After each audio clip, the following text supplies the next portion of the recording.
Good morning. It's 9 a.m. Members of council are assembled when you're ready to begin. Thank you, Morgan. Good morning, everybody. Welcome to all members and everyone in the gallery today and anybody watching via the live stream. Glad everybody's with us. I'll call to order this business plan and budget meeting of the Council of the Town of Saugeen Shores. Second item on the agenda is the land acknowledgement, and I'll read that. We acknowledge that we are meeting on the traditional lands and treaty territory of the Saugeen Ojibwe Nation, which consists of the Chippewas of Saugeen and the Chippewas of Nawash unceded First Nation. We understand this land holds immense significance to the people of the Saugeen Ojibwe Nation. We appreciate those who live and work alongside us today and who continue the traditions of their ancestors as stewards of the land we are privileged to inhabit. We thank them for the contributions they have made in both caring for the land and in shaping this community. We commit to truth and reconciliation, to acknowledging the truth about what happened to Indigenous peoples because of colonization, and to reconciliation, which begins with each and every one of us. As a local government and public organization, we are dedicated to learning about Indigenous culture, to fostering a better relationship with First Nations and their people, and we commit ourselves to actions that move us forward on a path to healing along with the Saugeen Ojibwe Nation. Third item on the agenda is disclosure of pecuniary interest. Ask any member if you have one of those you'd like to declare at this time.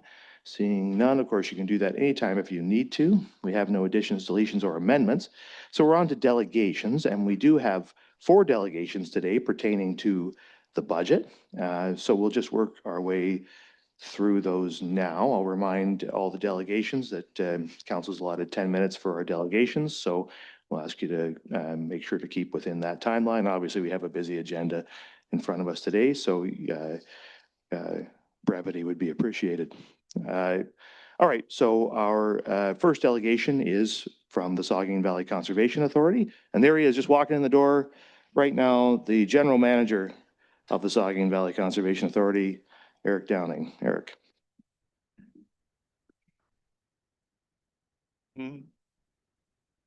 Thank you so much, Your Worship, and thank you to Deputy Mayor and members of council for receiving this delegation with regards to the Saugeen Valley Conservation Authority 2026 budget outlook at this junction.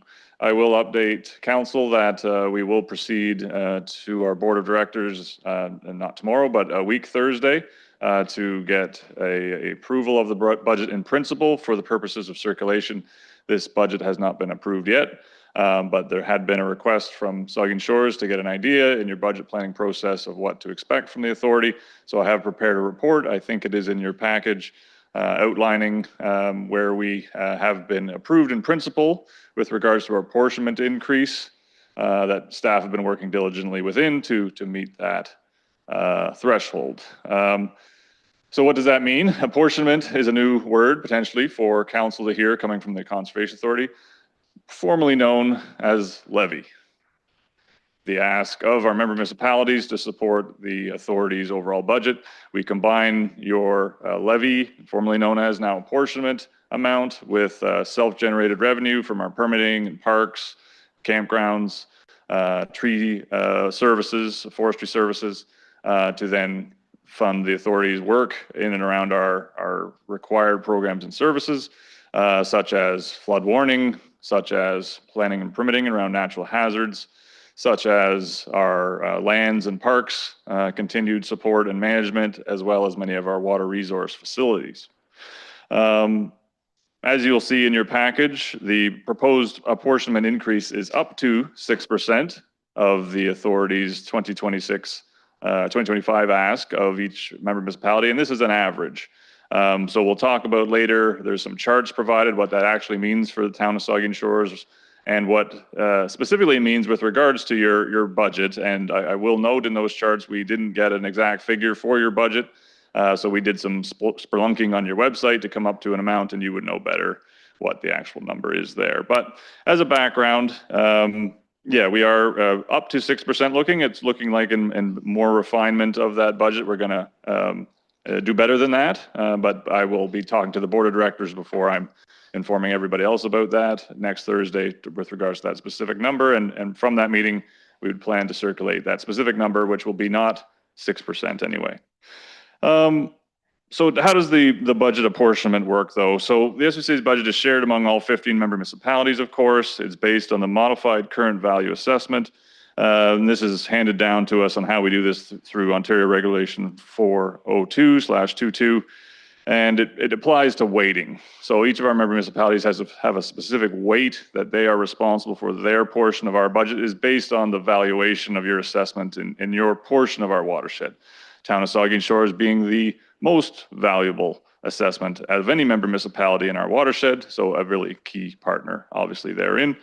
Though that modified current value assessment does change every year to year, and we get that detail from the province so that we can continue to refine our modified current value assessment. Well, that seems a little strange, Eric. If we're the biggest contributor as Town of Saugeen Shores, how does that work with regards to the budget vote? It is, when it comes down to the final approved budget or potentially approved budget, your SVC, the directors that Town of Saugeen Shores Council have sent to us do have, there's two of you given your population, and they do have a different weight on their vote relative to the amount of money you're contributing to that proposed budget. So we have Bud Halpum and Dave Myatt on our board of directors, and they'll be participating in that process as it moves forward. The chart then is a bit of a new look and a new idea that was proposed. We got the 6% approval in principle in September to then do our refined budget work. In October at our board meeting, it was asked, how does this compare to your municipal budgets? How does a 1% or a 6% SVCA ask interact with Town of Saugeen Shores? How does it interact with Hanover's budget? What is the overall impact? So with regards then to that, the back page of my report that has these charts, I think it doesn't show up on the video, but you'll have it in your package anyway, is an attempt for us to indicate how our budget increase of apportionment this year is impacting the overall Town of Saugeen Shores budget, and then what our overall budget and what its impact is on your budget. And as you'll see, and as we very much do outline, we did have to estimate your overall budget being about 70 million. You folks know that number better than us. We did go around all member municipalities, ask similar. So this is an estimation in the case of Town of Saugeen Shores.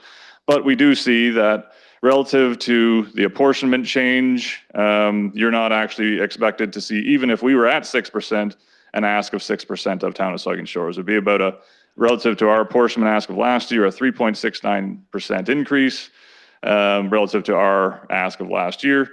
What that then actually means against your budget, as far as we could see, that increase would be a 0.06% increase on your budget year to year with our increase, and our total apportionment ask for 2026 will be a 0.91% component of your overall municipal budget. So thank you so much for the opportunity to bring that forward. Again, more to come. We would anticipate circulation of the draft approved budget for your actual comments very soon, almost just in a week's time, for 30 days of public your consultation actually.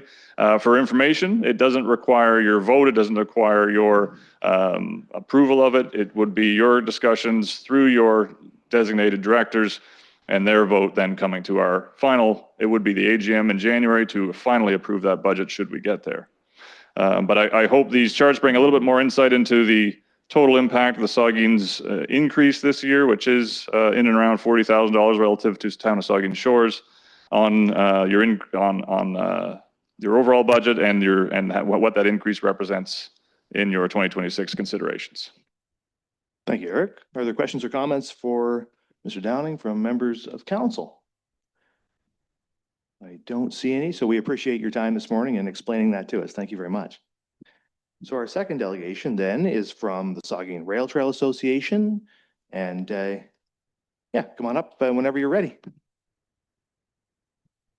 morning, Mr. Mayor, members of council, staff, and gallery as well. My name is Ken Mercer. I'm the newly elected president of the Saugeen Rail Trail Association. I'm here this morning with Carol Renchek, our treasurer, here asking the town for their support again this year, financial support. We have a fine working relationship with staff, and we hope to carry that on into the future. It's with your financial help we're able to maintain the programs that we've established with the rail trail, largely maintain the process, and Well, actually, we're quite proud of ourselves, to be honest with you. I think you'll see there's in your package a testimonial that kind of lays out for everyone exactly what we're about and what we do. I don't want to take up too much of your time, other than we're requesting the same financial support this year that we received last year. And other than that, any questions that staff may have or members of council, we're here to answer those. Thank you very much. Ms. Mercer, are there questions or comments with respect to the rail trail budget from members of council? I don't see any, so thank you very much. We appreciate your time this morning. Thank you once again for all your support. We do appreciate it. Thank you for Thank your you. work. So then our next delegation is going to be from Port Elgin Pumpkin Fest. And I see Connie and Joanne here, so it looks like it's going to be Ms. Barker. Connie, whenever you're ready. Good morning. Just make sure you tip that mic down. Bring so this a that little we can all- closer so you can hear me. Is Yeah, that thank you. better? Yep, we got you. Good morning, Mayor Charbonneau, members of council and staff. Thank you for your time. I'll start that off right. For 40 years, Pumpkin Fest has served our community powerhouse as a fall festival. We are requesting your help and staff guidance to secure the event for another 40 years with a pilot project to hire an executive director and rent-free office space. Our history. In the 1990s, starting as a one-day downtown celebration under the umbrella of the Port Elgin Chamber of Commerce, quickly expanded to a two-day event hosting at the high school property. At the height of the era, the team of 7 staff members at the chamber took a piece of the pumpkin pie and brought the festival to life. In the 2020s, Pumpkin Fest returned to downtown. A major milestone came in 2018. Pumpkin Fest became a standalone not-for-profit corporation. From that point forward, the operation relied on 2 part-time contract staff members and an incredible roster of dedicated long-term volunteers. The economic impact. You have our powerful growth trends. In 2015, $2.4 million in economics. And this year we achieved a record-breaking $5.5 million. This isn't just a number. The many not-for-profits that are contracted to support this event use it as a fundraiser. And we make fundraising opportunities to all of our other not-for-profits if they want to set up booths or sell pumpkin pie. This isn't just a number. As we are real and tangible, we support our local hotels, restaurants, and businesses during a critical time of the year. I never thought I'd be nervous at doing this, but I was wrong. Our motto, family, friend, second to none. This incredible we include 2 international giant weigh-offs, Ontario's largest 2-day outdoor car show, an entertainment tent filled with local talent, musicians, pumpkin carving, a midway, the Kitty Carnival, and I could go on and on. This unique program has earned us consistent recognition at FEO as one of the top 100 festivals in Ontario since the awards began. We manage this large-scale event with the diligence and accountability it deserves. We are operating under a clear set of bylaws approved by Industry Canada. Our contribution to Saugeen Shores extends far beyond one weekend. Our extensive inventory of equipment and operation experience Pumpkin Fest administrates and manages the Saugeen Shores Event Resource Center in collaboration with the Marine Heritage. We support over 40 events in this community every year, and this is totally done through volunteerism. The reality is that the operational complexity of running a 30,000 person festival plus managing the SSERC year-round has outgrown what a purely volunteer-led model can reliably sustain. An attempt in January 2025 to form a new group of committee chairs was unsuccessful, which highlights the need of a new approach. Almost there. To address this, we propose a strategic one-year pilot project.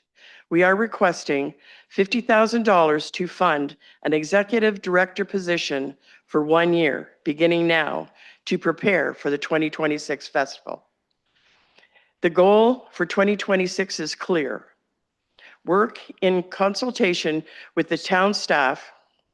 The new executive director will be tasked with 2 governance outlooks. Create a formal sustainable plan that outlines a viable path forward and funding and operations. Establish a new advisory board and support working with supporting committees. Fixing the structure issue was identified in 2025. We were unable to do it alone, so now we need help. We are fully committed to transparency. At the conclusion of 2026 festival, we will provide council with a comprehensive report detailing not only our attendance and update trim impact, but also the progress made on sustainability plan and the new advisory board. Port Elgin Pumpkin Fest is a 40-year success story. It's built on community spirit and strategic vision. For nearly a decade, our team has maintained this high caliber event and resources, delivering millions in economic activity and support and dozens of local celebrations. But we must be clear, we are now unable to sustain this level of excellence and service with our current capacity. To protect the legacy and build a sustainable future, we respectfully request the council approve a motion to fund this 1 year $50,000 executive director pilot project and to allocate a free rent, utility-free municipal office space to support this critical work. Let's work together to ensure Pumpkin Fest thrives for the next 40 years. Thank you for your time and consideration. And the shakes are over now, because I'm done. It's just us, Connie. It's just us.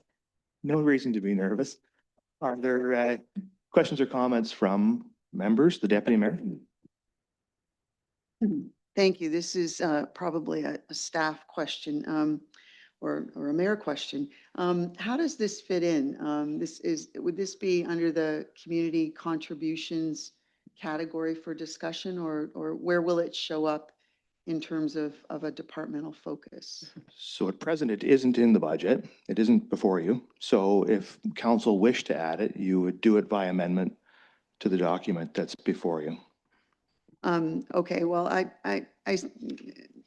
you have to remove emotion from some things because I see some wonderful merit here. Is it possible to request that we get a bit of a summary of all of the contributions that the town makes to Pumpkin Fest, so it can be a package kind of situation that we're talking about? Because, it goes, the event resource centers in there as well, which provides, more than just Pumpkin Fest, and there's staff time associated with it and all that other kind of stuff. Is it possible to get just a very brief sort of summary of town input into this, so that when we make a decision, we have a complete package?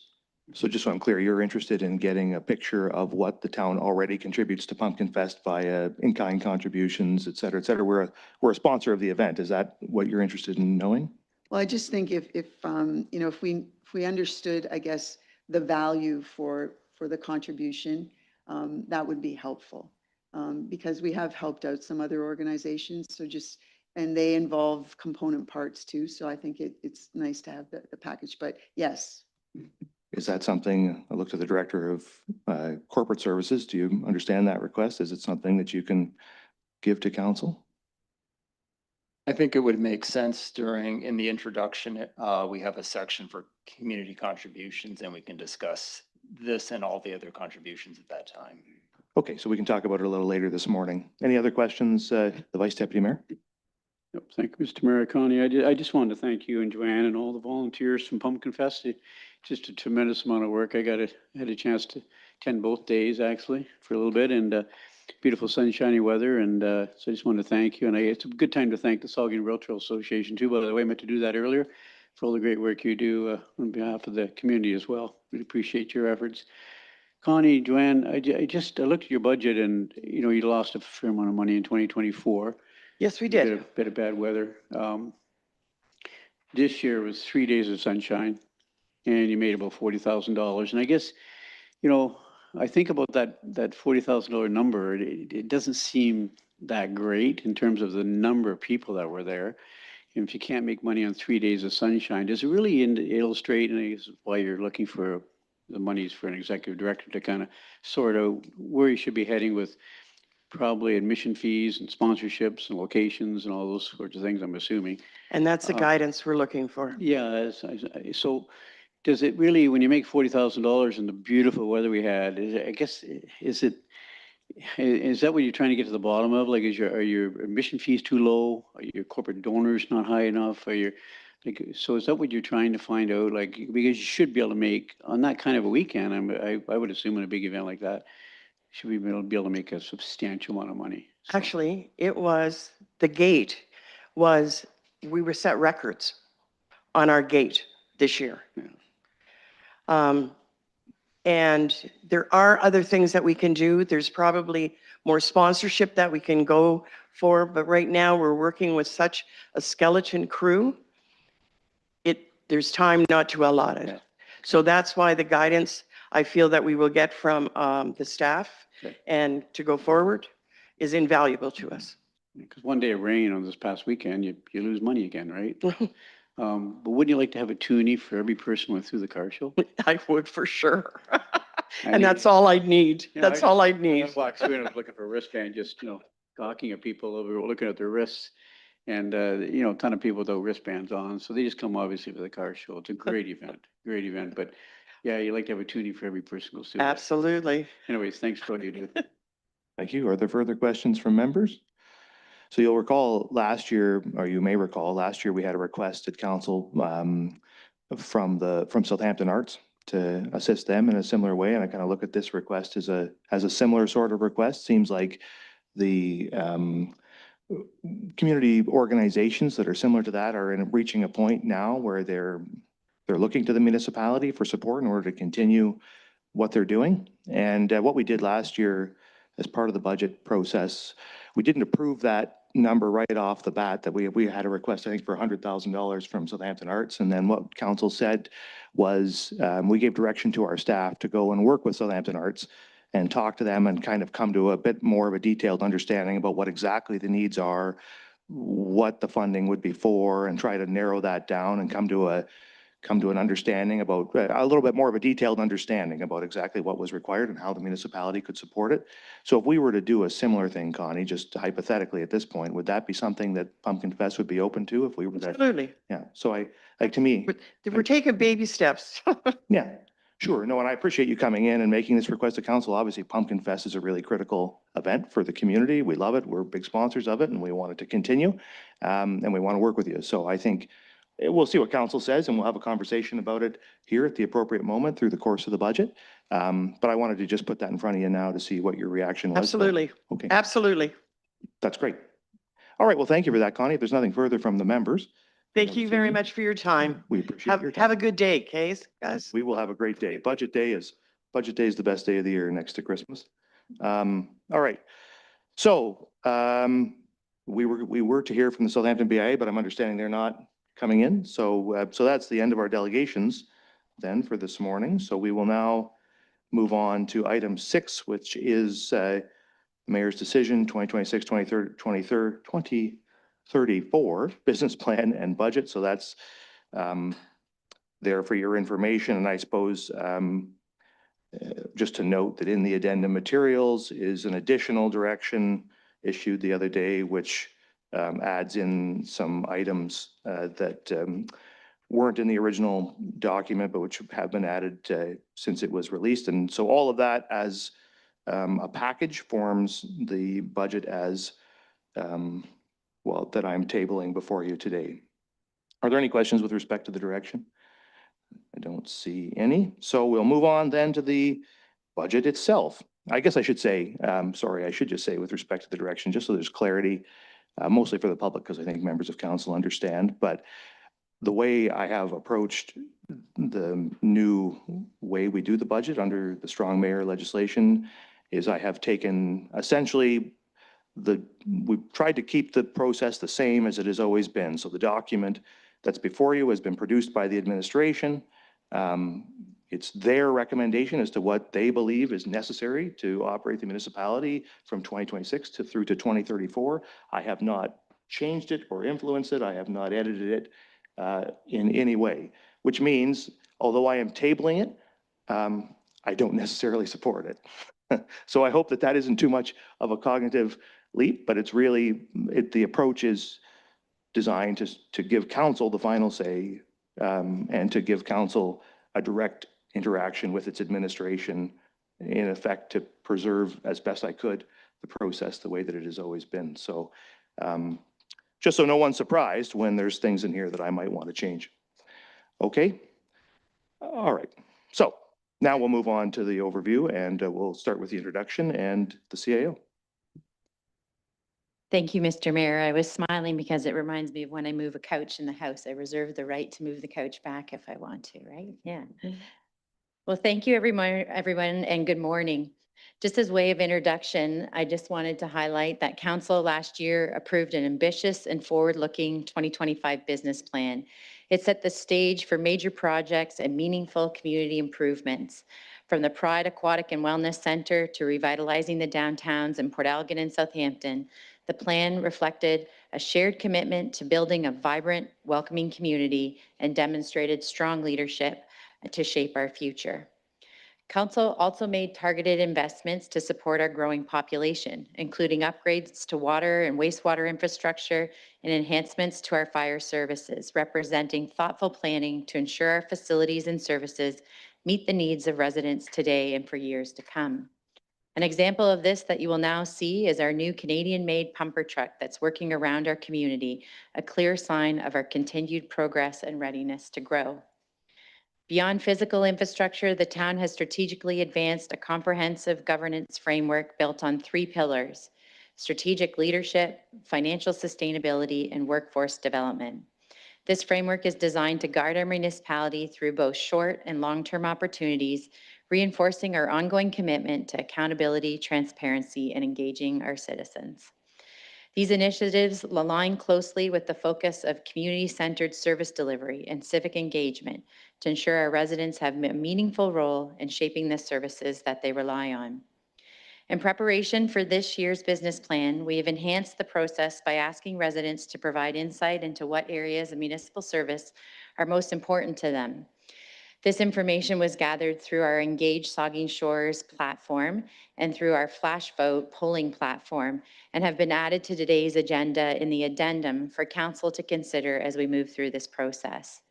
Just some highlights of the feedback that we heard from our community was that what they value most is our parks and trails, as they were identified as a key strength at 78%, along with physical safety and security through police service at 49%, and support for local businesses and tourism at 48%. When asked about priorities moving forward, residents emphasized local health care, 78%, physical safety and security, 60%, and continued investment in parks and trails, 51%. These insights are guiding our approach to ensure the 2026 business plan and budget reflects what matters most to those who live in Saugeen Shores. It is now my privilege to introduce the draft 2026 business plan for council's consideration. At the mayor's direction, we have developed a plan that builds on a strong momentum established last year, momentum fueled by ambitious projects, strategic investments, and a shared vision of a vibrant and growing community. As staff present the draft business plan, I want to take a moment to highlight some of the themes that are shaping this year's budget. These themes reflect not only just the numbers on a page, but the values and priorities of our community. First, we are focused on strong leadership by making decisions that are thoughtful, forward-looking, and grounded in what matters most to the people who live here. We're also committed to managing our finances responsibly. That means protecting the services people rely on today while making sure we're prepared for tomorrow. Another key part of this plan is investing in our staff.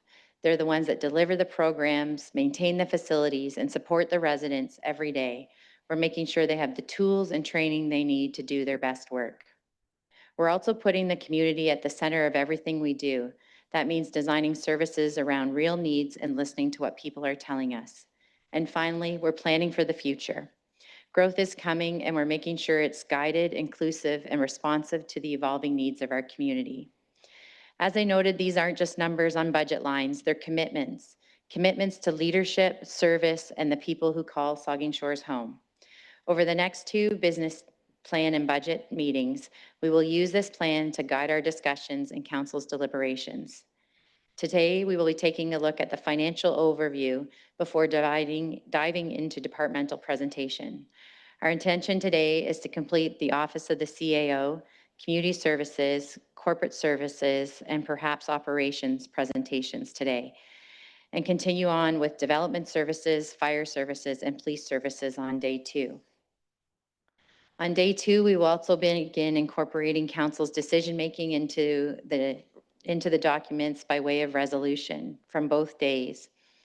With the new strong mayor's process, the tentative business plan approval takes 30 days from when it is tabled, which is today, so it would be deemed adopted on December 12th. To prepare the business plan for mayor and council's consideration, staff refined our 10-year budgeting strategy to help council navigate the economic challenges with a long-term perspective.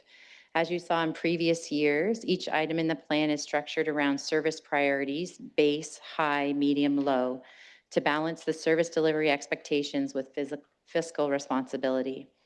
This structured approach supports multi-year capital planning, responsible reserve management, and debt strategy, ensuring we are continuing to navigate economic pressures and stability and foresight.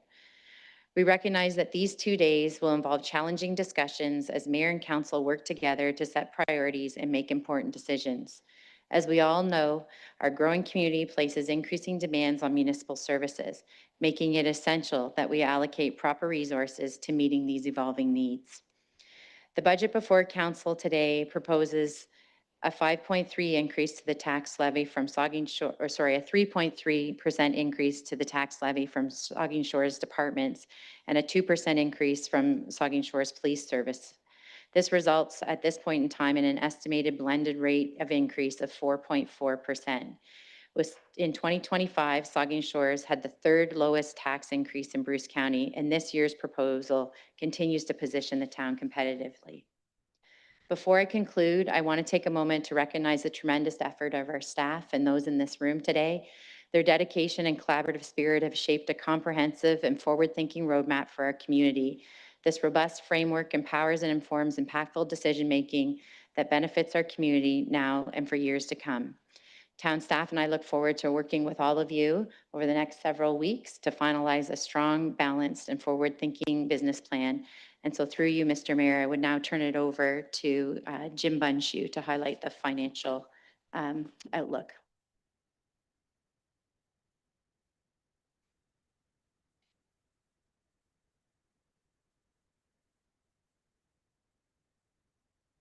Thank you, Kara. The 2025 business plan for the first time included a 10-year plan for operating that included personnel, reserves, and debt. During the course of today, council may choose to consider adding some services to the business plan. Staff will make notes of these items for council to formally consider at the end of the second day. Conversely, council may wish to reduce the proposed tax rate, and this would involve identifying items that would be moved to a low priority in the business plan. And by low priority, this means that it would be omitted from the final approved plan. Similarly, staff will make note of these items that council wishes to consider for reprioritization at the end of the second day. Next slide, please. This slide is a summary of the initial proposed tax increase, showing the 5.3%. The town departments is showing at 3.3%. We have a recent improvement. OMPF has come in and we've received $122,000 more than anticipated. That will benefit us to the tune of 0.5%. So that means that the town department line will be reduced to 2.8% or $69 on the average home. Police is sitting at 2% increase. The SVCA, as presented today, that TBD would be replaced by a 0.1. The net result is, rather than the 5.3 that it's presented there on the screen, the net increase would be 4.9% or $116 on the average home. I'd also like to point out that the county is in the midst of their deliberations. The latest draft rate from them is 4.77%. Education, we're assuming that they're going to continue on with their standard of maintaining the rate, so no change in the rate. The result of that then, combined with the change in the OMPF, would give us a blended rate of 4.4%. Or $195 on the average home. Next slide, please.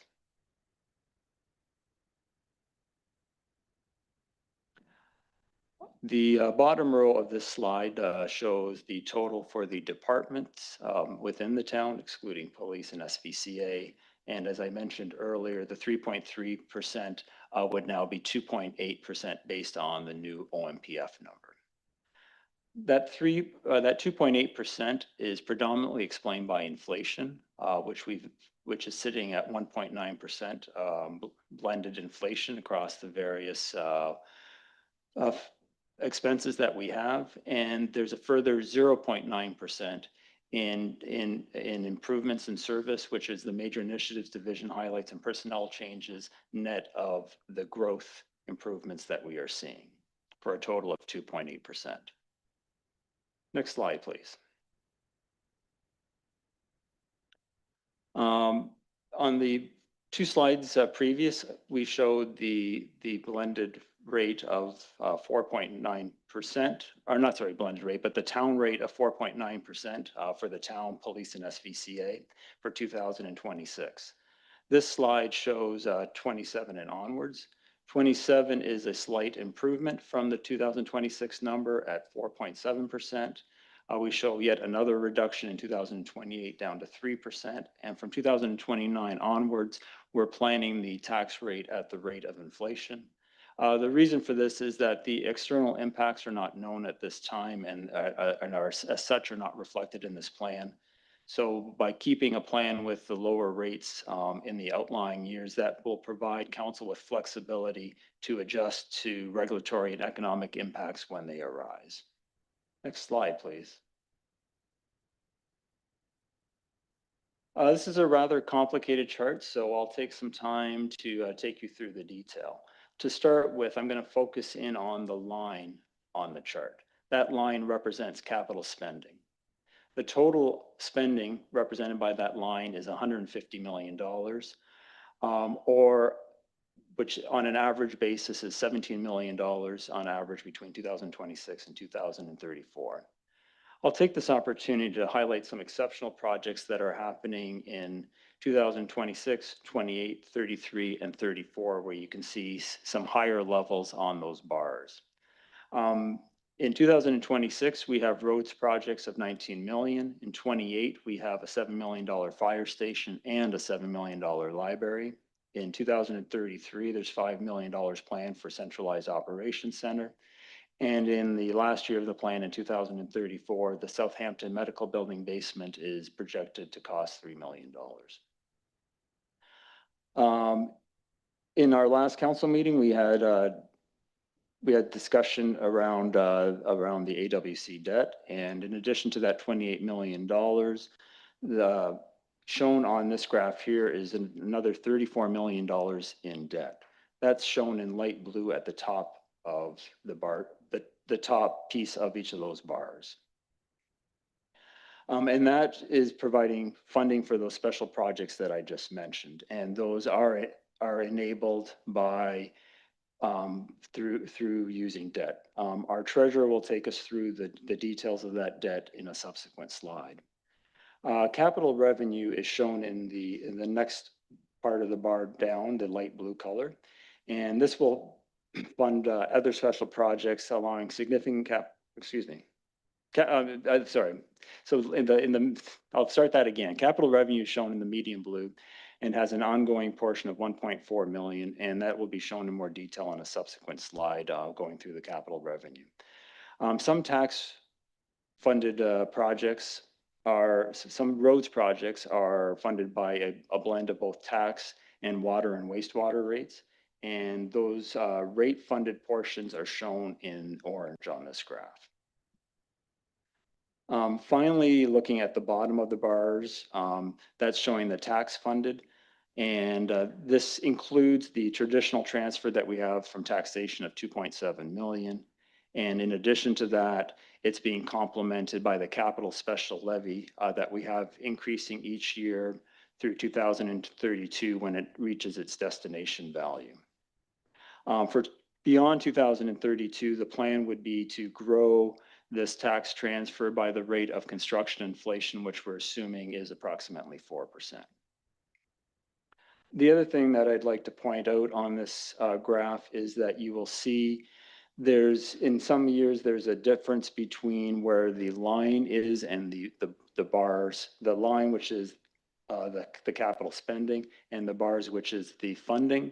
That gap is either funding into or out of reserve. So when the line is above the bars, that means that we're using reserves to make up the difference. And then, as you can see, in years where the line is below the bar, that means then that we are putting money back into reserves. And we'll talk about reserves on a later slide. So at this point in time, I'd like to turn this over to our treasurer, Dan Wader. And in doing so, I also want to recognize all the work that he and his team have done to make this business plan a success. Sorry. Thanks, Jim, and through you, Mayor Charbonneau. This slide on tax-funded debt is consistent with the information that was presented in a debt planning report back in September, with some added detail being provided for the outlying years. Next slide. There we go. Specifically, in 2033, $5 million in debt is being recommended to fund the Central Depot project. And in 2034, $3 million in debt would be needed for the Southampton Medical Building basement renovations. Next slide, please. This chart is similar to the last chart that Jim just presented, where the line on the chart represents capital spending by year and the bars represent funding, but specifically for rate-funded projects as opposed to tax-funded projects. There's $105 million in total spending from 2026 to 2034, averaging $12 million per year over that time. 2026 in particular sees significant spending, much of which is 2025 projects that will not be complete until 2026. The number includes for the Southampton wastewater treatment plant headworks, $20 million of total budget, and for the water treatment plant expansion, almost $6 million. There's also in future years, the Port Elgin wastewater treatment plant expansion that will cost $10 million in 2027-28 and another $23 million in 2032 to 2034. 2026 also sees a significant grant for the Southampton wastewater plant from the Housing Enabling Water System Fund. In addition to rates, debt plays a significant role in funding these investments. And the debt for rate-funded projects is outlined on the next slide. So next slide, please. So this slide is also on rate-funded debt, is also consistent with the September debt planning report. Of particular note is that the Housing Enabling Water System Fund grant has eliminated the need for $10 million of debt for the Southampton wastewater treatment plant that was in last year's plan. There's also, as is listed on the slide, $5 million for water treatment plant expansion, $10 million in debt for transmission line and second reservoir construction, and $2 million in debt in 2027 for the Port Elgin Harbor Dock replacement. Next slide. This chart breaks down capital revenue into a few different categories. Our OSIF grant revenue is represented by the dark blue and is shown dropping to $0.7 million by 2029, which represents a $1.3 million loss annually from past baseline projections. The good news is that the 2026 amount was $63,000 better than anticipated in last year's business plan. This provides some opportunities for council to consider. The base assumption included in the plan is that this will decrease the deficit in the future capital reserve. However, council may instead wish to reduce the increase to the special levy by $6. This option will be on the table at the end of day 2 for council to consider. The orange bar in this chart is other grant revenue and contains $0.5 million of federal CCBF revenue, formerly gas tax. In 2026, the other grant revenue makes a very pronounced part of the chart due to $3 million in connecting link funding for Highway 21 resurfacing, $1.9 million in grant funding for Ridge Street, Ivings Drive to Bruce Road 25, $1.3 million in grant funding for Turner Street intersection improvements, and the bulk that comes from the previously mentioned Housing Enabling Water System Fund grant. Next slide. So this chart shows the taxation support of capital expenses. The base funding from taxation that was traditionally allocated to capital prior to the introduction of the future infrastructure special levy is $2.7 million. That was the historical amount that went to capital. The special levy, the future infrastructure special levy, is increasing by $486,000 annually through 2032 as part of measured increases over time that were introduced in 2024. In 2033, the measured increases end, and the increases to that levy are limited to estimated construction inflation increases. And next slide. So this chart shows reserves over the length of the plan. As was said earlier, we're relying on reserves to allow for the future infrastructure special levy to grow in a measured fashion and soften the impact on residents. Reserves are declining through 2027 with our non-obligatory reserves hitting a low of $2 million. So really using those non-obligatory reserves. After 2027, those reserves then begin to recover and inflation adjusted are close to 2023 levels by the end of this plan. And with that, I'll hand it back over to Jim. Thank you. Next slide, please. Sure, if there's any questions at this point from members, we can go ahead and hear them. The Deputy Mayor. Thank you. It's moving to a slightly different kind of topic. So I wanted to have the opportunity for any of us that had questions to ask. A couple. Dan, you just mentioned the last slide, which was taxation support of capital programs. You mentioned about the $2.7 million historical amount in base funding, and then you represented the annual increase in the special levy, but you didn't mention a value with that. Are you able to suggest what the value of the special levy amount will be this year? So this year is the third year of the future infrastructure special levy increase. So if this plan would have it at close to $1.5 million in 2026. So 3 years of the 486,000.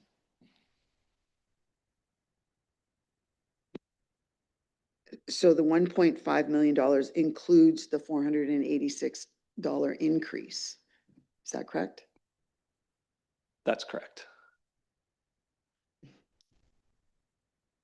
And one more question. When we look at, let me just flip back to the chart here. I know some of these items show up in other places in the budget, so I'll focus my question. When we look at the financial drivers, so this was page 12 of if you have a print copy. When I looked down this chart, it was actually one book before that. It was a little hard to hear you, Jim, when you said this is the proposed average home tax impact. You mentioned, I think the county was, the idea currently is sitting at 4.77%. Is that what you said? Yes, 4.77. So then from there, you went on to say, and what I didn't hear you say was, when you put all the numbers together, you have a magical wand that creates a blended rate. I didn't hear what that value was and what the dollar figure was per property. If you could repeat that. The blended rate, which is the combination of the town, education, and county, comes to 4.4% or $195 on the average home. Could you perhaps just explain how, when we look at the chart above without the county and the education in there, when you add the numbers up, it shows a 4.9% increase, and that represents $116 increase in the taxes.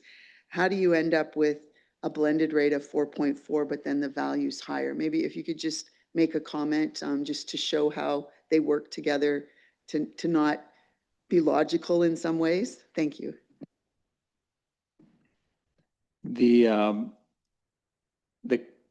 When you're paying taxes to the town, to education being the province, and to the county. And so if each of those had a 5% increase, just to use round numbers, then you would take that 5% and you would multiply it by the town's that you paid the town for tax. You would multiply that 5% what you paid the education for tax.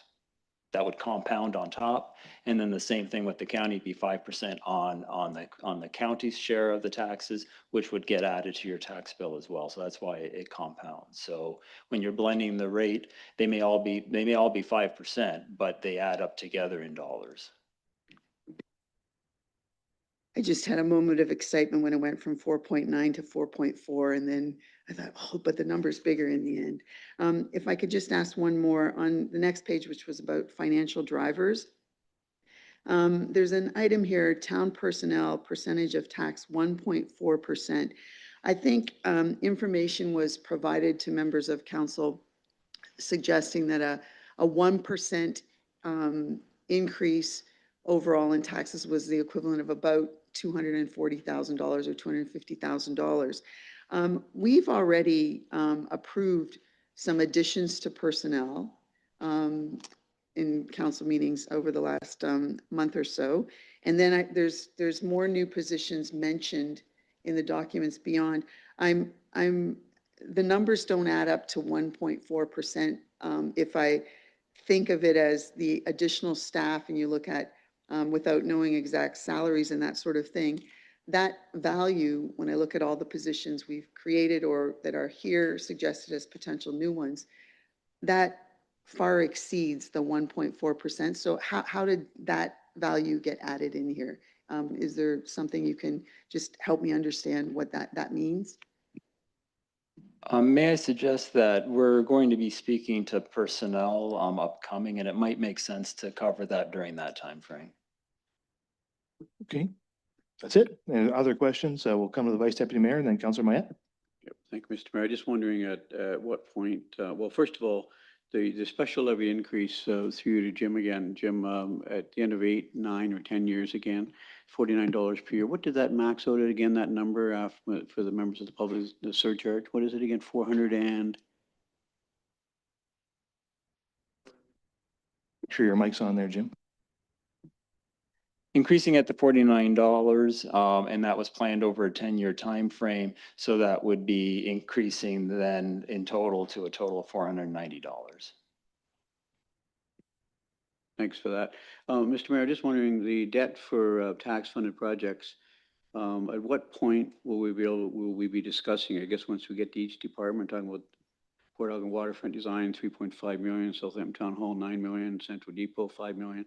So what point in time will we have a chance to speak to those? Well, I guess I can ask the director. I think when each department discusses the project, it's probably as good a time as any, but yes, I think that's the time to discuss it. Okay, Councilor Mayette? Thanks, Mr. Mayor, through you. My question was also to do with the special levy. It goes up by 486,000. Is that the number per year for the next 8 years? And it equates to $49 per year added onto that as it goes up. So 49 as a expression of 486,000, call it 490,000. That's about 1,000 tax rolls. Is that the way it's sort of calculated? It goes up by 490,000 and there's $49. The director, do you have any comment to that? I think the number would be approximately 10,000 tax rolls. Yeah. And the question is, could that be expressed as a percentage of the total tax bill? Because when people get their tax bill, they don't necessarily go through and break down how much they're paying for each portion. They just look at the bottom line. And it'd be nice to know, have that expressed as a special levy is 20% or 10% or of the total tax bill. Or is that expressed in the pie chart that comes with the bill too? It certainly can be represented that way. When the special levy was introduced at that time, council wished to keep it separate and distinct so that you could put a focus on that this money is going to improving your infrastructure. And so the council had directed staff to represent it in the dollar terms rather than in the percent, so that it would be kept distinct from the regular levy. Okay. The Vice Deputy Mayor? Oh, yeah, Vice Deputy Mayor and then the Deputy Mayor. Okay, just Jim, through you to Jim again, just the police building. Remind me again, the capital surcharge for the new police building, which started 4 years ago now? Is that a 20-year surcharge, and what's that amount? The amount is currently $45 per year per tax roll. It was started in 2019 and extends through 2039. Okay, the Deputy Mayor? Further to what Councillor Mayette was asking, I think the special levy amount shows up on a tax bill, but it's specific to that property, right? So there is a line, I think there's the waste management fee is there, the police capital, the building capital fee is there. There was a third line, I think, this year. Is that correct? No, the future infrastructure special levy is embedded within the tax rate that's on the bill itself. It does not show as a separate line item. But the information is provided in a brochure that goes along with the tax bill.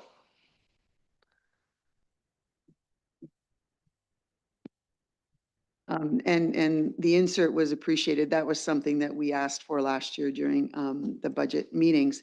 I think there's some merit to considering, because it is an individual amount on each bill, that it is specific for a purpose. So I don't know if it's a percent or a value, but it does represent a very specific amount that property owners are contributing towards bigger projects. So if there's a possibility of either improving the insert information so someone can maybe figure it out a little more carefully with their own bill, or putting something there, that might be helpful, I think, to residents or to property owners. Thank you, Councillor Davinsky. Thank you, Mr. Mayor. Many comments have already been discussed by people. I just want to go back to one, and through you to Jim. We said we would end up, we think, with a 4.4% blended rate. And on the average home, that ballooned to $195 from 79 or so. How could that be? I think it's more me than anybody else. If I could get an explanation again. Thank you. Thank you for that question, Counselor. It is a confusing topic, and it relates to the fact that property tax is comprised of a town tax, education tax, and county tax. So that tax gets collected by the town and then dispersed to both the province and to the county for education and for county purposes. And in the one case, I was referring to only the town's portion of the taxes that we retain. And the other number, the 198, is the total amount that the taxpayer is paying, which is then also paying for education and for the county. Okay, thank you. And when you say 198, you're talking, that's the new amount that would be added onto a tax bill that already exists, assuming they're in the same home and so on. Is that correct? That is correct. And just for a little bit of clarification, that is based on an average home. An average home has a MPAC CVA, or current assessed value, of 314,000, which doesn't reflect, unfortunately, market values, but we're basing it on that home of 314,000. And in 2025, the base tax would have been $2,397. And then what we're looking at is, when we're talking about the increase, it's what's being put on that $2,397 bill. Okay, thank you. I suppose, Mr. Mayor, we'll have more time to talk about this a little later. It's higher than I bargained on, but we'll get to that. Thank you, Jim, for your answers. Yeah, it's just really important to repeat what Jim said there at the end, because people listening in will hear that 300 and some odd $1,000 average value of a home and think that that sounds insane, and it is, but people have to think about what their house was worth in 2016, 10 years ago, which is the number the province is using. So that was the average a decade ago, and that's the number upon which all of this is based. So it starts every year that goes by, it sounds more and more out of touch, because it is out of touch, but that's how these are calculated until the province decides to do a new assessment, which I don't know. Do we actually know? Is there any discussion at this point about what the province is doing on assessments? There's no update from the province. It was specifically noted that in the fall economic statement, they did not address the reassessment cycle. Thank you, Councillor Stack. So it's on sort of MPAC and the price of house and the sort of assessed value of housing. So if I know I think we talked about in last year's budget, the consequence of this continued delay. So and sorry, I'm putting you on the spot, if the province decides to finally address the significant gap in assessment values so that the assessed values go up to, I assume, probably closer to somewhere between 500,000 and 800,000, let's just say, does presumably our portion of, does the actual real dollars that we collect increase? I guess that's the question. Does the real dollars increase for us? Typically, you would reduce the mill rate or the general tax rate to adjust for that increase in assessed value, but council would have options of how they wanted to deal with that increase. Yeah, council sets a budget, how much money we need, and then we apply that to the total tax levy that we have at any given year. If that tax levy goes up by $100 billion, we still only collect the total amount of money we need to operate the municipality, which means we drastically reduce our mill rate until we match the dollar figure we need to collect, right? The Deputy Mayor. One final question, and this goes back to Daniel. When I asked about to get the value for the special levy, and you mentioned it's expected at 1.5 million. When you said that the base funding, so this is taxation support of capital programs, the base funding, the historical amount is $2.7 million a year. Does that include, is the legacy fund allocation in there, or is the legacy fund allocation in addition to that? The legacy is in addition to that. Is it possible to receive right now, like just a sense of what that value is? Legacy is 2.4 million. Okay, are there further questions? I just had one, just reading through the comments and questions or comments mostly from members of the public.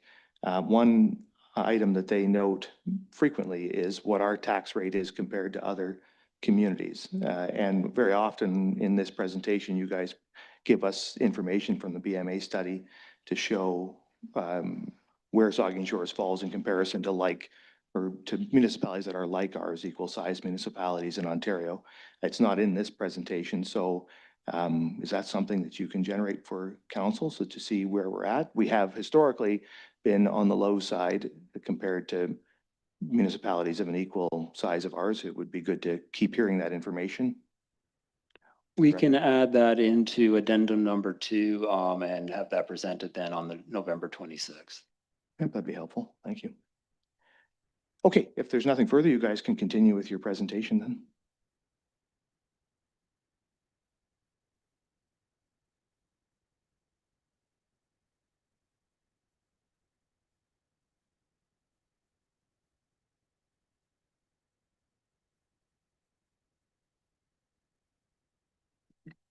Thank you, Mr. Mayor.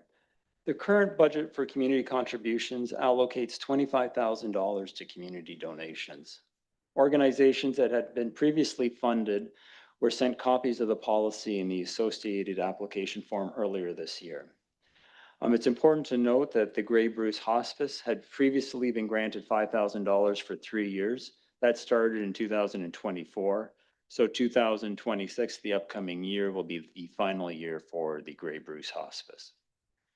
In meetings over the last couple of months, Council received a request for $18,000 rental fee relief for the Battle Curling event at the Plex.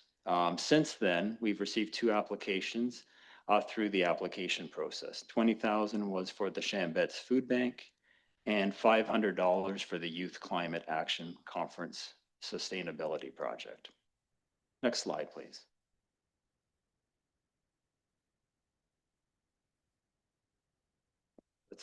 We're on the wrong slide there. Should be on slide 22. Thank you.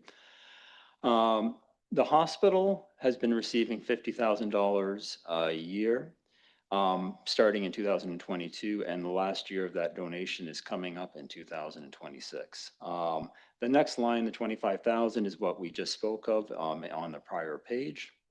The airport gets a $10,000 operating grant, and the next line is for special event in-kind support, which relates to Pumpkin Fest and other festivals. And at this time, what I'll do is I'll turn it over to our Director of Community Service to speak to this line item in a little more detail.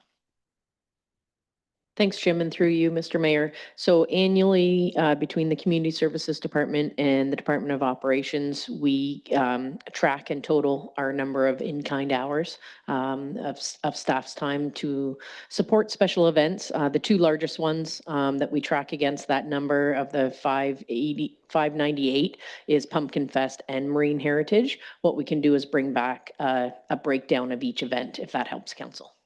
Thank you. And the last line on this table is the Saugeen Rail Trail, and that receives a $22,000 operating grant. Next slide, please.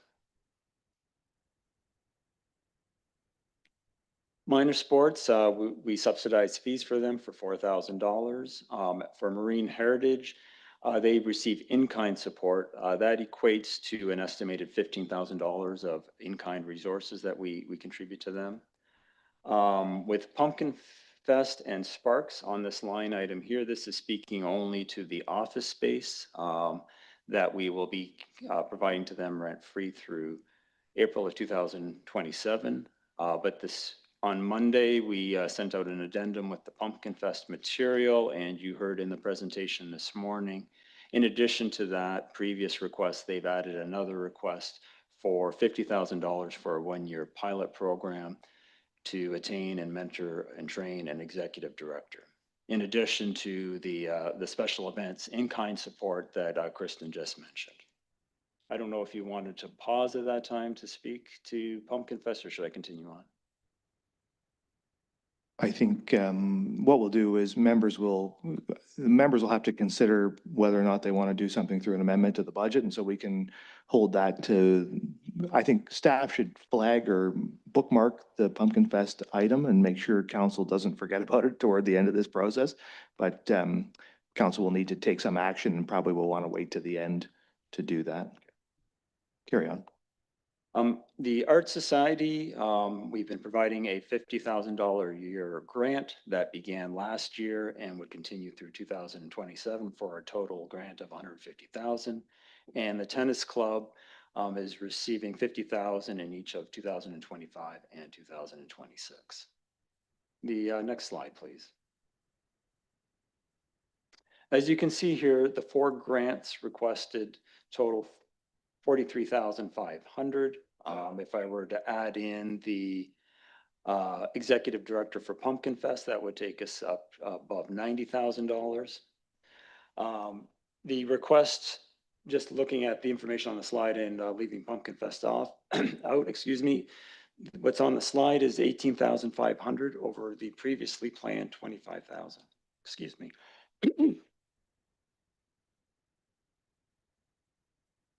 Given that there's an $18,500 difference, there's some deliberation that we would require council to give us direction on. And that would be one, that we could, for 1 year only in 2026, raise that $25,000 up to $43,500. Or the other would be that rather than doing that, we could apportion the requests so down to the $25,000 level. Those would be 2 potential options, and we can have that on day 2 as part of the considerations for council, along with the Pumpkin Fest. The next slide, and then I'll pass it on to Dan to take us through fees and charges. Do you have a question, the Deputy Mayor? Thank you. Just for clarification, I was adding up the numbers from the 2 pages with community contributions. It's just below $400,000. When you said the minor sports subsidy, I think I heard you say $4,000, but I think the figure that's there the 4,000 is for hours, right? There's not a dollar value there. Is that correct? Okay, thank you.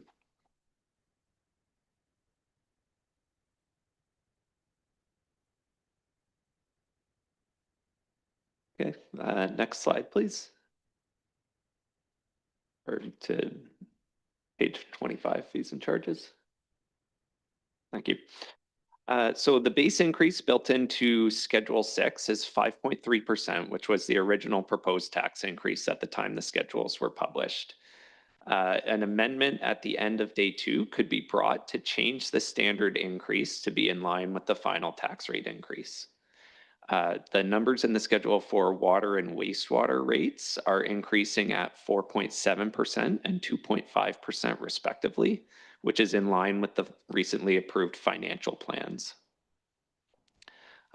The fees and charges bylaw forms an important document in ensuring that services are being charged in a consistent manner and acts as a tool for information for all users on the services and prices offered by the town.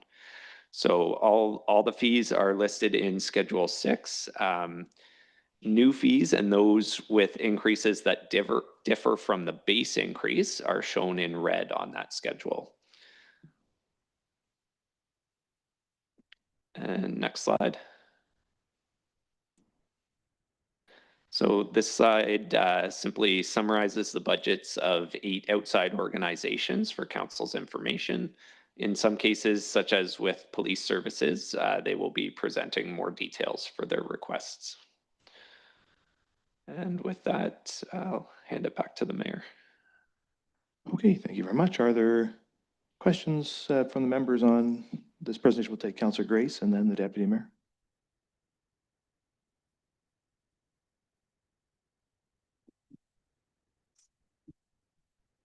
Thank you, Mr. Mayor, and through you. Just a couple of, I guess, corrections on the outside board agencies. I mentioned this to Jim earlier in my presentation on Monday, but the $14,000 request for the Heritage Committee summer student should be crossed out. The committee is not recommending that. And then also on the fees and charges, under municipal heritage, this is page 280. It has under heritage plaque, actual cost. I'm assuming that that means the, you're referring to the property plaque cost. Not sure, but I just wanted to make note of the fact that in our budget, and it's been our tradition for the last couple of years for the town to subsidize the actual cost of the property plaque by 50%. So that amounts to like $100 or something like that, I think $120.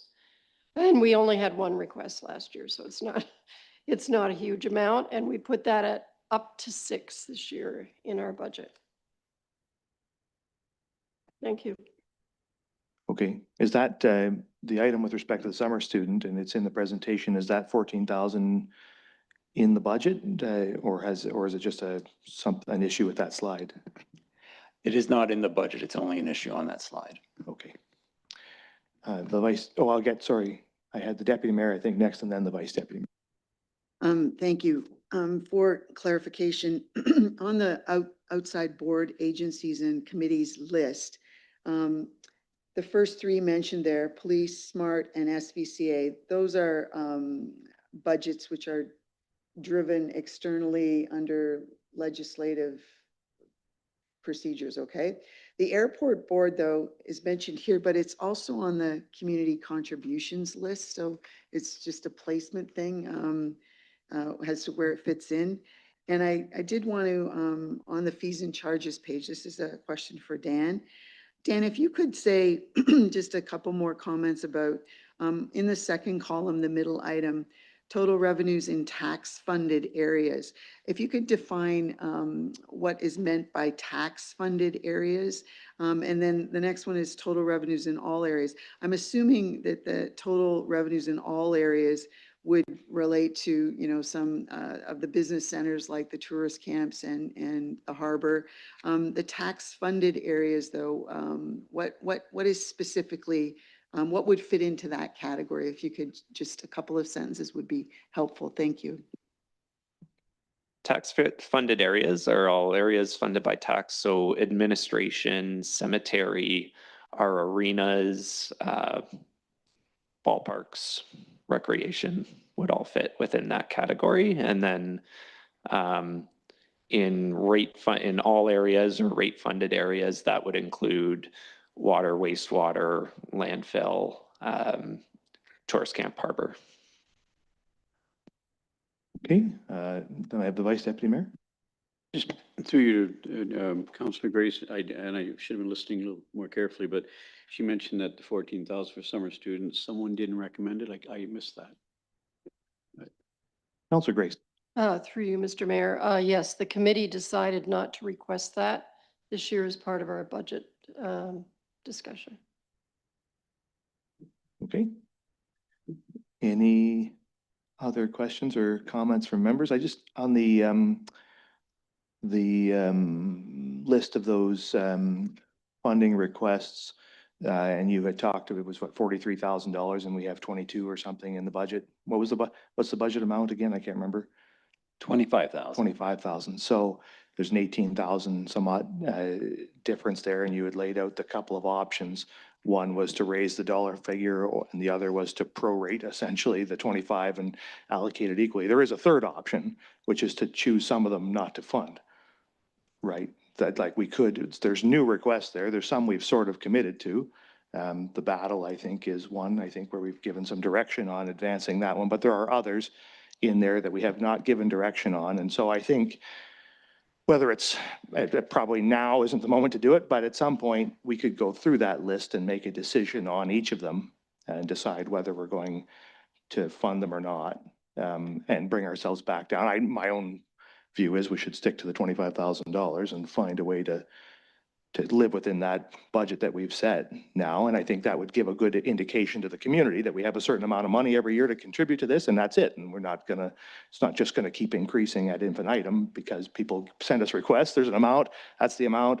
And sorry, we can't help you this year, but we're gonna stick within our budget, right? So anyway, I think that third option is one we should look at, but I guess, is there a moment set aside here somewhere, or should we just send it off to the end to go through each of those and decide on them, or decide on an approach, the CAO?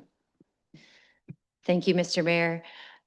In respect to what we're dealing with this year in Strong Mayors and the need for council to pass amendment resolutions in order to change the documents that were tabled today, what I'm doing here in the background is I've started a table and I'm noting the things on the table. So one just went in, community contributions, slide 24 outlined the 3 options. So what will happen on day 2, we'll take a break to allow staff just to finalize the few things that come forward on day 2, and then council would move through those amendment resolutions and give direction.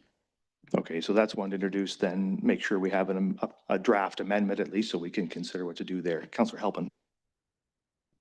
Thank you, Mayor, and through you. When we get to that point, would that chart also include like the money going to the tennis club and the money going to the arts center? Because those are all kind of community donations as well, aren't they? Like, so like we do have a limit of 25,000, yet we're funding these other worthwhile things, but should we have that so we get a picture of the whole amount that we're donating to those things? Thank you. Through you, Mr. Mayor, the ones that you mentioned, the Art Society and the Tennis Club, were voted by resolution last year where we made a multi-year commitment. So I believe those organizations, in fairness to them, are expecting that multi-year commitment. So to answer your question, I wouldn't include them in this table, but if council did want to revisit that, it is up to you. Thank you, Mayor, and through you. I was not suggesting that we stop that, but that we have that information so we see what in total that we are donating to all these worthwhile things. Thank you. Yeah, and I think those numbers are in the presentation, a couple of slides back. So we do have that information, but I think my own view, and of course council can do whatever it wishes, but my own view would be that we would focus on these new requests here, it's interesting the hospice is there because that's another pre-approved. So really that one shouldn't, we've committed to that. In my view, we wouldn't go back on our commitment, but there's 3 new ones there, the Battle, Chantry Island, Chambets, and the Sustainability Project. In my view, those are items that are up for discussion and decision by council. And I think we have sort of put $25,000 that's currently in the budget to fund that. Doesn't cover the whole thing. So we have some choices to make, in my opinion. And so we can make that choice on day 2 when we come to amendments and council can decide how it wishes to proceed. Anything else, Councillor Mayak? Yes, thank you. Through you. Just further on that, these as presented today are included in the final budget, right? The CAO can clarify. Through you, Mr. Mayor, what's in the budget right now is the $25,000 that council has annually committed. So there will need to be a decision point on it. Anything else? The Vice Deputy Mayor. But just, there is 25K, but the brackets in the Battle, so that's 18 pre-approved. So 18 out of the 25 is spoken for, and the 5 for the hospice is, so 20 we've allocated 23,000, correct? So we have basically $2,000 left. Is that to simplify it? Yeah, basically, and that's what we have to decide. We have another $20,000, $2,500 worth of requests there, and we have to decide what we're going to do with them. Okay. Anything else on anything that's been presented to you by the treasurer and the director? If not, it's 10:30. Why don't we take 10 minutes and then we will start in with the departments. Oh, sorry, before we break, I just have to, so there has been some requested changes to the order of business here because of some unforeseen circumstances, and these will be amendments to the agenda with your consent. One is pertaining to day two. The police service needs to do their presentation at the very beginning of day two. So I'm sure there's no objection to that. The other is affects today. We need to swap out development services with operations. So operations would present today, development services present at our next meeting. If there's no objection, we'll just take those as amendments to the agenda by consent. So that's done. We will now break for 10 minutes, reconvene at 10:35. I must have slept through that part of the meeting, which I was usually pretty attentive, but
We're still missing Councillor Duhaime, but all right, I guess it's now 10:38, so we will proceed. So we're on to item 8 there, the departmental overviews. 4 items will be considered today then, Office of the CAO, Community Services, Corporate Services, and Operations. Are we still in the introduction? Oh, I thought we were finished with the introduction. All right, carry on with the introduction then.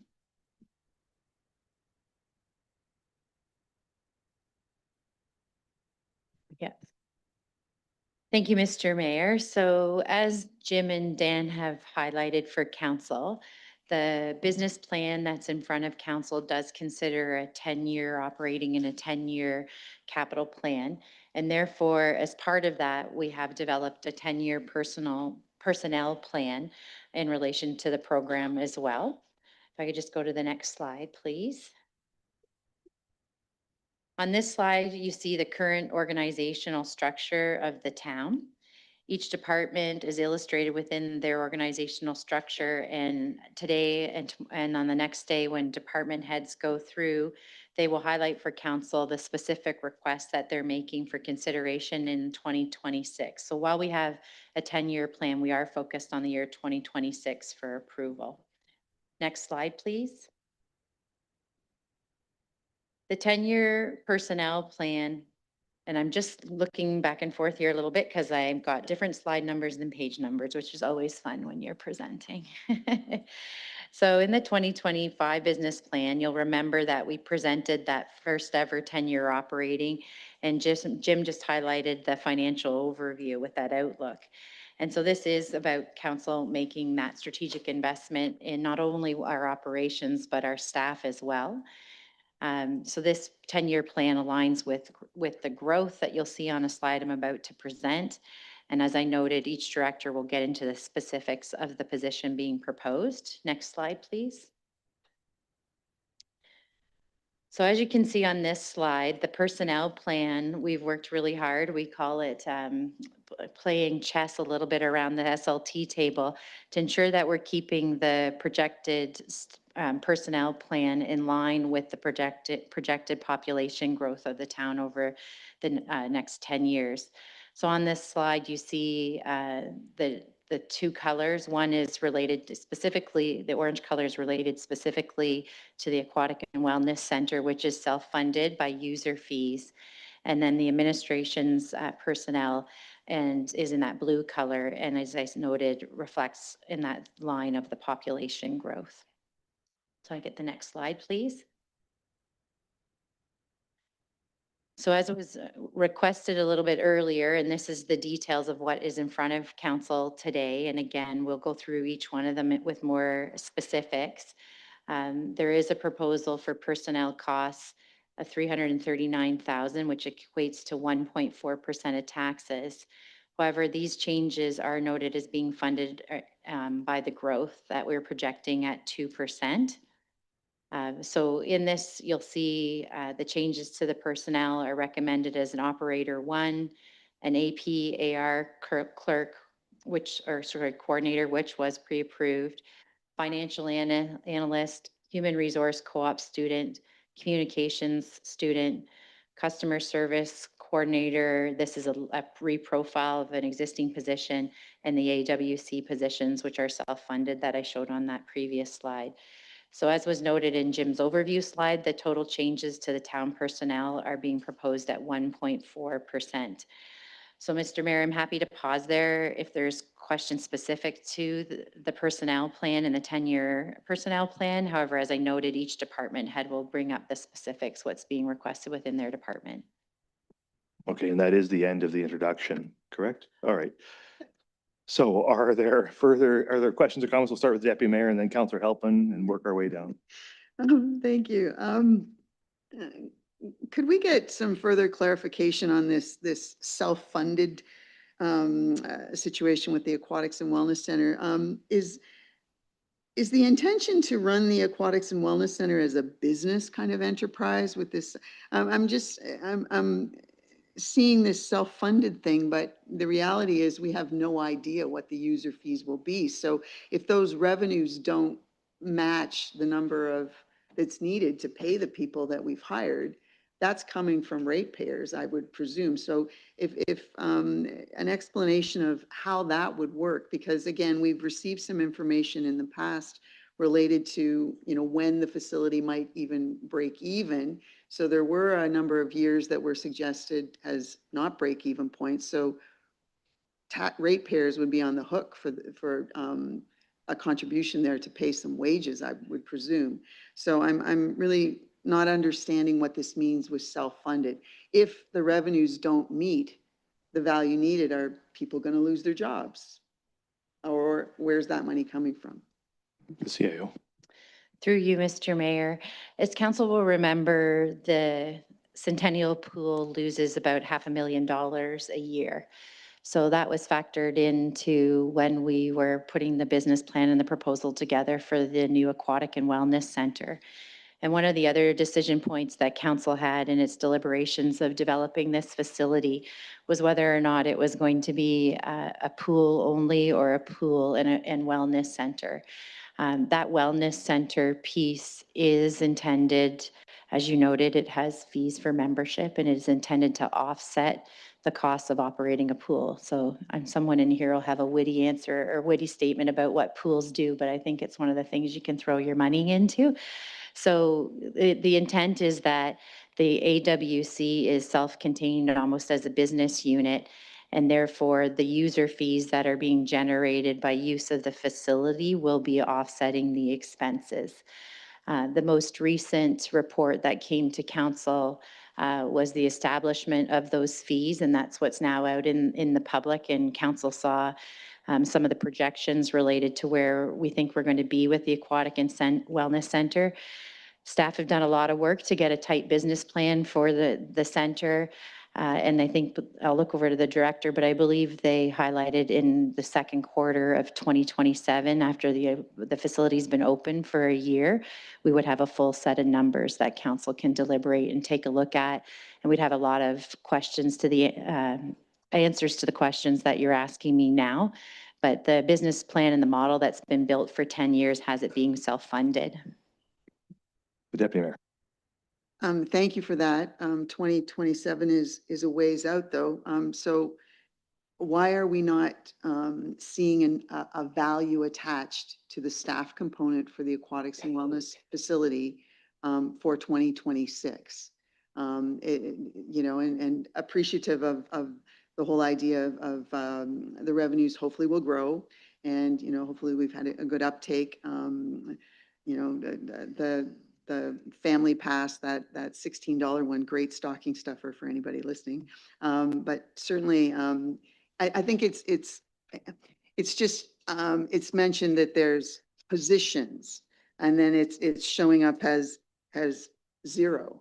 But I don't think anybody expects or understands that there's zero impact to the taxes this first year of the operation, particularly related to a significant number of staff that have come on board or will come on board for the facility. So is there a value in this year's 2026 budget situation that relates to the wages and salaries, benefits, that sort of thing for the Aquatics and Wellness Center?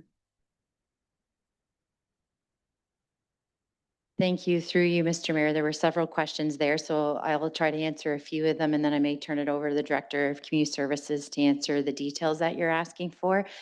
But council did approve the personnel plan for the Aquatic and Wellness Center. I apologize, I can't remember the date of that, but it would have been sometime in 2024 in order to allow us to onboard the staff that have come on in 25 and be prepared to open in 2026.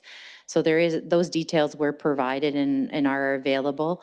And that's the plan, the council approved plan that we're working off of for that recruitment. With regards to where the details of those wages are, I will just turn it over potentially to my colleague, the Director of Community Services. Thank you. And through you, So there's actually no new hires in 2026 for the Aquatic and Wellness Center. All of the positions that were identified were hired in 2025.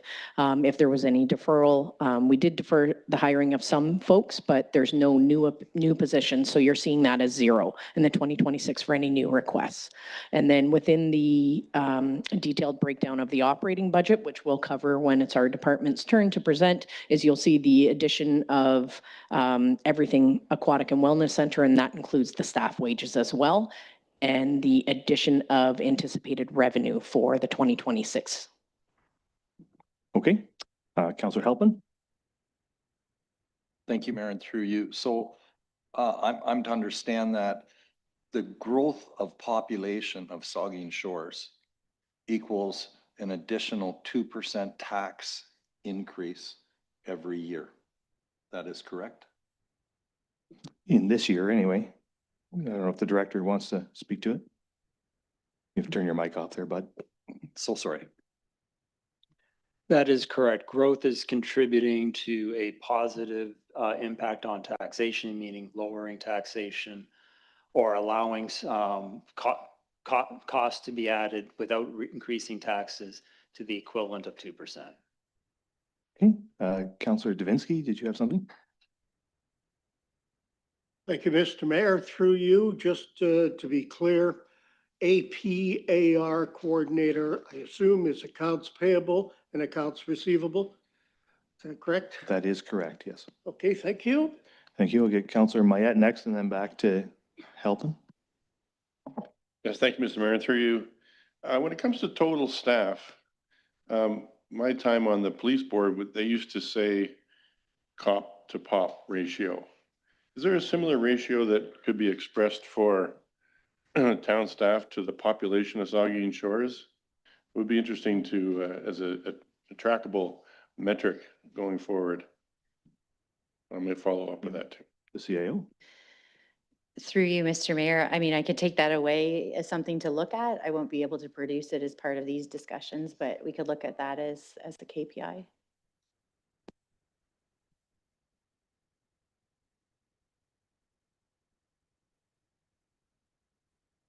This is effectively your pop to cop. So the bars are the town staff rather than cop, and the line that you're seeing there is the population line.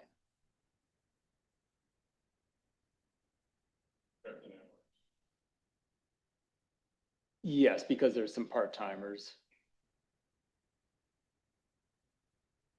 Well, it is, I would just note, like council in passing the business plan and budget also is approving the KPIs and can give direction on the KPIs it wishes to track as part of the business plan. So if one such KPI was, well, there's nothing that rhymes quite like cops to pop, but town staff to population, council could give direction to amend its business plan to include that metric and to monitor it going forward. Councillor Halpin. Thank you, Mayor, and through you. One thing to keep in mind in these 10-year personnel plans, like it doesn't necessarily mean that because we're approving this budget now that in 2031 we have to hire this many staff. Like we still have flexibility in this, correct? Yes, absolutely. All you were being asked to approve, we will be approving the 2026 personnel cost, that chart that was before us a moment ago. Councillor Halpin. And through you, Mayor, I think it's a really good idea to have that ratio of staff. And I was also wondering, do we have any comparison of staff to population for similar size municipalities as Saugeen Shores? The way we often look at our tax thing, like we look at Collingwood and other cities that are about the same size. I would like something like that, but one thing that Saugeen Shores has is that is both an advantage and a disadvantage is the vast amount of parks and facilities that we have. And of course, if you're going to have that, it adds so much to our quality of life here, but it's a lot of grass to cut. It's a lot of people to employ. But I would like to see a comparison to similar sized municipalities and how many staff they have per population. I'm sure the administration can look into that and see if that's possible. The Deputy Mayor. Thank you. And I'm asking a question that I know the answers in here. I just didn't add up the numbers myself. But when you look at some of the comments at the very end of the addendum, some people, were asking questions about or making comments related to town staff. What is the number of full-time town staff now? What is that number?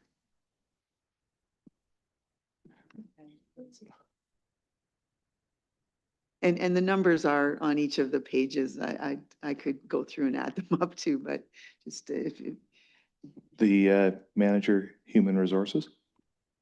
Thank you, and through you, Mr. Mayor. As of the most recent dated November of 2025, our permanent full-time headcount was 138. And then our permanent part-time was 8. And then on top of that, we have students and temporary part-time staff. Okay. Anything further on the personnel? The Vice Deputy Mayor. Yep, thank you, Mr. Mayor. And I spoke pretty passionately last year. I won't be quite as passionate this year. When I saw the personnel plan, 26 new employees in the last 10 years, I circled 5 that I said, yeah, really? Why are those even in there? And I still question some of the positions that were listed, but I just want to hear again that before any of these full-time positions are actually approved, they will come back to council one at a time. Correct? Yeah, that's correct. Yep.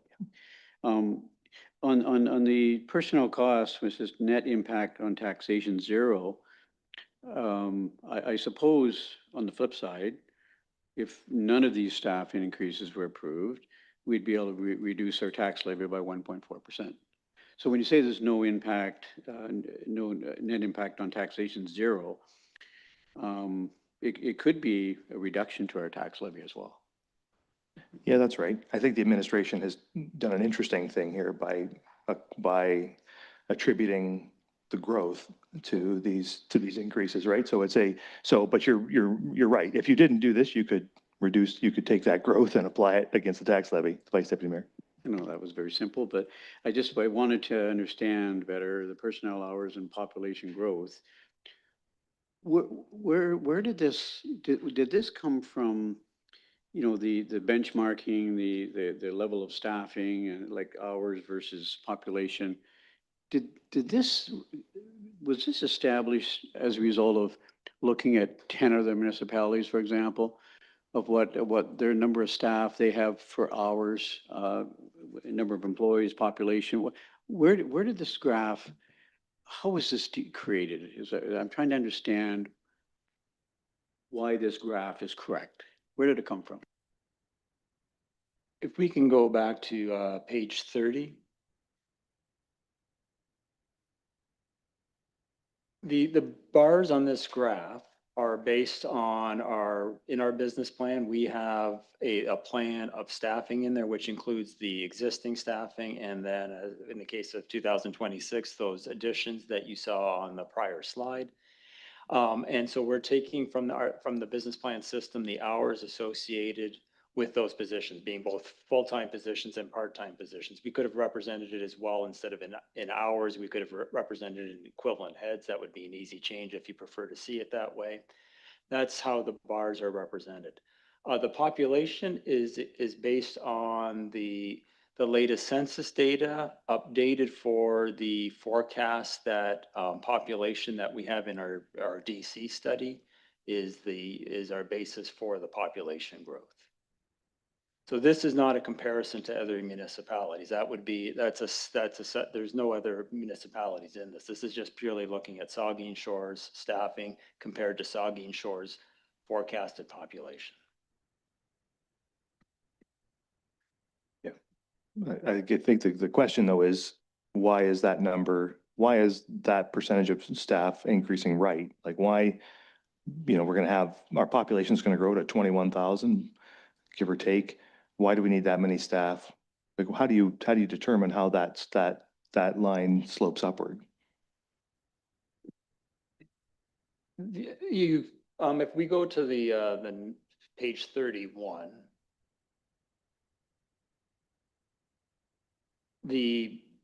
what this slide here is telling you is that the full growth dollars available is not being used for staffing. That you can have debate as to whether 1.4 is appropriate or 1.2 or 1.5. You could also, at the extreme, say that no increase in staffing is required. But I think most people would recognize that if you keep staffing the same and population continues to grow, you're going to see a reduction in service being provided to residents because we're not able to keep up with the increased demands for service from an increasing population. And so this is staff's view on what is required to maintain service levels for the growing community, and it leaves room to put into other initiatives that are not personnel related. Okay, thank you. Any further questions, the Deputy Mayor? Just to follow up on what the Vice Deputy Mayor said about information or something coming back to council. My read of this chart is removing the students from the situation. There's 3 full-time jobs there. Have we not given pre-budget approval to 2 of those already? So am I correct in thinking that? So they won't be coming back for consideration? Yep, the CAO. Through you, Mr. Mayor. So you'll see on that chart, and sorry for the short form, but the APAR coordinator was pre-approved by council. The other decision council made was to take the position that was financial analyst, which was in a future year, and move it into 2026 for consideration. So it hasn't been approved, but it was pulled forward. Okay, yep, so that decision is, excuse me, still in front of us. Are there further questions or comments with respect to this before we move out of the introduction and into the departmental overviews? I don't see any such requests, so we will do that now. We'll go into our departmental overviews, and the first one is from the Office of the Chief Administrative Officer and the CAO. Thank you, Mr. Mayor. As most around this table know, the Office of the CAO is made up of the Strategic Initiatives Division and includes the legal portfolio. Our department is responsible for implementing council-directed policies and programs, and also advises and informs council on the operations and affairs of the municipality. The department is also accountable for performance across the organization, as well as the specific functions in each strategic initiatives and legal services. Next slide, please. On this slide, you'll see that the different customers and community partners that we work with in the Office of the CAO, but you'll also notice here the staffing plan. And on each department slide, you will see the specifics of the staffing plan. And as the Deputy Mayor mentioned, if we added it all up, we could figure out the total number, but they're by department here. So just some of the changes that's happened in the Office of the CAO. In early 2025, Council endorsed an organizational change which moved human resources into the Corporate Services Department. So that did reduce the headcount in the Office of the CAO by 3 positions. So it would have gone down, I believe it was 11. So it would have gone down to, oh, that doesn't make sense. Oh, the seasonal one, sorry. Would have gone down to the 8 plus a seasonal one.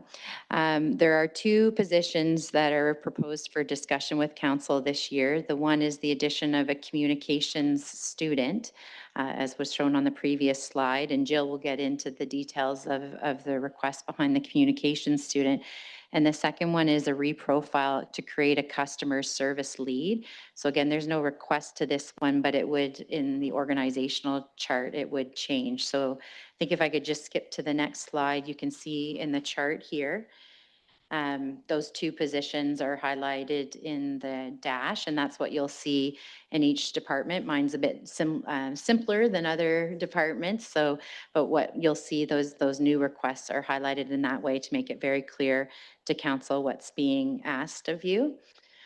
Just to highlight in strategic initiatives, I did have one question prior to the presentation today with the strategic initiatives officer.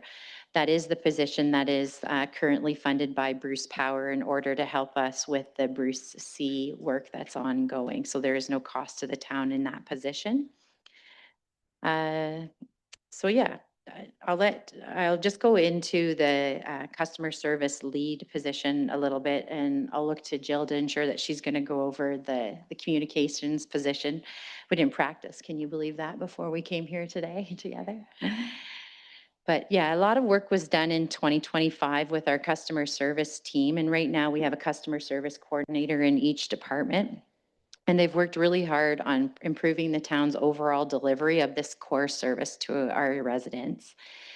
I would like to highlight the passion and commitment of that team that work here at the town. They were the winner of the 2025 inaugural Gulls Nest with their improvement idea of bringing online appointment booking software. And it's really a testament to the creativity and the passion of this team. One of the challenges that they identified as a group was coordination among the team, as they are housed in each respective department. And as a response to that, they've put forward this plan to have a lead, which will report into Jill in strategic initiatives, which would help coordinate scheduling and front counter and phone coverage for this team. So we really see this as a really a great addition to this vital and valuable team. This reprofile has a nominal impact, as I noted, as it's a shift within the organization. And it's anticipated that this position would be in place for 2 years, 2026, 2027, which would allow us to evaluate it and understand that it's having the impact it's having on the customer service and how it's delivered at the town of Saugeen Shores. So that's the specifics of the customer service reprofile. And as I noted, Jill will go over the communication student. But these two positions would bring the headcount in the office of CAO to 9, but they represent a 0.3 full-time equivalency request with regards to staffing. Next slide, please. The Office of the CAO has 3 priority areas around leadership and governance, communications and engagement, and then organizational effectiveness. And you'll see as I go through the KPIs on the next slide, how we measure those pieces. So if I can move to the next slide, please.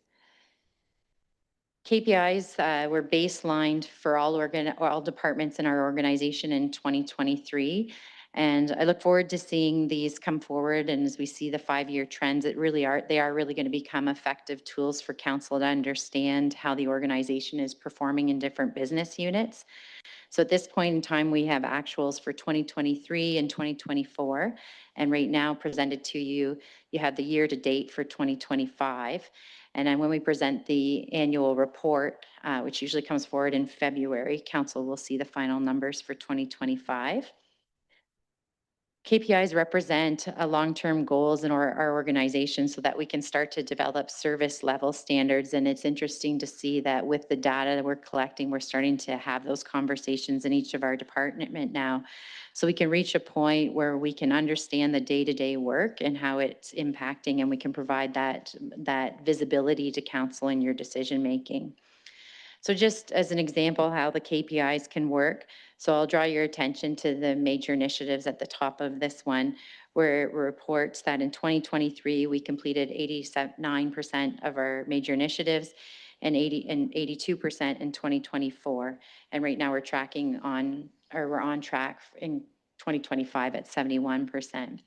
If council were to see a completion rate of 50% in one of these, you should expect that we had an answer at why we're at 50%.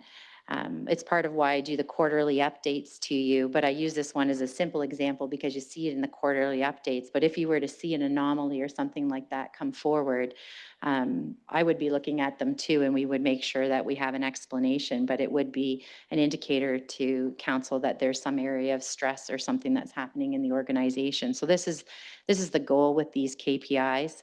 And they do align with those 3 priority areas.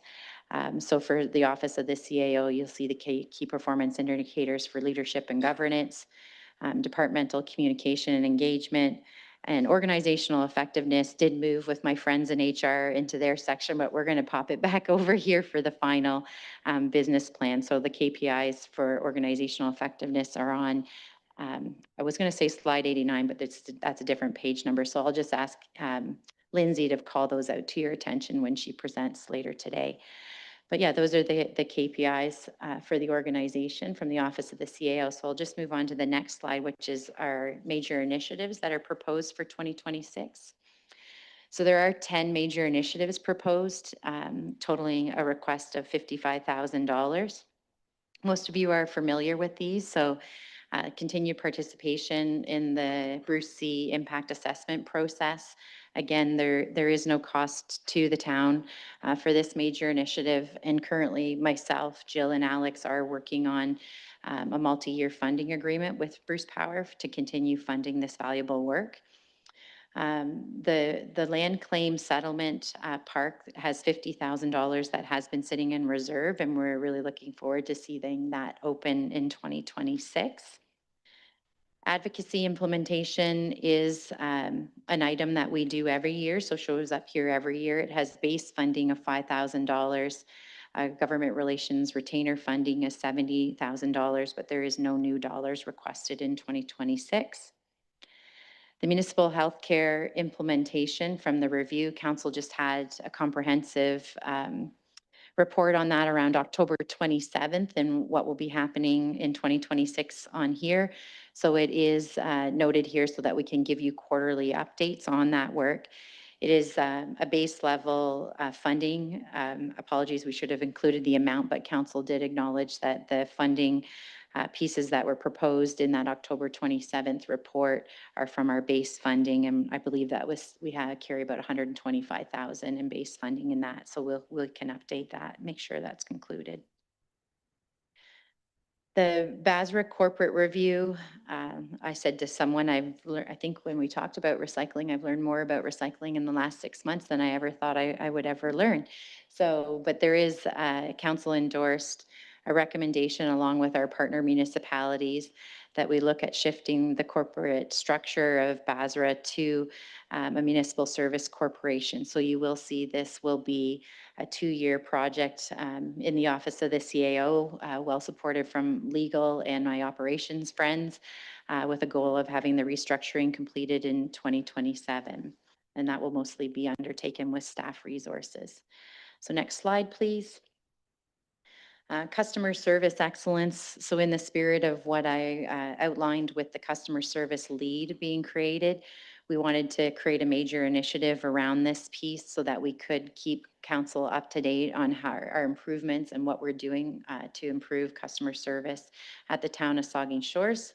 So there's no base dollars requested with this, but we did want to keep you aware of what was happening. Under legal services department support, we are looking for $10,000 in 2026, so 0.05%, which would have allow us a bit of a resource for our departments when they need expert guidance to improve any of their documentation, streamline processes, or maintain compliance with legislative requirements. So we're just looking for a $10,000 operating budget related to that piece. Additionally, in legal services, what's come up recently and council is aware, we have a number of litigations that we seem to focus specifically on real estate. And so in talking with our friends in finance, what we have proposed for council here is that we create a reserve allocation. So it is $25,000 annually that would be available to council when it comes to those real estate litigations. And if it were unspent in a year, it would start to form a reserve around those pieces so that if we had bigger litigations that we needed to move forward, we had a bit of a pot to go to that council could utilize. The Gall's Nest, I actually have slides coming up that spell this out in more detail, so I will speak to that in more detail. So I'll just go to the next slide now as the last one in the major initiatives.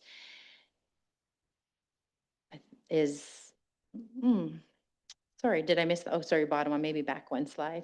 I flipped my page, but not the slide. There's a lot going on up here right now. So the civic awareness education campaign, my apologies, is the last one in the major initiatives. And as we move into 2026, with it being an election year, we have asked council for $20,000 with an impact on taxation of 0.09%.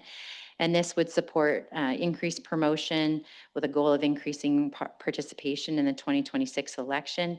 By educating residents on the value of civic engagement ahead of the election, this investment will help strengthen the democratic processes and community trust, working to increase voter turnout and more representative decision-making. So again, there's a $20,000 request from that.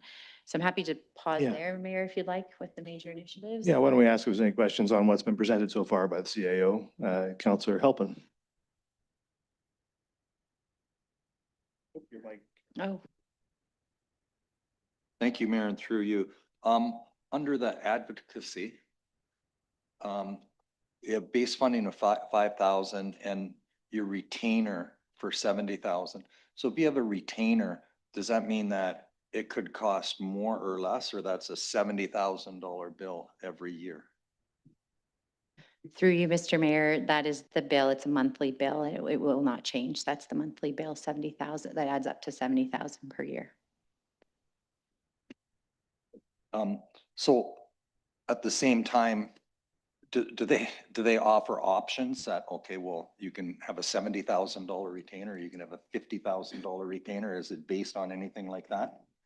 Because surely they wouldn't do the same amount of work for 70,000. If you're paying them 70 and they did 4 reports or something, if they do 10 reports, do they still charge you $70,000? Through you, Mr. Mayor, on that monthly retainer, it is as much or as little as we decide to use them, that they're at our, like, for lack of better words, beck and call. And so as staff, we meet with them once a week, and from all areas of the organization, demands are put on that government relations firm in different ways to support us where we need. So I believe we did a report out in and around August on what the work that had gone into this government relations firm in 2024, 2025. I can tell you that some of the big grant dollars we've gotten from are from the supported advocacy that they've had with us. They've helped us in negotiating conversations with federal ministries we normally wouldn't have access to, like the Coast Guard, helping us secure the Chantry Island lease there. We've recently talked to them about both the federal and provincial budgets and where they're at and where there's opportunities for Saugeen Shores to capitalize. So again, it really is related to the amount that you utilize them. And trust me, we are keeping them very busy. Okay, anything further on the business plan, Deputy Mayor? Thank you. And I have 2 questions, both for clarification. I don't mean to put you on the spot, but the park installation that's mentioned here, we used to refer to it as Reconciliation Park or Summerside Park. How do you pronounce the name that's showing up there? The Manager of Strategic Initiatives. Thank you for the question. And through you, Mr. Mayor, it's Wazaya Park. Wazaya. You turn your mic. That's easy to remember, hopefully. If you could just say a little bit more, I'm all in favor of trying to encourage more people to participate in elections and municipal elections and other elections too. For $20,000 though, what can you give an example of a couple of very specific actions? Is this for a consultant or is this for resources, materials that would get out there in the community? Like what 1 or 2 things that might fit into that to give us an idea? Thank you. The Manager.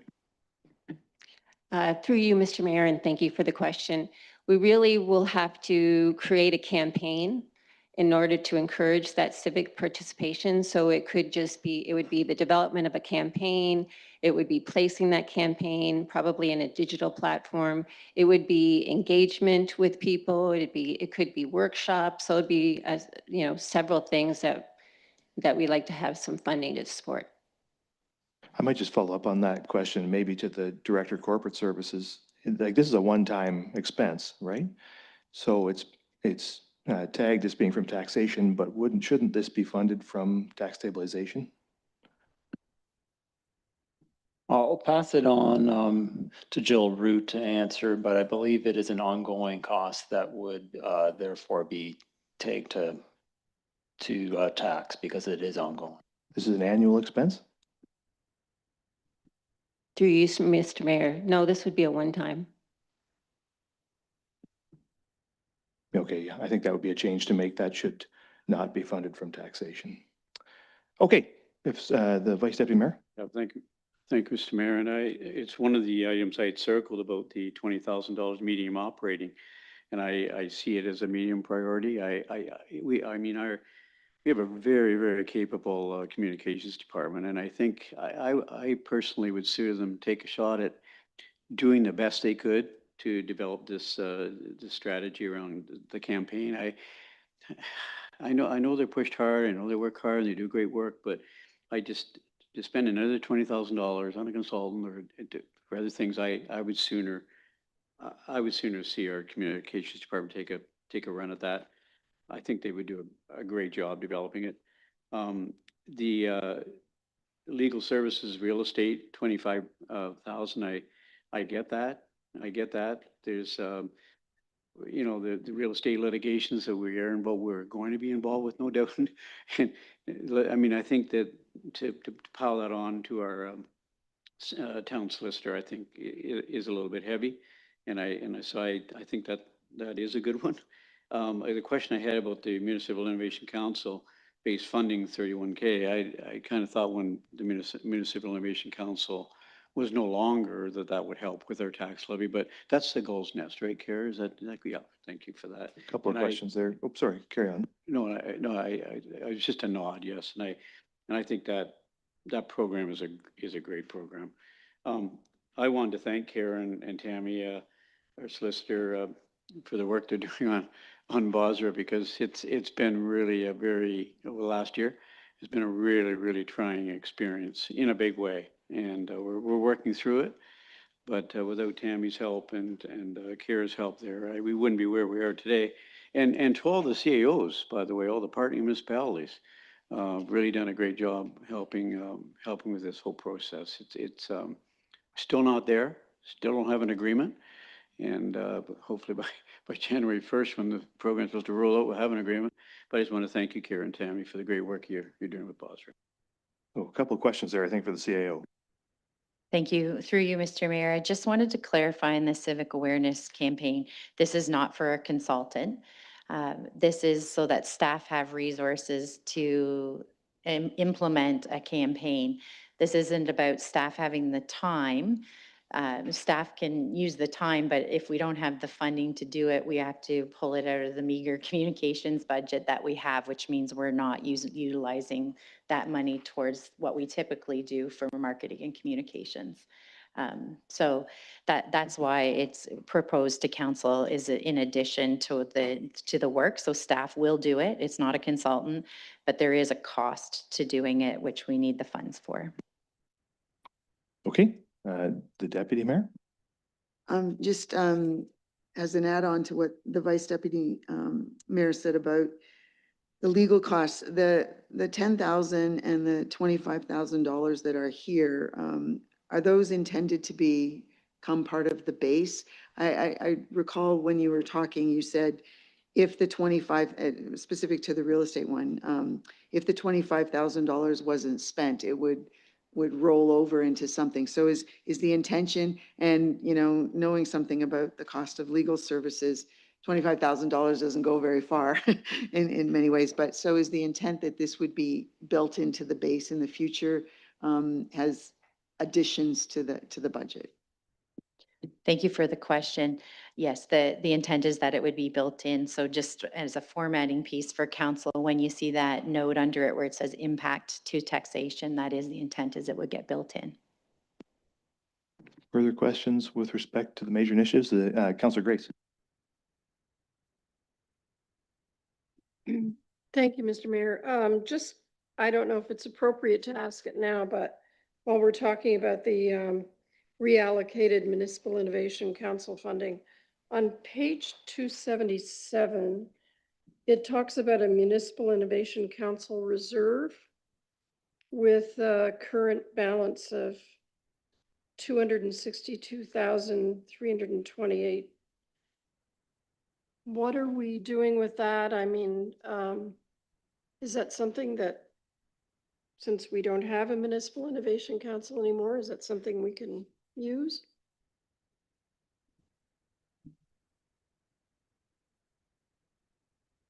There we go. Thank you for the question. So with the Municipal Innovation Council, the town of Saugeen Shores was the banker for the Municipal Innovation Council. So what you're seeing is reserve funds in relationship to the entire partnership. Since the partnership wound down in March of this year, we have reallocated everyone's portions back to them.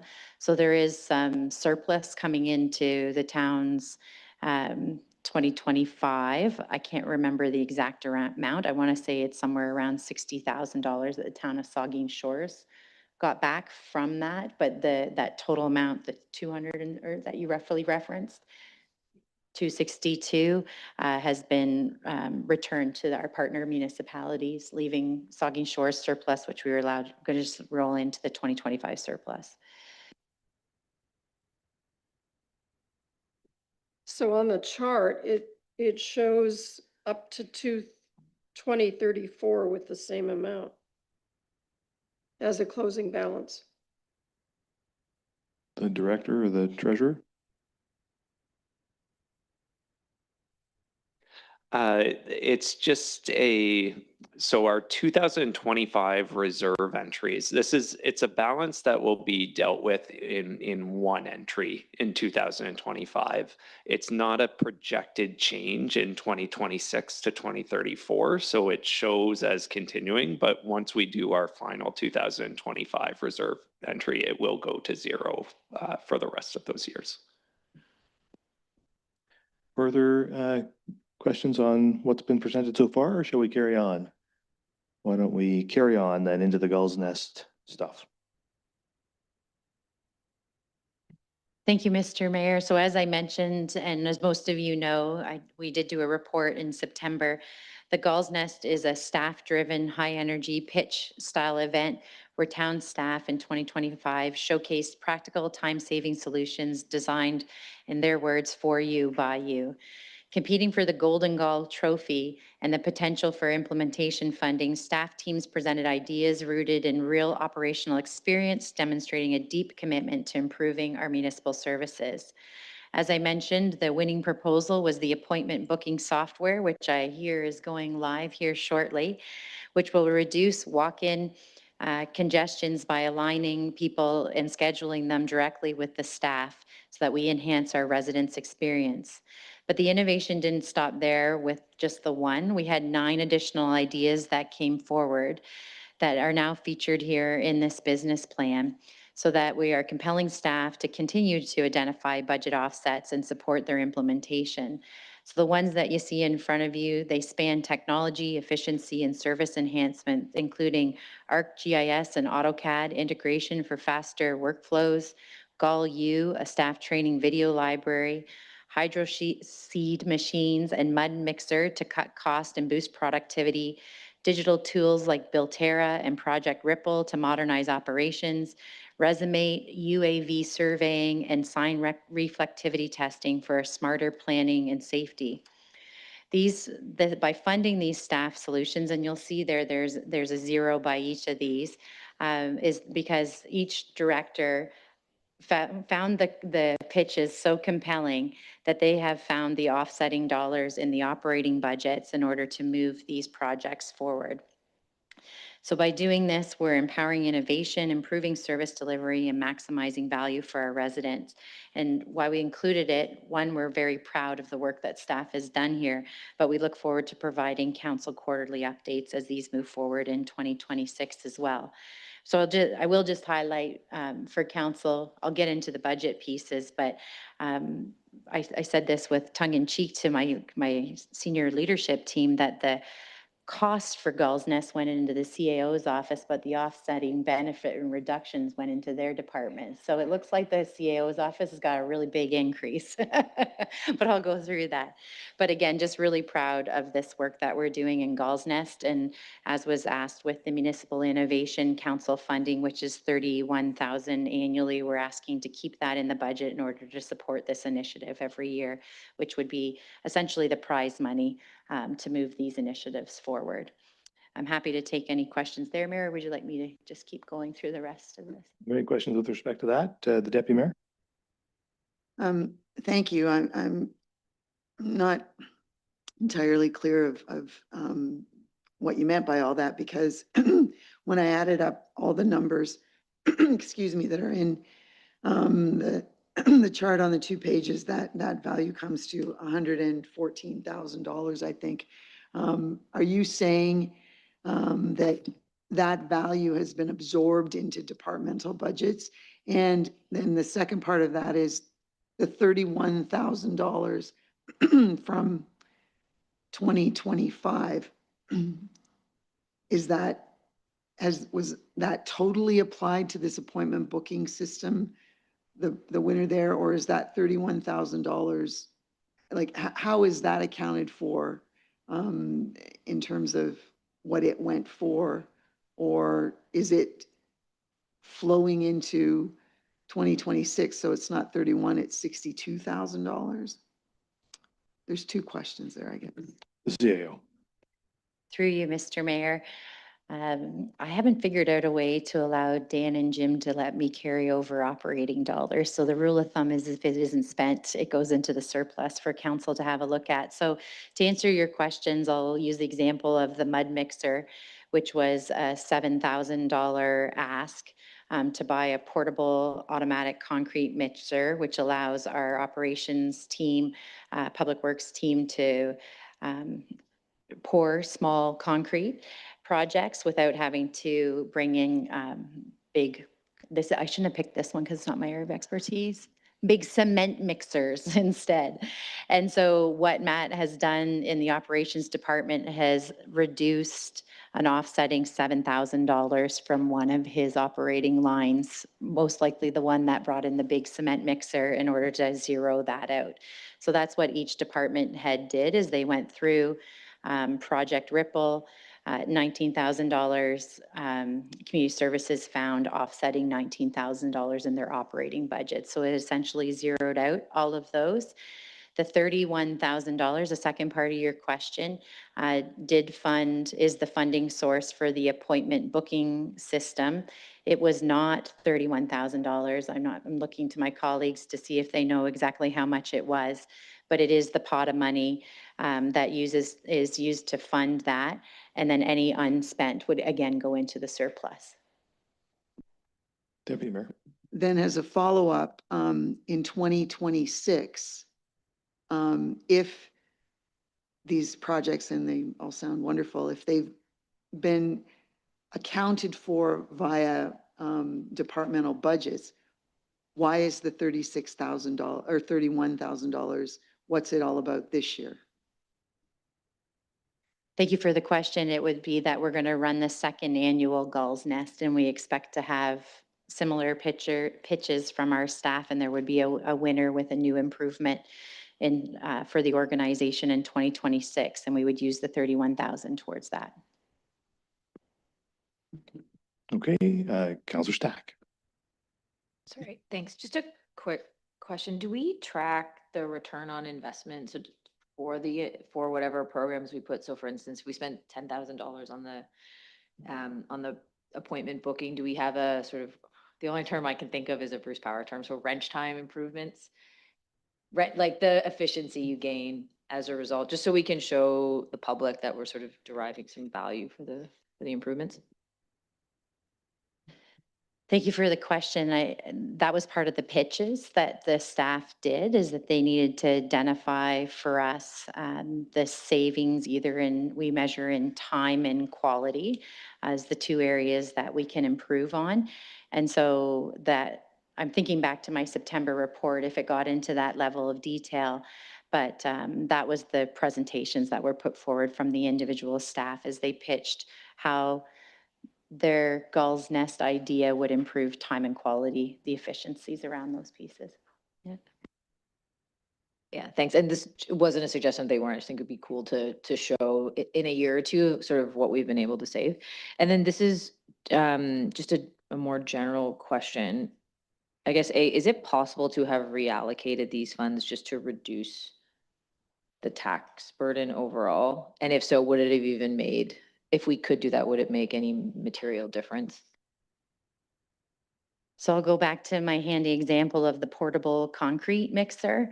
We are going to need that concrete anyway.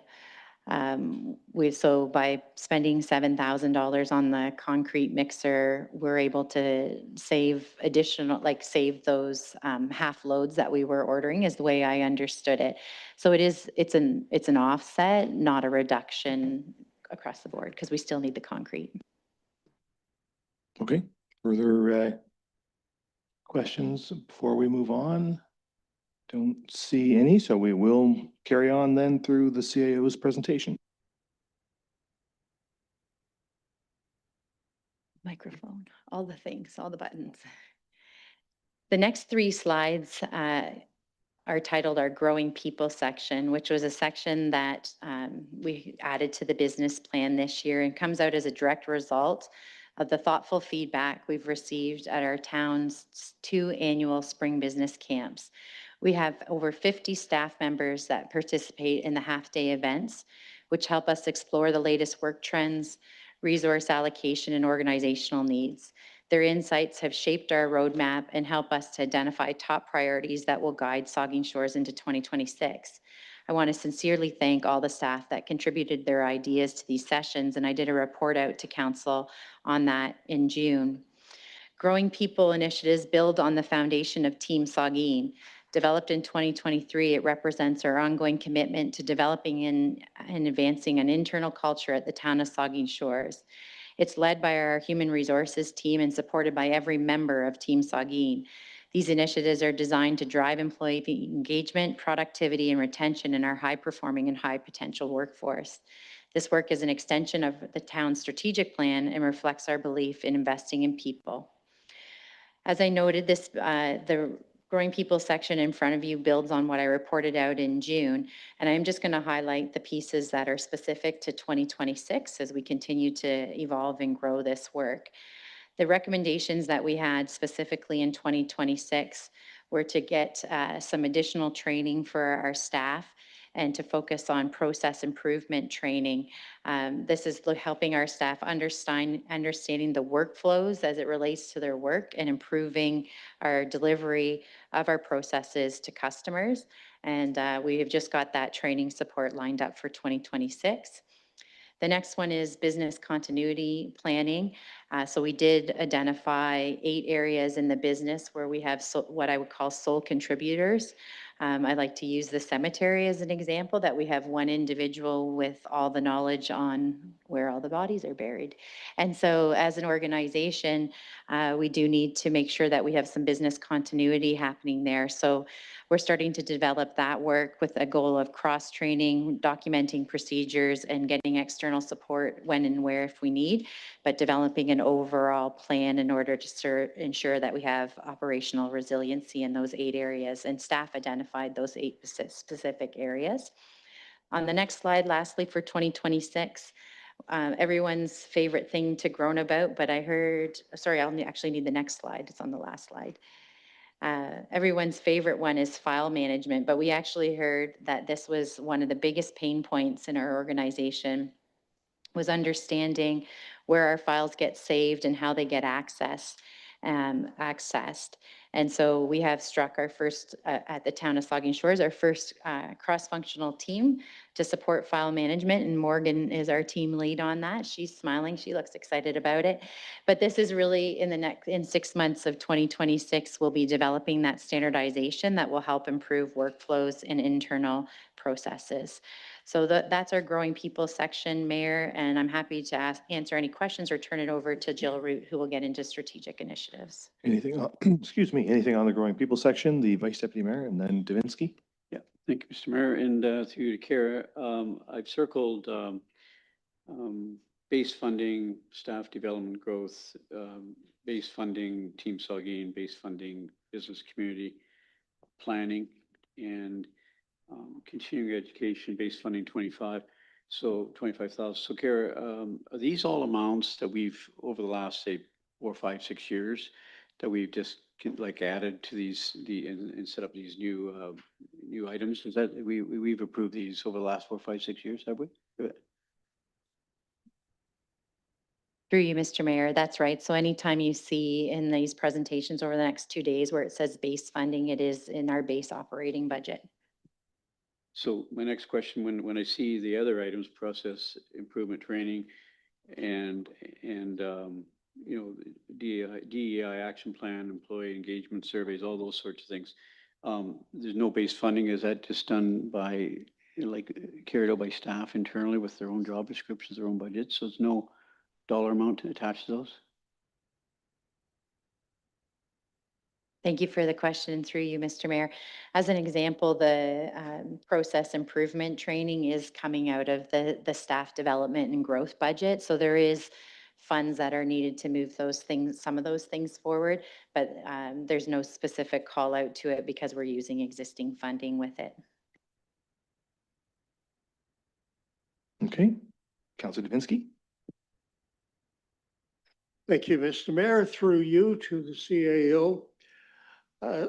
Again, the staff development and growth, the funding for staff training, leadership development, base funding, 60,000. How does this marry, or does it, with the Gull's Nest of 31,000? That's there. This seems to be the same thing, and there could conceivably be overlapped with that one, Team Saugeen, and the others here. So I just wondered what the answer is. Thank you. Thank you for the question. The Gull's Nest is a specific initiative, as I just highlighted. Under staff growth and development, what you see being funded from this base funding, as I noted in 2026, the process improvement training budget will be funded from there. We also send several members of our staff to Loyalist College training for leadership training from that budget. We've funded things like our LEAP program, which I'm a little on the spot, but it's Learning Excellence and Achievement Program.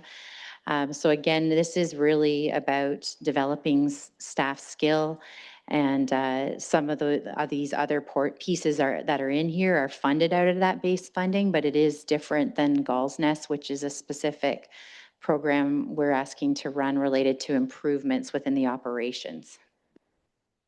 Could I just follow up on that? Because I was thinking something similar, but not with respect to the Gull's Nest. It was with respect to the continuing education policy. Like, to me, and even just hearing your explanation just there, that staff development and growth and for 60,000 and the continuing education policy for 25, it crosses over a fair bit. What's the difference between those two things? Thank you for the question. The continuing education policy that council approved, I would position it as money that's available, staff apply to it, and it's where they want to shift career trajectory. So I'm trying to think of a really great example. One's not popping into my head right now, but we do support within our departments training and development related to growth within that department. I'm looking to see if anyone's got a really great example they can toss me right now, but certifications that our operators need, those kinds of things are funded from within the department. But if someone were to come forward and say, I'm a customer service coordinator, I've been working in development services, and I would like to one day be considered for the development officer position, which will require me to do increased schooling and get my registered professional planner, that would be what the continuing education fund would support them in. And it's an application process that staff make. Okay, get Councillor Halpin and the Deputy Mayor. Thank you, Mayor, and through you. So the total budget for growing people, if I add it up right, is $101,000. And how would that compare to last year's budget for this? If the clerk can just scroll through the bottom two, I see no new asks. I'm just going to go if we can scroll up one slide, please. There's no new ask there. And one more slide up, please. No new asks, so it's held at the same. I didn't add them up, but there's no new asks for 2026. Okay, Deputy Mayor.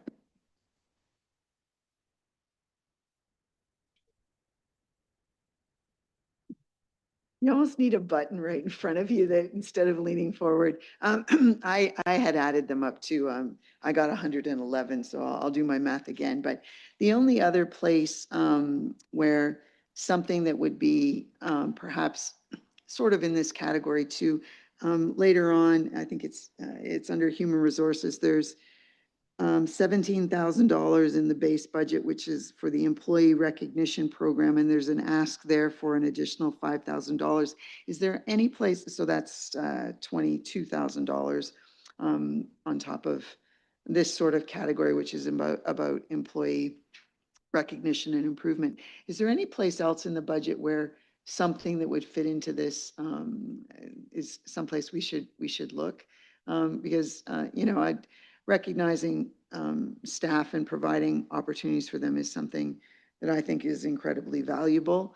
And it's nice to recognize the total value that tax or the ratepayers are contributing towards that. So I did find this other item under HR, which again, there's an ask there for an additional $5,000, which makes that $22,000 for employee recognition. Is there any place else it shows up in the budget? Through you, Mr. Mayor.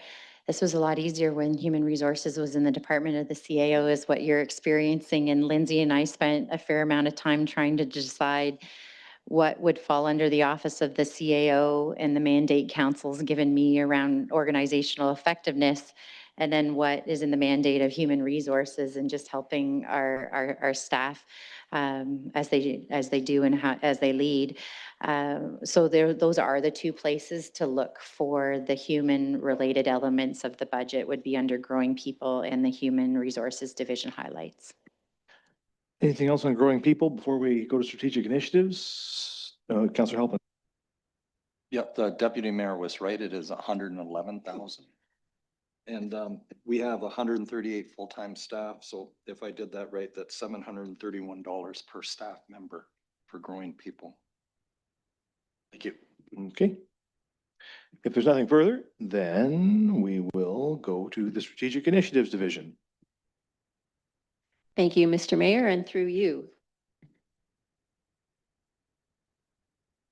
The Strategic Initiatives is responsible for coordinating the strategic priorities set by Council and the administration. The division provides strategic communications, planning for the organization and for partners, both internal and external. This includes coordinating public engagement and delivering messaging for the mayor, council members, and the CAO. Under the Office of the CAO, Strategic Initiatives is responsible for the priority areas of leadership and governance, communications, and engagement. So I'm just going to go through trends briefly. If you can go to the slide on trends. Thank you. So you'll see on the emerging trends slide, we've covered communication, data insights, advocacy, equitable engagement, and recent legal rulings relevant to the division's work. If you'll just bear with me, I am going to go through the trends because it's because of these trends that we've highlighted some of our divisional work this year. So under effective communication, this really does play a vital role in establishing trust, particularly during periods of transition. Clear and consistent messaging coupled with open governance is essential for meeting public expectations. Municipalities are therefore adopting user-centric digital platforms, implementing interactive surveys, and employing transparent reporting mechanisms. These strategies not only strengthen public confidence, but also foster greater civic engagement by enabling residents to participate both remotely and in in-person events. Data-driven decision-making is increasingly guiding strategic planning, with municipalities leveraging advanced analytics and real-time dashboards to set priorities and measure progress effectively.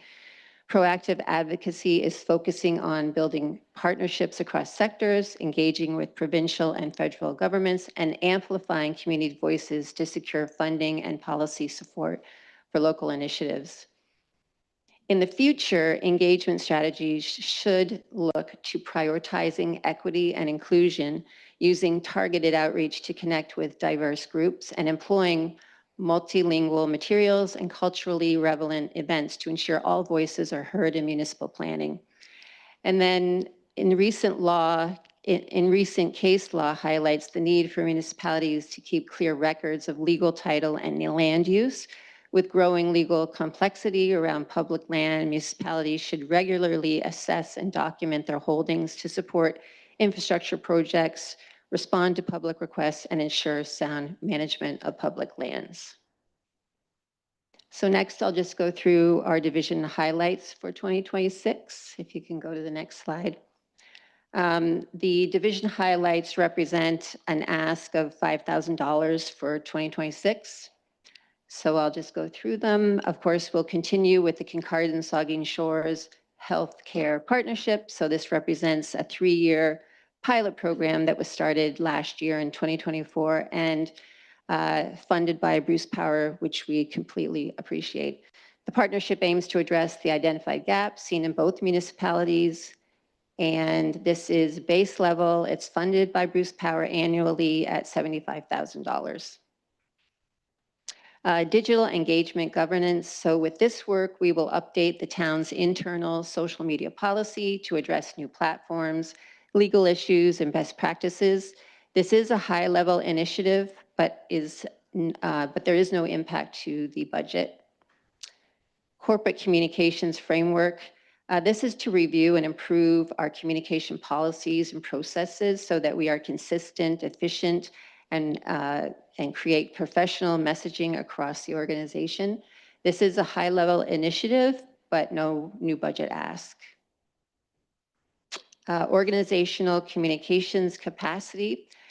When this project is complete, this will provide staff, our internal staff, with the tools and knowledge they need for effective internal and external communications, a role that will be led by communications, but integral for all staff to embrace and understand.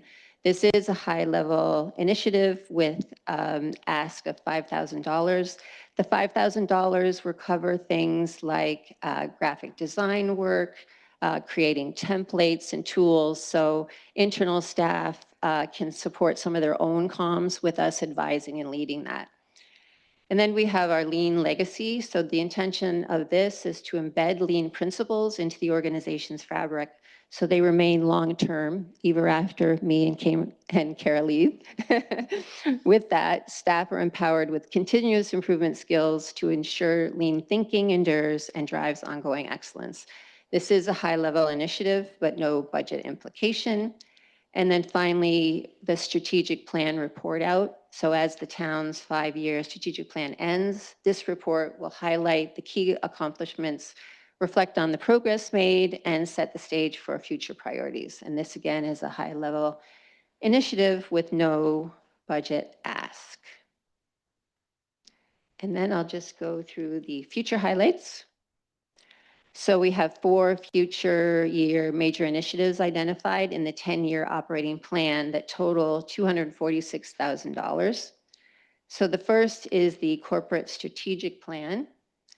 This council updated the town's strategic plan in the first year of its term in 2024. The 10-year operating plan has a placeholder for a strategic plan update in the first year of the council term. The 10-year plan includes 2 updates, so that's why the total is $112,000. Community diversity and equity inclusion, so a DEI program. This is an external program, so in 2026, we would create a 5-year town DEI plan. It'll be developed in line with what we heard from both council and the public. And the action plan will include measurable outcomes with a goal to guarantee that all individuals, backgrounds, and gender identities enjoy a welcoming and inclusive experience in the town. This work is projected for 2027, not 2026, and will cost a total of $59,000. There is a cost in the 2027 budget at 25, and then we have increased it over the next few years to continue to update the plan as the world changes. The next one is the Youth Civic Awareness Campaign. So this campaign includes a strategy to enhance youth civic awareness and participation. And this work is projected for 2027 and will cost $25,000. And then finally, the senior strategic plan. And as the population grows, it becomes important to develop a roadmap that enhances the quality of life for older adults where the town has influence, including social activities, access to services, and addressing specific needs. This work is projected for 2028 and will cost $50,000. And I'll just go back to my division highlights for a moment, and just as you reflect on those, I'll just speak to the communications student that we have projected for 2026. And when I asked staff to kind of give me the data around what we're doing around communications, the story that it tells is that we really increased the communications that we do externally, the work that we do to support our internal staff. And we now have an engagement platform, which has also doubled. We've got twice as many projects on Engage Saugeen Shores. It's really picked up. And so this work has really, increased the workload around our communications, our small little team. And so we think that by having a student in the summer when things are really ramped up, this would help with the workload then, and then also help us prepare for the fall and, subsequent months in the year. And that is my presentation, and I'm happy to turn it back to the CAO. Well, questions or comments to the strategic initiatives report first, the deputy mayor, and then Grace.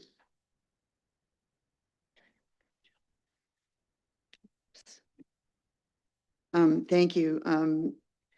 Absolute support for the communications student. A well-managed summer experience for a student is an incredible opportunity, not just to get a lot of work done, but also to provide some potential career motivation. Just on a personal note, when I was a student at university, I had a summer job in the clerk's office in Southampton, working under Ray Smith and Marianne Eby and Lori Swigger, who eventually became, or Lori Thomas at the time, became Lori Swigger, the town treasurer. She was working there too. Amazing experience. I had another summer position as a university student in the clerk's office in Paisley, working under the former CAO for Saugeen Shores, Ron Brown, and Pat Bell was the treasurer then. And just incredible experiences. So a well-managed opportunity that provides some opportunities for students to do things. One of the things I did in Paisley was their whole records retention bylaw. Went through all the backlog of all their bylaws. That's an amazing opportunity. So total support for that. I did want to express, though, concern about the representation of the youth civic awareness item. The last time we heard about this, both the youth one and the senior one, I thought that they were going to show up in 2026. It wasn't about civic awareness. It was about, for the youth category, it was just about recognizing that we don't particularly have a great deal of awareness of youth opportunities and needs and all that kind of stuff in our community. So it wasn't about civic awareness. It was just to give that demographic a place in terms of planning. And it draws into the diversity argument too, and what you said with a trend about an awareness of equity with diverse, multilingual, and culturally relevant approaches. We have showing up later on in the budget conversation some dollars associated with active parks and facilities update to a plan. But that's active parks. Those are sports related facilities. Facilities are often about organized activities too. Not every kid in our community has a chance or an interest either, sometimes, in participating in those kinds of things. We have an awful lot of kids showing up in our community, as evidenced by the burgeoning population in the schools and the need for a new elementary school. I think that there's there has to be an opportunity soon, 2027 pushes it out another year, where we actually engage in some conversation about what's going on with kids in our community and what are we providing and not providing, and what do they want, what do they need, you know, how many of them are there, that kind of thing. The same thing holds true with seniors. You know, and I think the definition here captures a little bit more of what I thought these two categories were about, going back to past budget conversations. But again, the seniors one's been pushed out another year to 2028.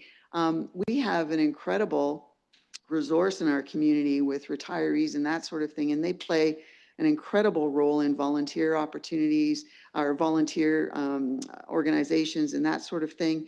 And I think we're just missing recognizing the potential to say, hey, we care about you, we know you're here, and what are we doing that's good? What should we be doing? What could we be doing? What do you want us to do? And I'm disappointed that we're pushing those things out a little bit further, particularly on the youth one, because the more we spend on recreation facilities that cost money to use, I think we need to make sure that we're hitting the demographic that are not kids that have access to that or are those kinds of kids. And so I just want to express my disappointment that we're pushing those things out. And also that I don't think what's here in a description for the youth one, I don't think that that matches what we had in the past before us. It's not about civic engagement or awareness. It's about making sure that the town is providing stuff that's good for the quality of life of children, because we have a lot more of them and we're pushing them into big apartment buildings where they don't even have a backyard necessarily anymore. That's my little rant for those two items to move up in terms of priority from, you know, medium to something else, but also, you know, to try and pull them as close to now as we can. Thank you. The CAO. Thank you, through you, Mr. Mayor. And I think this is a good opportunity for the council to decide how we want to handle these kinds of questions in here. I've definitely noted we'll correct the language on the youth awareness piece. So that's an easy fix. We can update that language. But if there is a desire for council to shift future year highlights in some way, shape, or form, and each department is going to present those, I'm thinking that they need to go on the table that we've been talking about, that council would have the resolutions in there, and then staff would come back on day 2 with what the offsetting would be. The reason, to be honest, the reason why these two pushed out specifically was Jill's one person in this division. Those budgets are not consultant dollars. They're dollars to support Jill doing the work. And next year, her focus in 2026 is on the healthcare review that council just approved. So if there was a desire from council to move any of these timelines on this piece, we could add it to that chart and staff would bring information back on the second day. Yeah, so you're thinking that the chart you're producing now we'll consider at the end of the day today? No, it would come back for council consideration at the end of day 2. Yeah, but you'll need direction from council to do anything, right? To add You'll it need some, to the you'll need some direction today Yeah, to make an adjustment if council wanted to make an adjustment. So I think council would have to pass a resolution today at some point before the end of the day today to direct staff to come back with a recommendation on how to realign these priorities. If you wanted to consider it before the end of day 2. So anyway, that's, I'll leave that to you. We can work on that, or you can ponder it for the rest of the day and we can think about it before the end of today. Councillor Halpin and then Grace. Thank you, Mayor, and through you. I know I heard this figure, but I didn't think I wrote it down. If you, going right back to the slide of staffing for the office of the CAO, and with your new asks for a communications student and a customer service coordinator lead profile, what was going to be the cost of that? Turn your mic off there, but I'm so sorry. The CAO will answer it. So the customer service coordinator lead is 0, and the communications student is actually, sorry, I can't reference this. Thank you. Whoever's reading my mind, that's beautiful. The communication student represents 0.1%. Okay.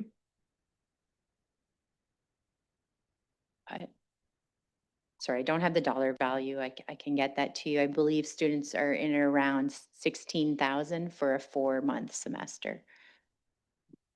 Thank you. Councillor Grace.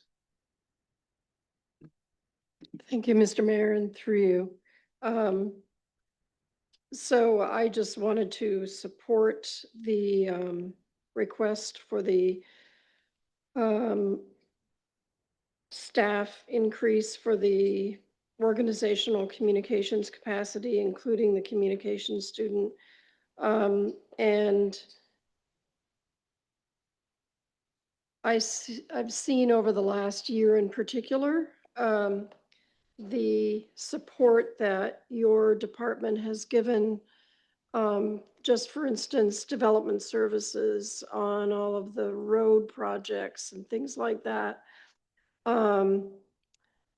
It's really been great. And just one example that I see, where your communications staff looks at various Facebook posts and somebody is answering questions from the town, which is really important. That's just one example.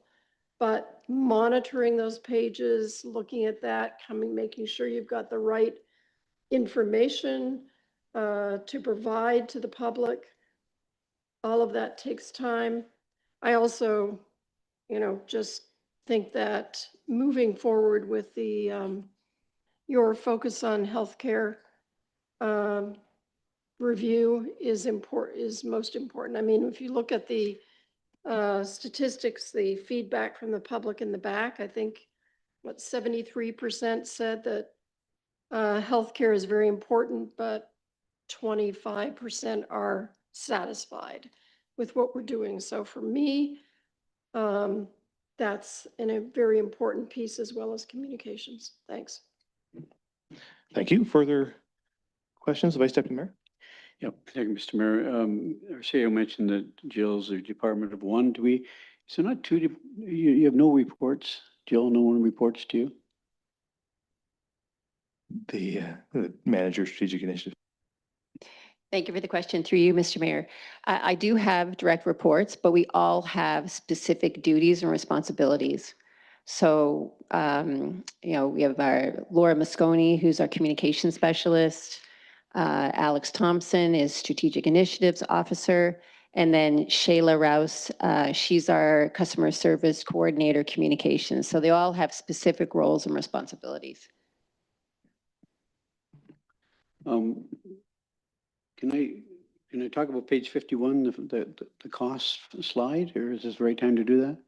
Well, I'll just ask if there's any further questions on strategic initiatives first, and then we'll get into that, I'm sure, with the CAO. Is there any final questions on the strategic initiatives? Doesn't look like it. So I don't know, Kara, do you want to speak to it first, and then we can have questions, the CAO? Thank you. And maybe I can head off some of the questions because I had to look at this quite a little bit myself too. So the CAO's office shows 182,273 increase from 2026.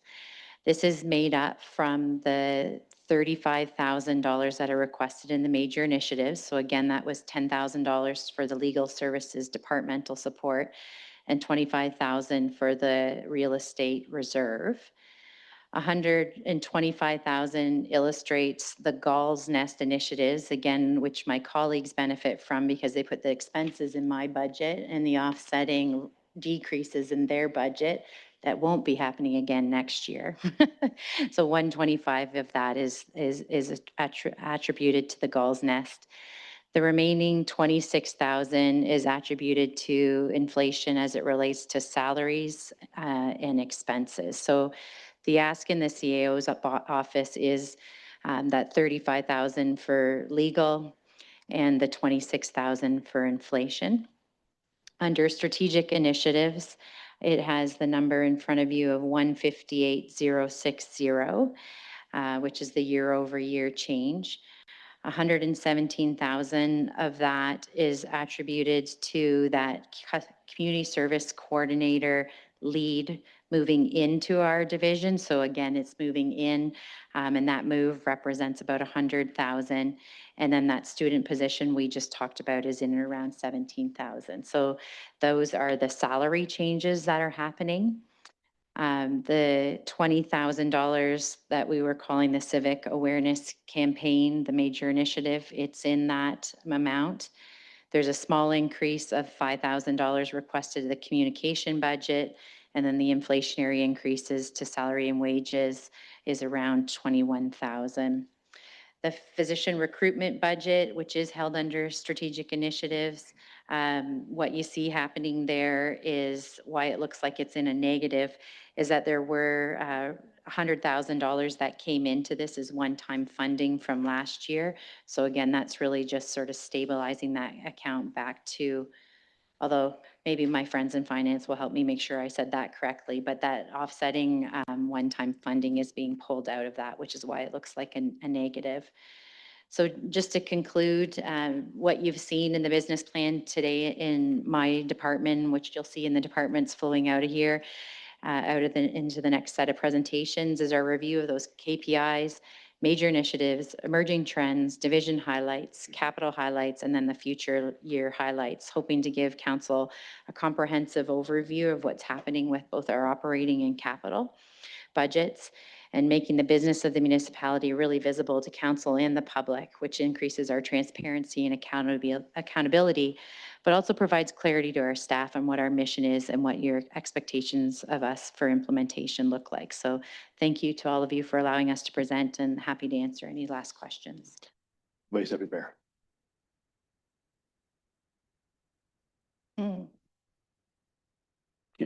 To you, to Kara. Kara, did you review my notes? You- Those were precisely all of the questions I had. So thank you. Phew, all right. The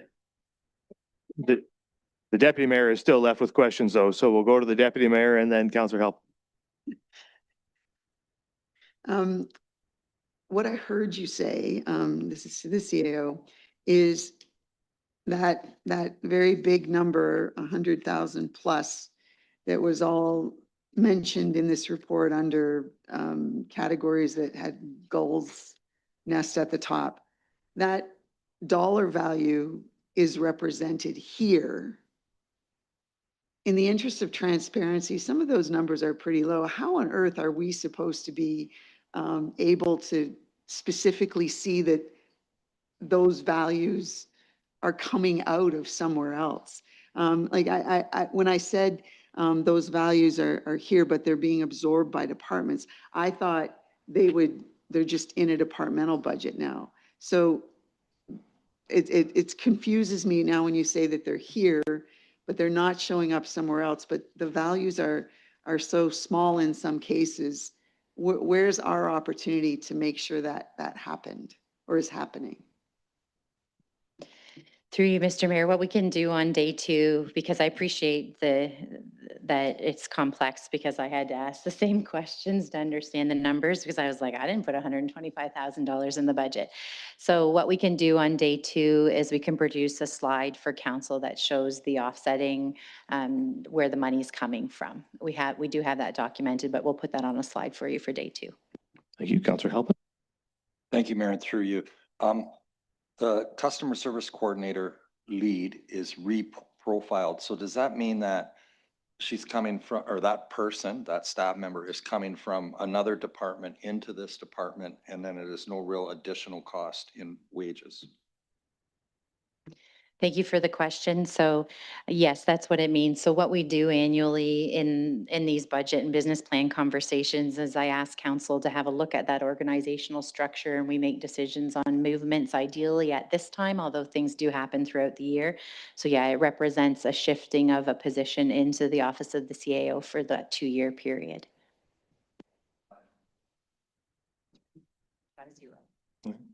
Any further questions or comments? I do wonder about like, it's just cognitively, I have trouble with the Gull's Nest money because I don't know what the $30,000 is really for, because you could, like, they presented the ideas, they saved money, and then the departments took them all, implemented them in their own budgets. Why wouldn't you just say, present your ideas, if they save us money, we'll implement them, and forget the $30,000? Like, we don't need the money to do that, do we? Like, we just, because you offset it. It's like a weird transaction inside our budget now, isn't it? Where we have this $30,000 in the CAO's department that we're using to pay to implement things that are being offset in other departments. Why wouldn't we just have it inside the departments, implement the savings and be done with it? Through you, Mr. Mayor, can we go back to the start of the Gull's Nest section? I appreciate this. It feels complex. It's the first year we've done it.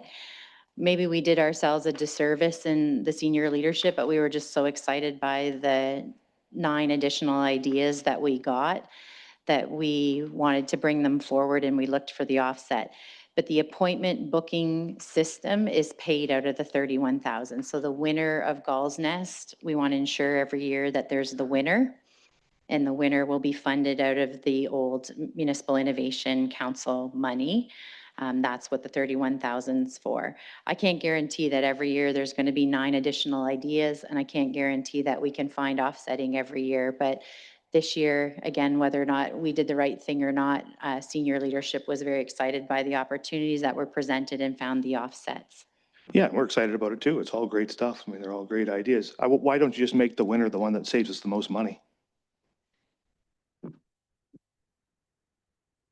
Yeah, it's easy to default. I know you're smiling at me and it's almost lunchtime. So it's easy to default to money saving being the driver, but money saving isn't always the driver behind a lean initiative. So again, I said we measure our improvements based on time and quality. So it could be a savings of time, which you could quantify, but it may not be an exact budget implication. It could be an improvement in quality. Again, I'm trying to think of a good example on my toes. I don't know that I have one, but we try not to, in our conversations in the organization in and around lean and what we're trying to move forward, it isn't always about saving money. It's about delivering value. Okay, the Deputy Mayor. Thank you for saying that, Mr. Mayor. Councillor Stack raised something too that is along the same lines. It's like we had a value there that value was no longer attached to something that was happening. So that value should have been sort of just removed from the budget. But it's sort of floated over to something. When you read the comments from the engagement about the budget, there were a number of people who said, we just keep adding, and we never really look at the things that maybe we're not doing anymore, that, we don't have to do anymore, and having those dollars kind of disappear from the budget. This is a good example of that we had a chance to consider. $31,000 had gone to something. That something doesn't exist anymore. So it should just have not been in the budget anymore. But it's still in the budget, but we don't really know what it's for. And we seem to have found ways to absorb what it was suggested it was going to be for, absorb those into departmental budgets. It is very confusing. And, anyway, I just, you both have said something that I agree with, the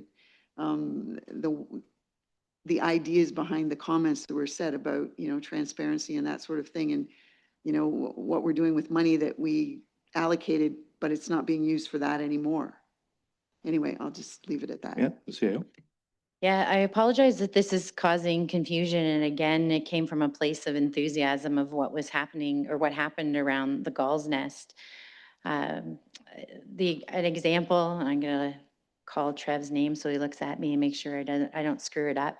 But an example of what we're talking about here, can I go one screen down, would be the sign reflectivity. So I understood the pitch when I heard it, that right now we have a contract services that go out and assess all of our signs over a year. The boys are nodding at me, so I'm getting it right.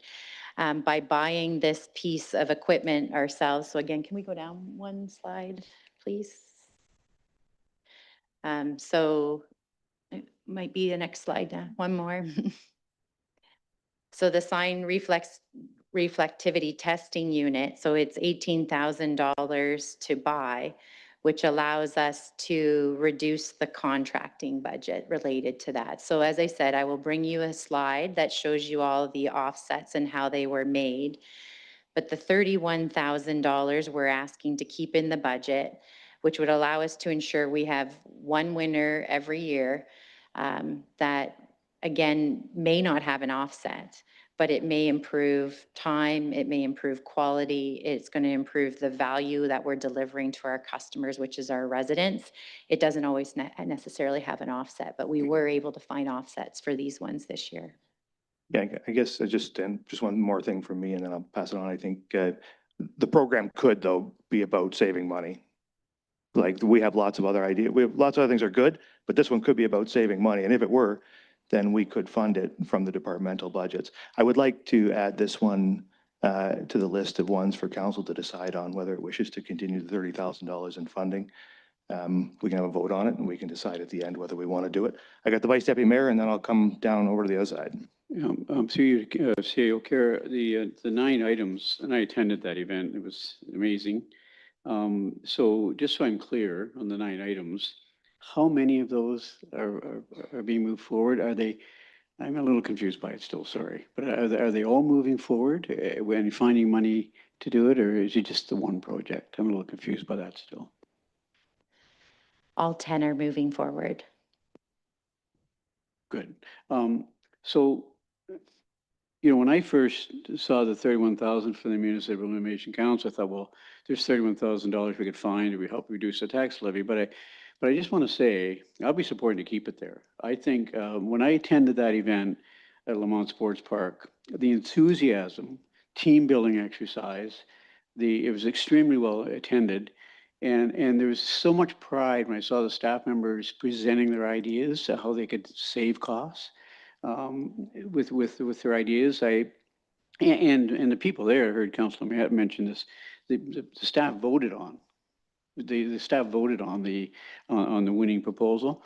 So I just think it was a wonderful event, and it is one item I'd like to really support leaving in because there's other things we're going to have to cut out by the end of the day.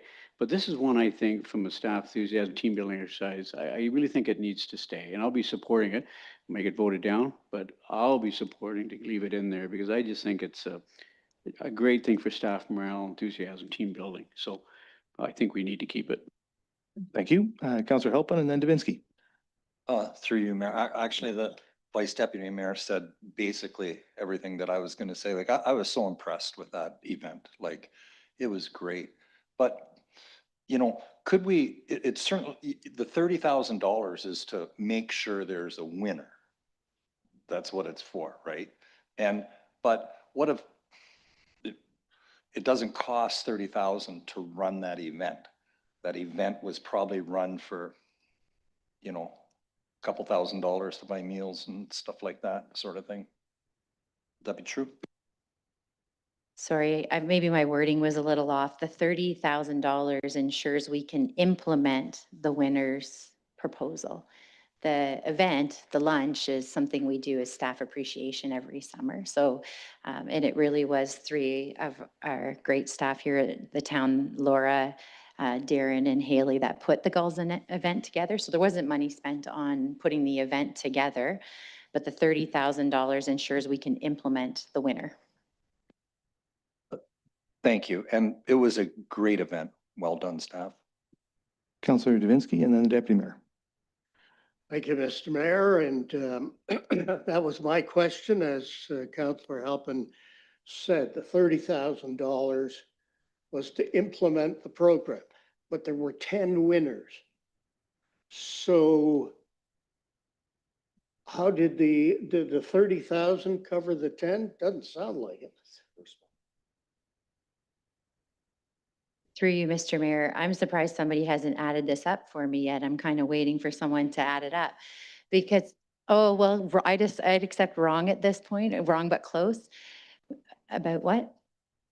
Okay, so the deputy mayor is telling me 134,000. So what I would offer to council, I would frame it this way: your investment of $30,000 has offset 134,000 in operational decrease. The deputy mayor, or carry on, the deputy mayor. Possibly part of the difficulty I'm having with this right now is if the timing stays the same on this event, it will happen in the fall of 2026, likely with the idea that whatever will happen in 2027. So shouldn't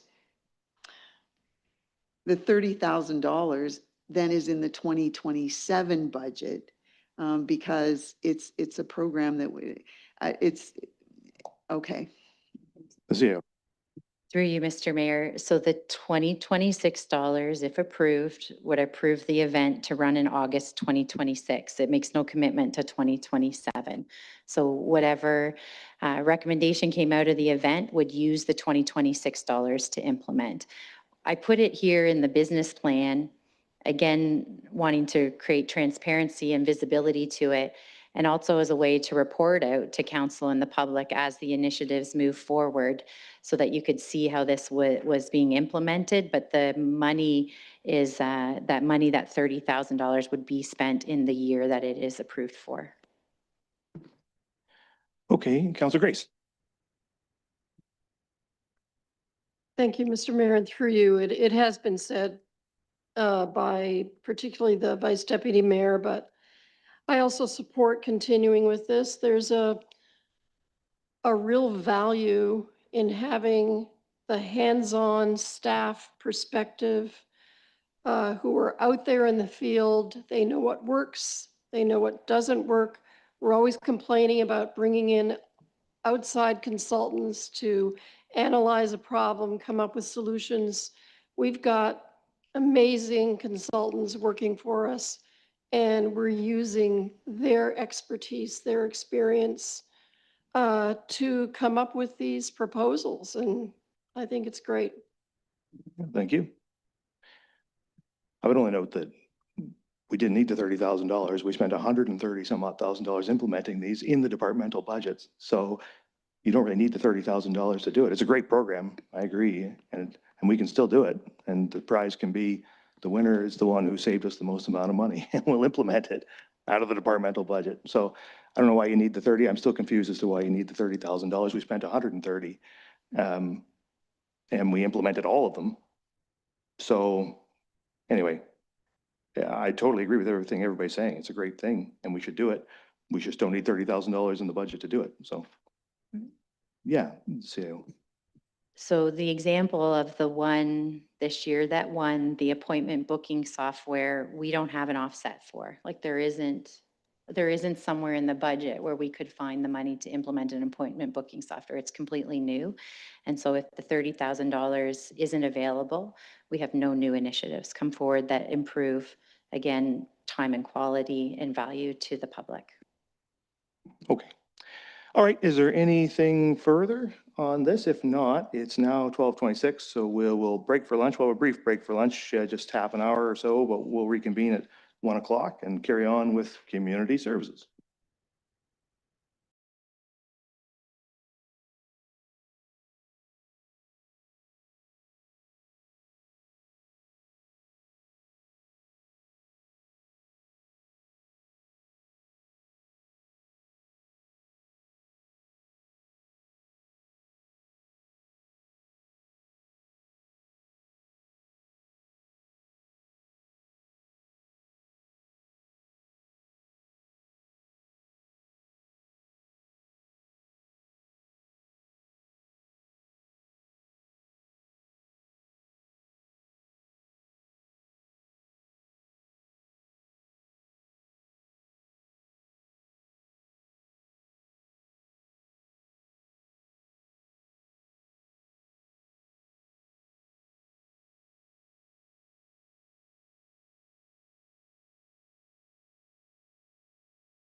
Well, okay, it's 1:05 here. We still have a couple of members of council making their way in, but I assume they'll be here soon. We better carry on here because we got lots to get through. So we will move on now to 8.2, the community services budget and the director.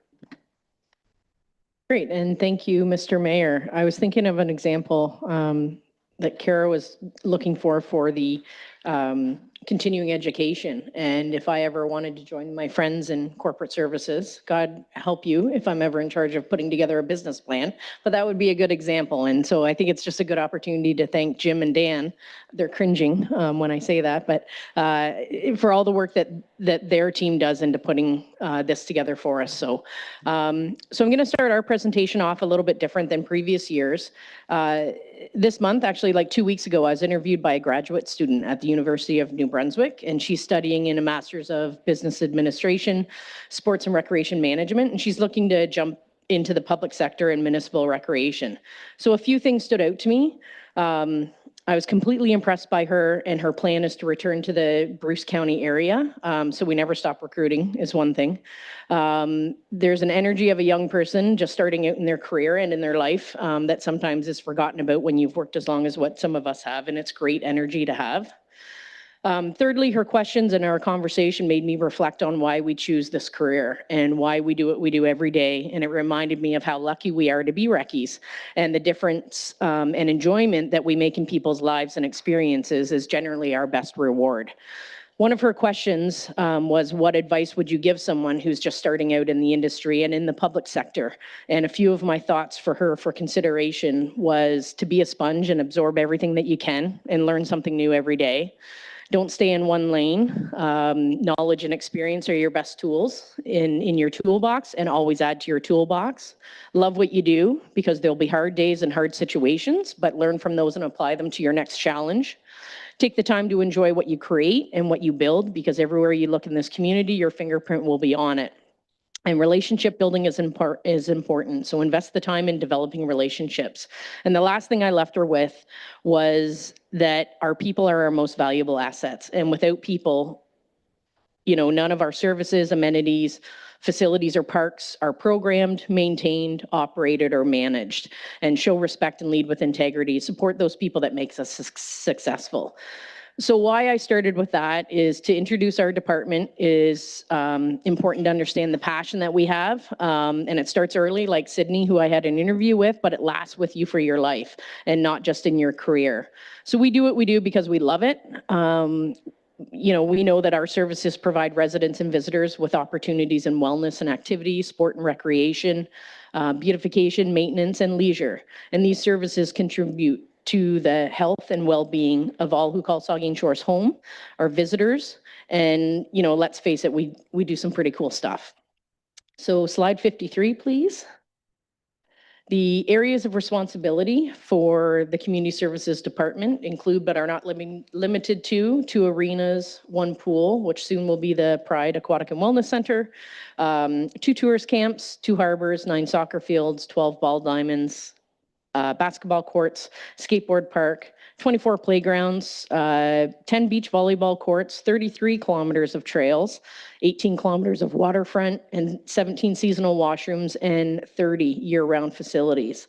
So we have 2 divisions that support those services, recreation and then parks and facilities. So with those 2 divisions, we have numerous community partners like the service groups, BIAs, chambers, event organizers, tenants, developers, and all of our user groups that participate in our recreation. So next slide, please.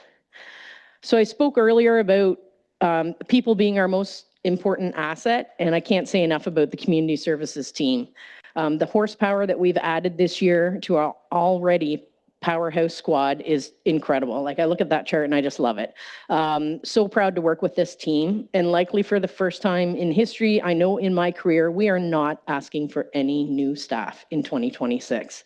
So I thought maybe a round of applause is in order. Thank you. Yes. So our complement, we've done a lot over the last couple of years, but our complement is 126, and we will remain at 126 for next season. So slide 55, please. So our priority area and objectives that are tied to our KPIs are shown on this slide. Our objectives are identified as priorities that can have a positive and significant impact on our performance and our users' experience. The objectives are divided into 3 main priority areas: service demand management, sustainable development and planning, and infrastructure and asset management. Next slide. So the next 3 slides show the KPIs, and this is the 3rd year of us reporting out through the business plan. So this is where we can start to see some trends, some results, and achieve projected performance levels. So there's 10 KPIs total over the next 3 slides. I'll not discuss each of them separately, but trust that council will ask any questions on any particular ones throughout our presentation. So I will highlight a few. We can start to see trends in ice utilization. So the higher the percentage, the better, means that it's being used more.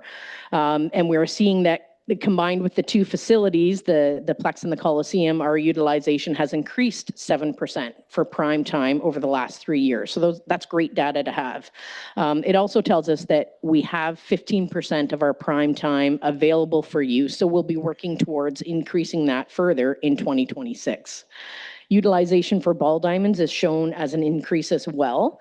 With deeper tracking, we'll be able to provide accurate utilization, including games and practices, and more information and further data on these 2 areas will be provided in the upcoming needs assessment that we'll present to council on November 24th. Just go to the next slide, please. Utility consumption for core facilities was reduced in year 2 and trending to reduce again in year 3 in 2025. So again, and there, lower is better. This slide is also showing our cash in lieu, trails development, and land acquired through development. So next slide. And our last slide is, I just want to highlight, weekly average of trail users have been increasing each year and targeting to increase quite a bit over 2025.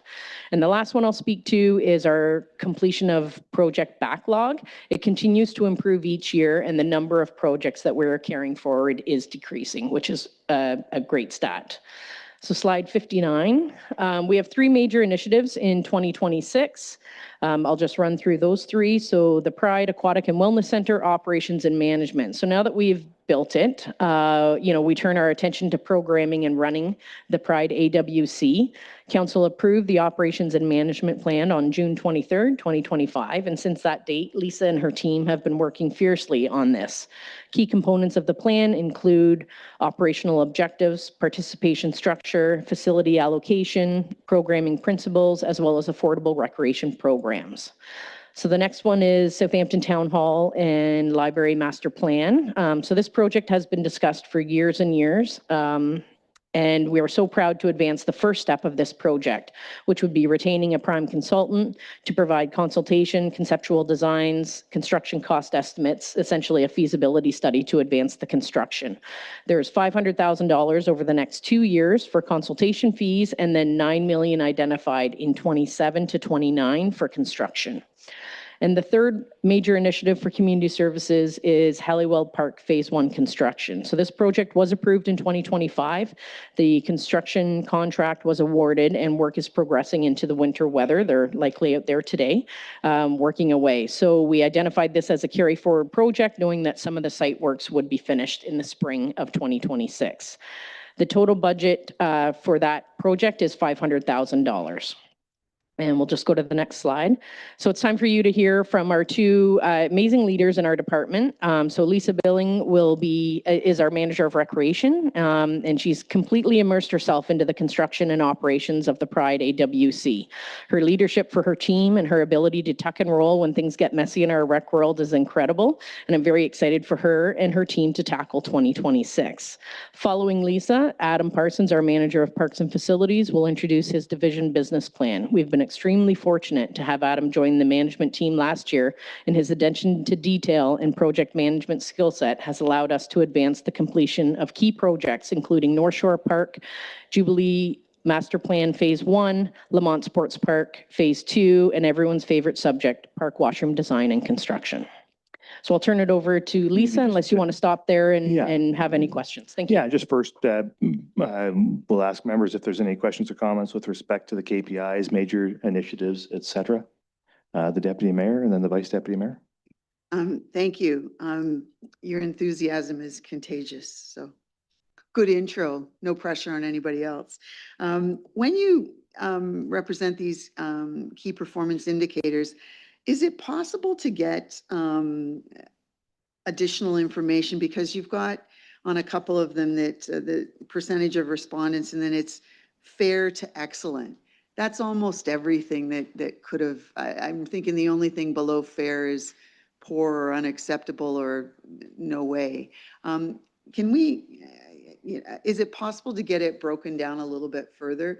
Because I think in some ways, some of them, the number, I hope anyway, would be very dramatic for even just excellent or very good or good, you know, without going all the way down to fair.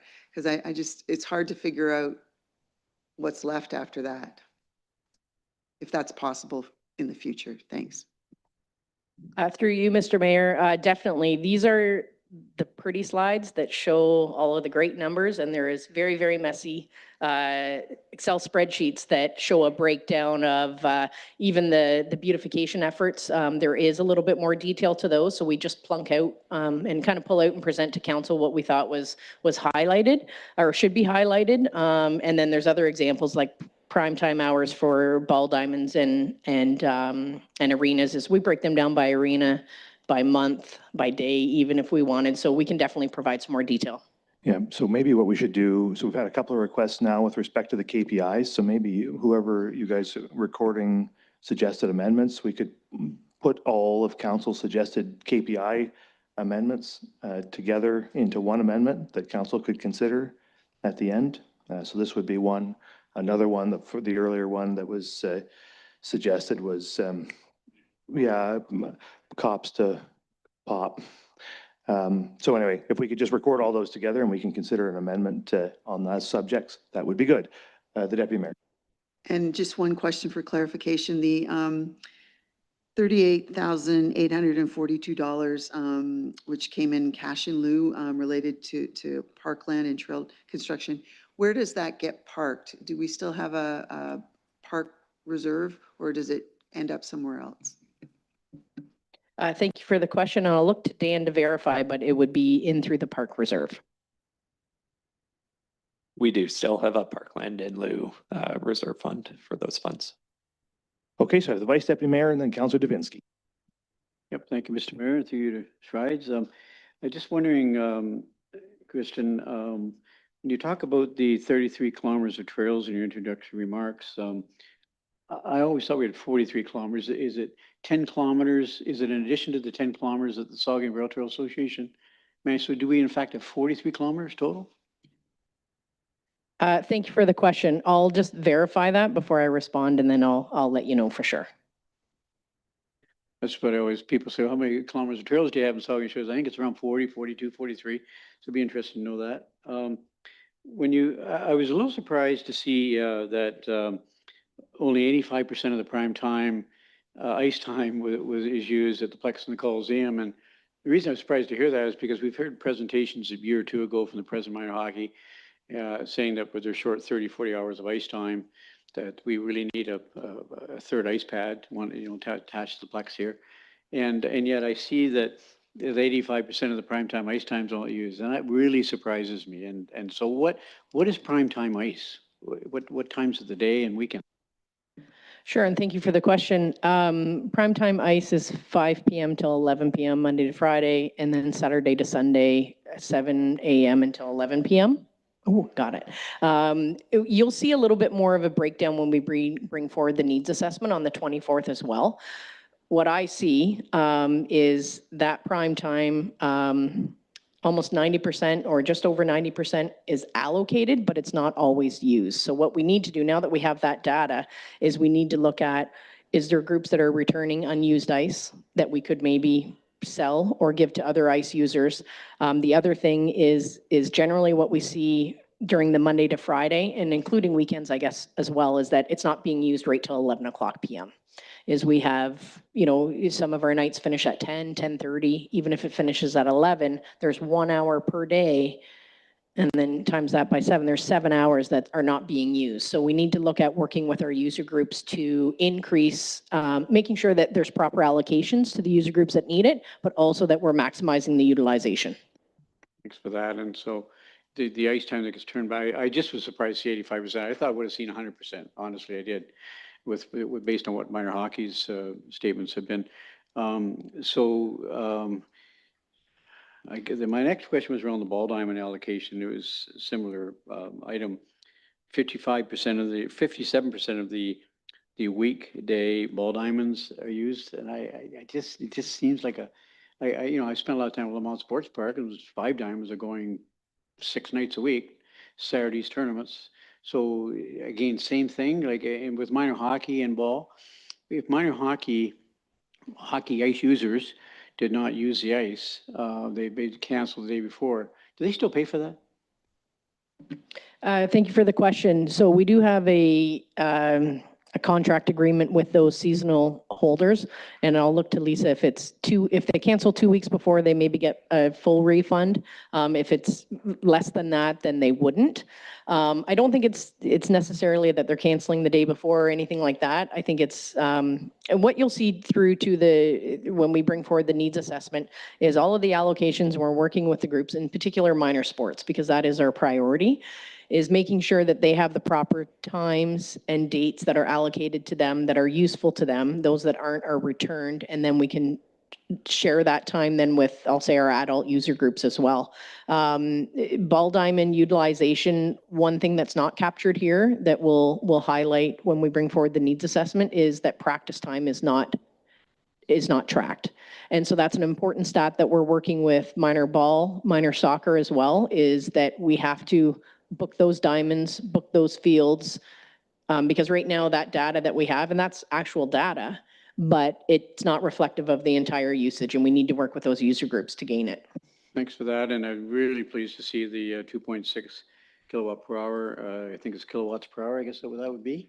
And 2.5, 2.4 over 23, 24, 25. So we're heading in the right direction there with the usage is down, which is great. And same with water consumption, it's down. So I just want to commend staff for doing whatever you're doing to help reduce those costs. I know there's a request coming up later today for Southampton and the Plex for $35,000 each site for an energy study, which I'll speak to it later. But I think you're doing a good job, a really good job with reducing our energy consumption just within staff knowing about the right things to do. You're obviously heading in the right direction. So I think that's good news for facilities. Thanks. Thank you. So I'm going to get Davinsky and then Stack. Thank you, Mr. Mayor. And through you, a couple of clarifications for me first, and that is, if you look at the team, the Director of Community Services, and then off to the side is the CSC Community Services. That's customer service. Do you share and use the same ones other departments have, or do you have one that's strictly dedicated to your department? Thank you for the question, and through you, Mr. Mayor. So each department has a specific customer service coordinator. So there is one allocated to community services.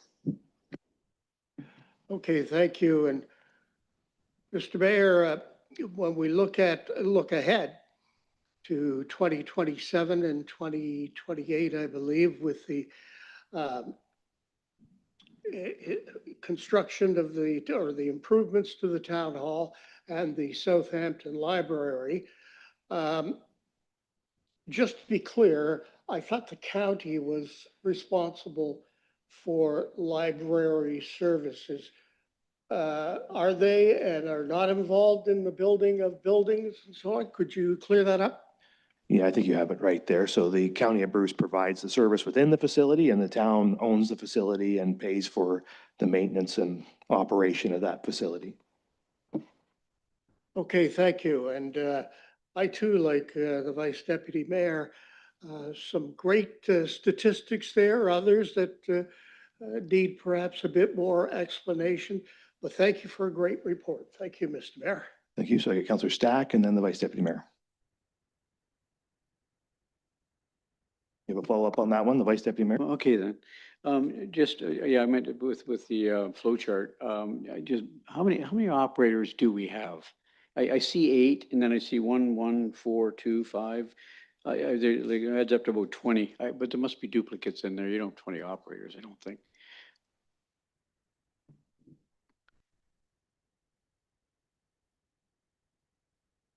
I just don't understand the chart. Thank you for the question. So 10 operator ones plus 2 lead hands on the unionized employees. So 10 operator ones, would they be like Zamboni drivers, for example? And Thank you for the question. So there are operators that are in the arena, in facilities, and in our park system. Okay, Councillor Stack. Sorry, I just wanted to go back to the ice time. It's more of a question for 1 week. I think they said there was going to be a report or something coming back to usage. Can we just get a clarification on the age demographic? Do we know what age demographics are using when? Because I'm just in kind of prepping for today, I read through the comments, and unsurprisingly, we get a lot of comments on ice and the third ice, this sort of omnipresent third ice pad. So it'd just be good to kind of see a breakdown of the actual age demo for the usage, so we can, and perhaps at one point post it on the webpage so people can actually see that it's not, there may not be the same need. I think it would just be helpful. Thanks. Yeah, thank you for that comment and request. And you will see that come through with the needs assessment and the breakdown. I had mentioned before as well that priority for youth sports, both soccer, baseball, and hockey. And we have it on our division highlights as well as to start working with the user groups to make sure that the distribution and the time is adequate for each user group. The Vice Deputy Mayor. Sorry about this, but I just wondering for public skating with your 85% usage prime time, how many hours of public skating do we have at the Plex here per week? And how many hours do we have for public skating at the Coliseum per week? Thank you for the question. So 1 hour here at the Plex on Saturdays and 1 hour on Sundays at the Coliseum. That does not include parent and taught or adult skate during the week at each facility as well. I usually hear that question from my right side, not from my left side. So are there any further questions? I was going to ask about just about the Aquatics and Wellness Center operations and management under your major initiatives. Just following up on the conversation that occurred earlier this morning with council, I wonder if it would be a good idea for either yourself, Director Schreider, or the corporate services team to share the financial, excuse me, the financial plan that we had approved on that back with council, just so there's no confusion. Any deficits that we project, that there will be deficits in the early years, but none of that comes back on the taxpayer.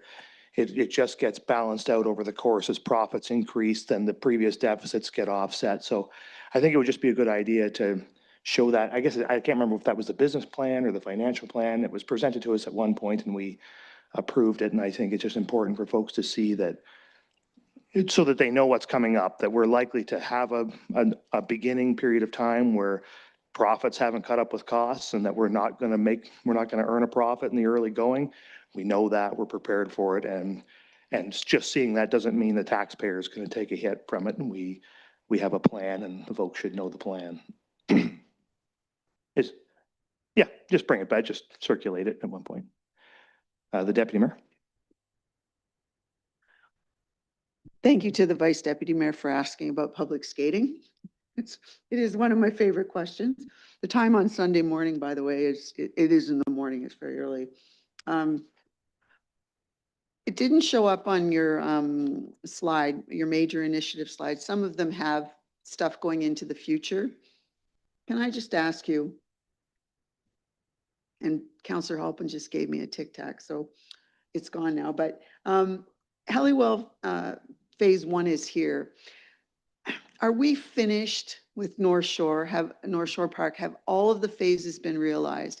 And then the second part of that is Jubilee and Halliwell have second phases too. I was a little bit surprised when I discovered that the concept that we received at council was just that, a concept, that it wasn't the design. However, there have been, you know, those concepts got out into the public and people attended meetings. And in particular, I'll use the Helliwell Phase 2 example. Helliwell Phase 2 included a dog park in Southampton, and there was a great deal of excitement about that. But I'm sort of picking up that the concept isn't necessarily the design that got created, which I find that a little bit concerning because, you know, I think if in the future, when things come before council, it should be made very clear that we're not looking at a design for something, we're looking at a concept so that then, you know, there's expectations are realized. But I would like to know that Phase 2 with Helliwell, with the dog park in particular, has a chance over the next couple of years. And Jubilee, you know, Phase 1 has been well received. There are things that were in Phase 1 in the concept that didn't happen. I don't even know yet, though, when a Phase 2 might be. And with North Shore, did we get through all the phases there? So they're not here. Can you just give a little update on what comes after Helliwell Phase 1 in terms of down the line in the future? Sure, and thank you for those comments. I'll speak to them, and if I missed any, you can let me know. But I will also just highlight that the major initiatives in front of you are for 2026, and in Lisa's division and in Adam's division, there'll be future year initiatives that will highlight when next phases of park development or facilities will come up. So those will be highlighted for you. When we present, I'll speak to Helliwell and Jubilee, for example, is when we presented the parks master plan. They were presented as conceptual designs. I think each of them were showing 3 phases by memory. We presented those and they were approved by council, endorsed by council. And then we get to, and a budget was attached to that. And then we get to the detailed design phase of the project. And we have it detailed design, and then we issue the specifications.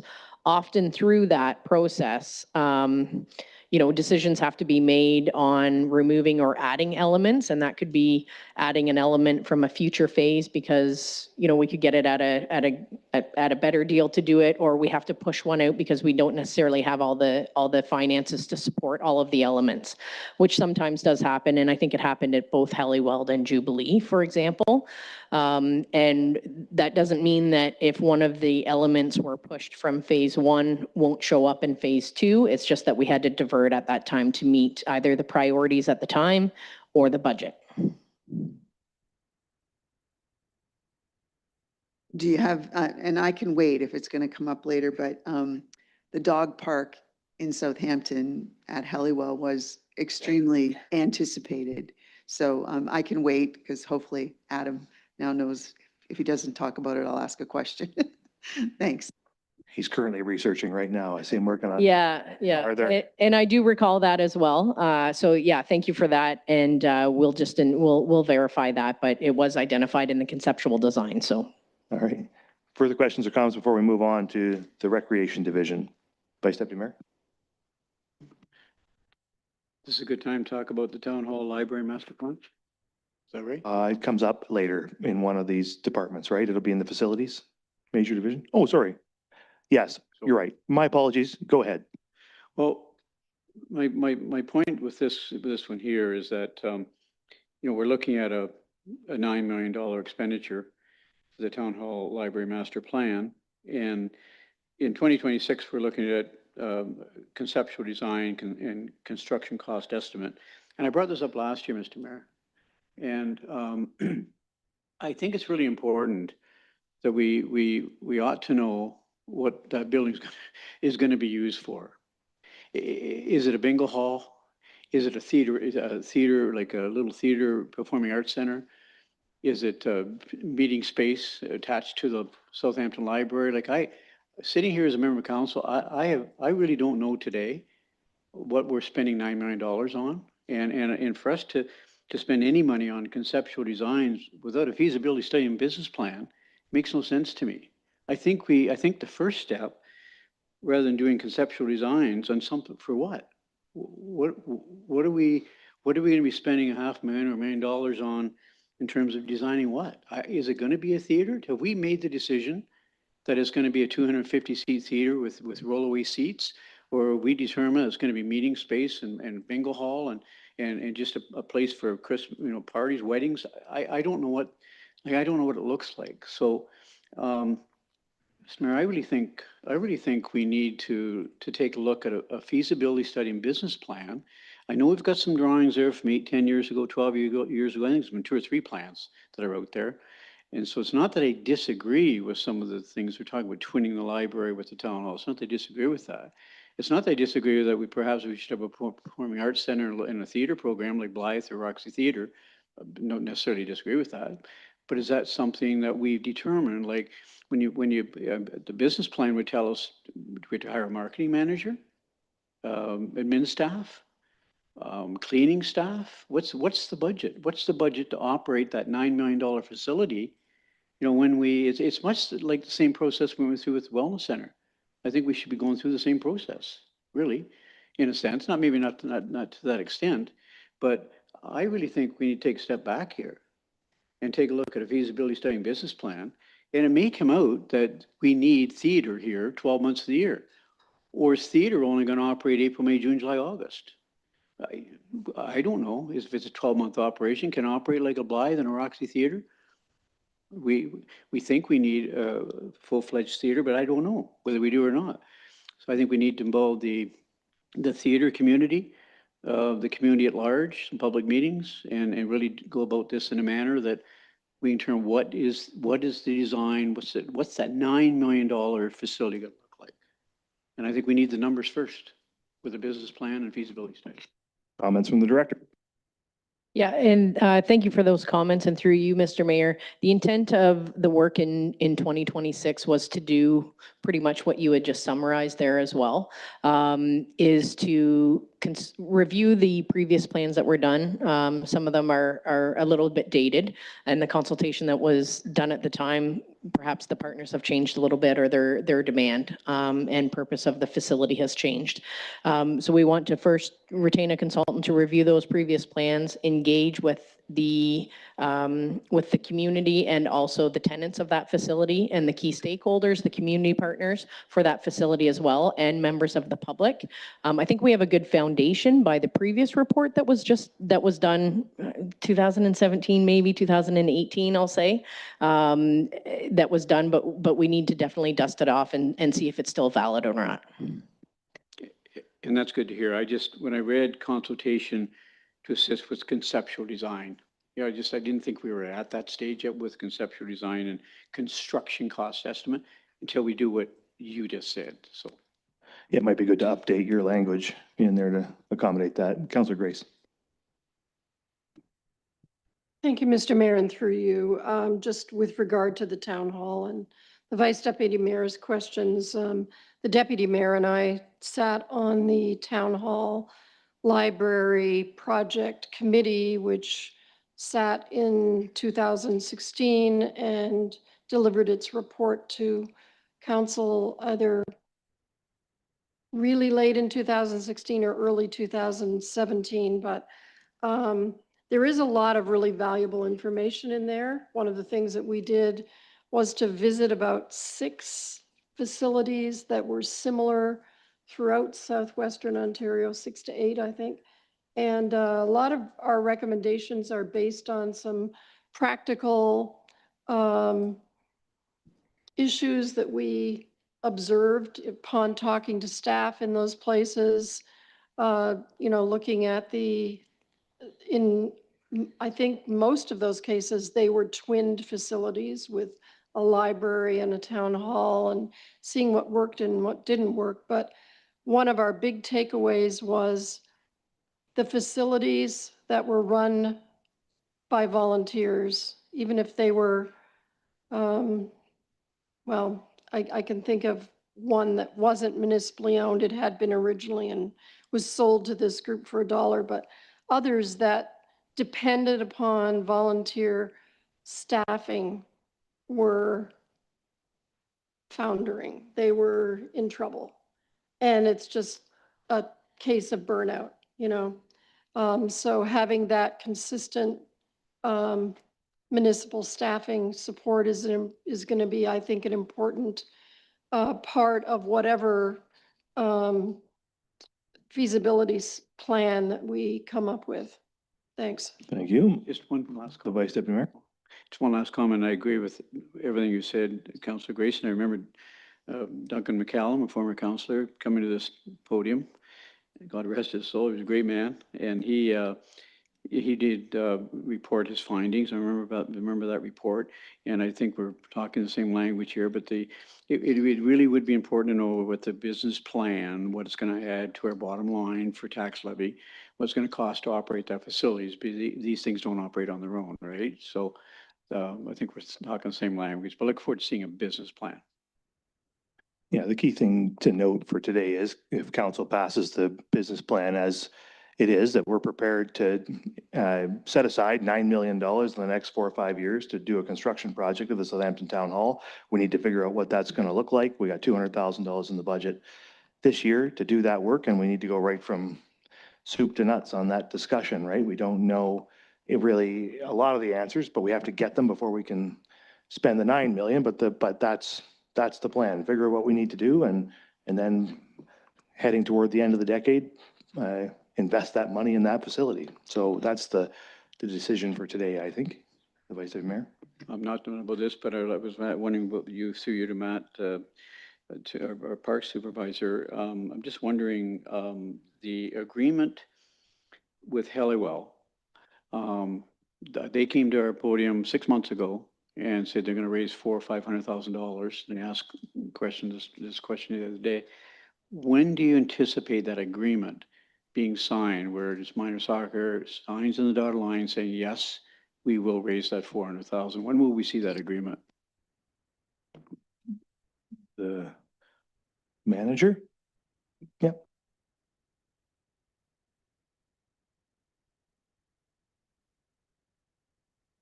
Uh-oh, are we not working there? Maybe the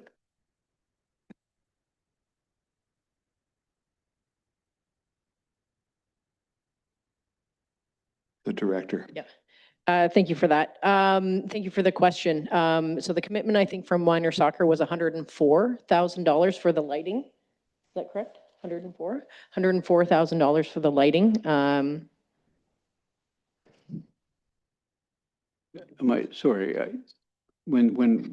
When council made the decision to put in those 2 sets of lights, minor soccer made the commitment to raise $400,000.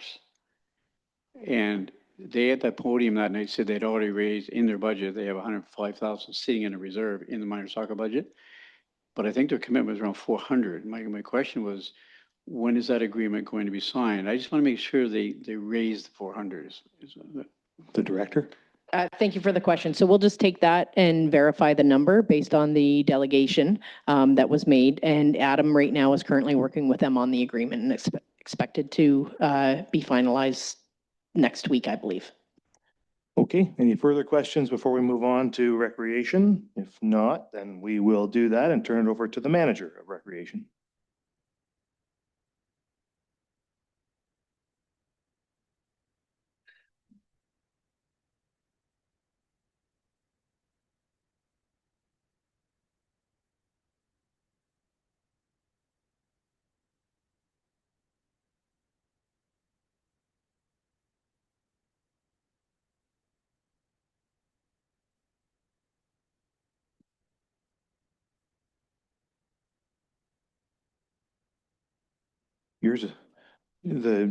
Your microphone's working, Kristen, maybe. Perfect. Yeah, there you go.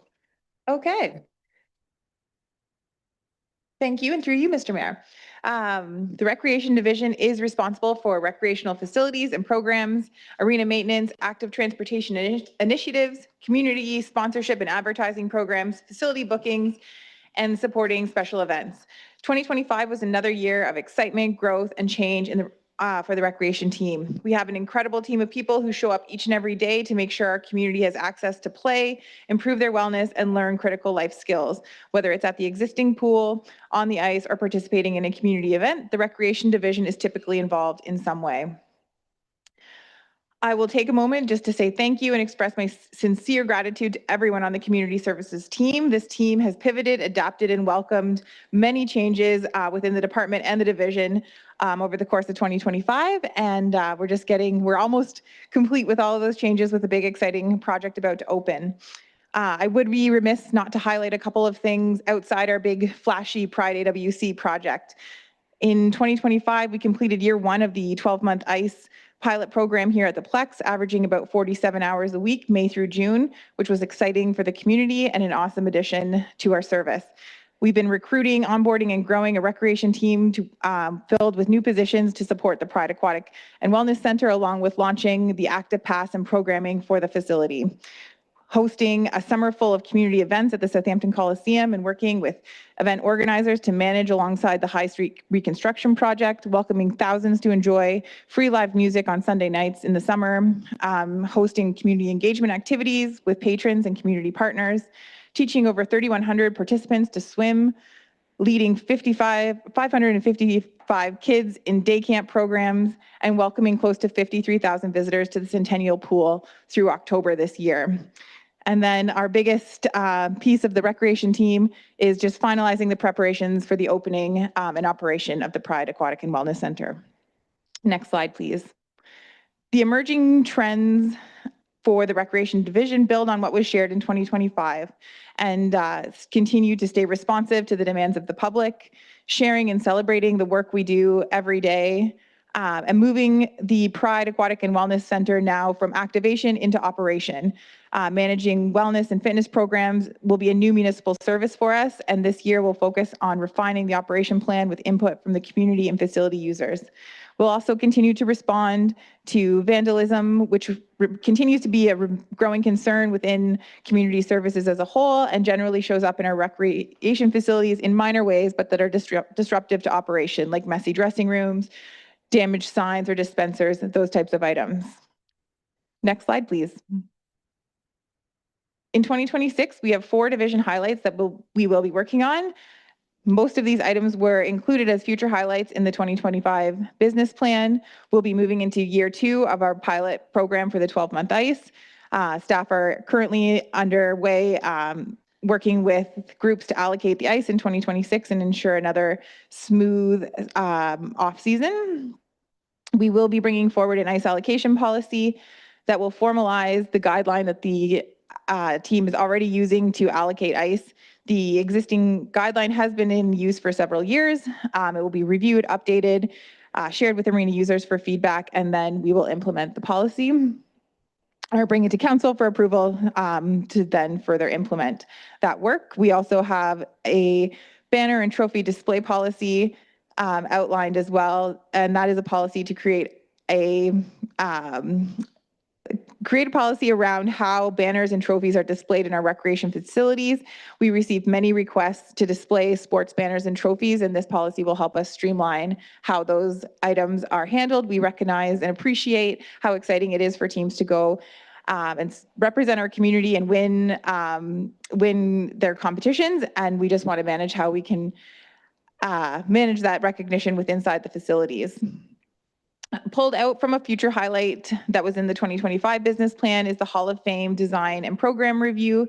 This was previously contained within the banner and trophy display, but will be a standalone multi-year project in 2026 and 2027 that will include community engagement, design, and ongoing programming requirements for the sustainability of the Hall of Fame program. The project will engage the group that is currently supporting the Saugeen Shores Hall of Fame, and typically they celebrate their honorees every other year on the odd years, so the timing of this project well aligns with their next induction event, which would occur in 2027. Next slide, please. We have 3 capital highlights that we'll be working on in 2026. These are also were included other than the first highlight, which is the purchase of tablets for the community services operators. These will support operators in the field. They were funded through pre-budget approval earlier this fall. And then we have the Coliseum and Plex facility energy audits. which were included in 2025 as a highlight and would be implemented in 2026 through 2028. There's funding for the audits to occur in 2026 with funds allocated for implementation throughout 2026 or 2027 and 2028. We do anticipate a rebate program. So the total budget that's allocated is $200,000 with a 50% rebate offsetting that capital cost for a total impact of $100,000 for each facility. And the facilities team also has a project coming that looks at energy efficiency in our non-recreation facilities. So we would look for alignment and collaboration between the recreation and facilities teams to advance that work in 2026. Next slide, please. We have several items highlighted in our future year highlights, several that have been included in previous budgets, but I will flag and highlight a couple of the new additions. We have the complex HVAC and building automation system integration. This is identified in 2027 and is a new item. It is anticipated that a recommendation from the energy audits will be to integrate the new building automation system that has been included at the Pride Aquatic and Wellness Center with the existing municipal office and the existing Plex HVAC and automation systems. This was offset by a reduction of $112,000 from capital funding for complex windows and doors, many of which have been updated as part of the renovation and the renovated areas and just included as part of the Pride Aquatic and Wellness Center project. Another new item that is identified is the chiller at the Coliseum, the Southampton Coliseum. The chiller is a critical piece of infrastructure within the refrigeration plant and is due for replacement in 2029. The recommended life cycle for a chiller is 25 years. This was identified in our building condition assessment, but had not been included in the 10-year capital plan. So this is identified for replacement in 2029 with an offset to the Coliseum entrance improvement project, which was also showing in 2029. Coliseum dehumidification system is a new addition in 2034. This item, HVAC equipment, is used to help assist with humidity and temperature control during the ice season, but more specifically during the off season. For anyone who's attended an event at the Southampton Coliseum during the summer months, you know that it is a fairly warm space in there, depending on what is occurring outside the building. And that item has been added in 2034. We've also added the capital replacement reserve for the Aquatic and Wellness Center in 2034. Construction will be completed in 2025 and the asset will enter into the town's asset management plan, recognizing that 9 years, this allocation is 9 years following the construction. It's a placeholder to begin the reserve and replacement program. We will be further detailing kind of what the replacement program looks like in the 2027 business plan. The expansion of Kid Camp was moved from 2026 to 2027 as a future highlight. We anticipate that programming and camp availability will increase as we open the Pride Aquatic and Wellness Center, and the need for expansion can be evaluated throughout 2026. The remaining highlights on the list were included in the 2025 business plan, which is consideration in 2028 if the 12-month ICE pilot program will become a permanent service level increase. The installation of solar panel array on the south roof of the Pride Aquatic and Wellness Center. I mentioned previously the adjustment to the Coliseum entrance improvement and elevator installation project. That project still remains in the plan for design in 2029 and construction in 2030 to 2033. And the Coliseum ice cover system remains identified as a future highlight. The last item that was identified as a new item is an upgrade at the Coliseum around the kitchen, which has been added in 2034 as well. I welcome any questions. Thank you. Thank you very much. Questions or comments from the members? Councillor Duhaime, and we'll work our way up. Yeah, thanks. And to you, Mayor. Just for you, Lisa, you said the summer ice was utilized for around average 47 hours per week. How did that compare to their presentation when a bunch of stakeholders came? I can't remember what it was. They had all the different events or, you know, hockey camps and things like that. So was that around what they expected to use? That's all. Thank you, and through you, Mr. Mayor. I'd have to look specifically at kind of the request that came through. However, we are happy with where those bookings ended up landing. We did see the development of a brand new league, a 3-on-3 league, the Shoreline Hockey League, which was pretty interesting to see that come to fruition. So we could report back on that. Certainly, we saw increased hours in July and August when we were running during the day as well as into the evening with summer camps, which was an excellent outcome. Councillor Halpin? Thank you, Mayor, and through you. Around the energy audits and everything, and I see that we're moving the right way, like in the previous slide for the consumption of electricity and everything, and I'm very much in favor of these things. But when we look at the Coliseum, we're already planning on replacing the chiller, the humidity, the front doors and stuff. What more could an audit tell us? Because we're almost replacing everything that uses energy and the things that conserve energy.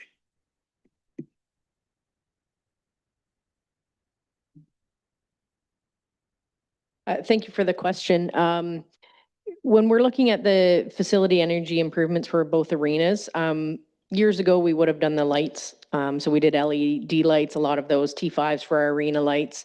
That was the focus at that time. So as we implement and we change out critical pieces of infrastructure of the refrigeration equipment, we do look for energy efficiencies as well. A lot of what we'll see probably in these facility energy improvement initiatives that we have here are operational changes as well. So we want to look at the way that we run, we operate, and we manage the facilities. Using a different temperature of water when we flood the ice or make the ice will make a dramatic change. So it's tying into the equipment itself, but also some operational strategies that will help us. The Deputy Mayor. Thank you. I have two things. One relates to the Hall of Fame item.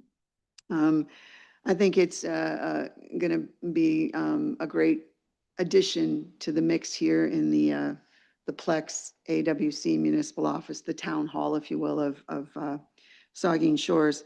I'm a little concerned, though, that there's not a willingness that's evident to me anyway to strike a community committee to welcome a broader participation in the process and to have it grow from what ostensibly a private group has done to be more community-based in terms of not just potentially sports or athletic related things. And I realize there's a couple there that don't fit into that category, but to enable a much broader representation because the building is going to represent, I think, the best of our community in terms of what potentially could go on here. And I think there's a real opportunity for us to strike a committee that invites participation from a broad swath of the community to create,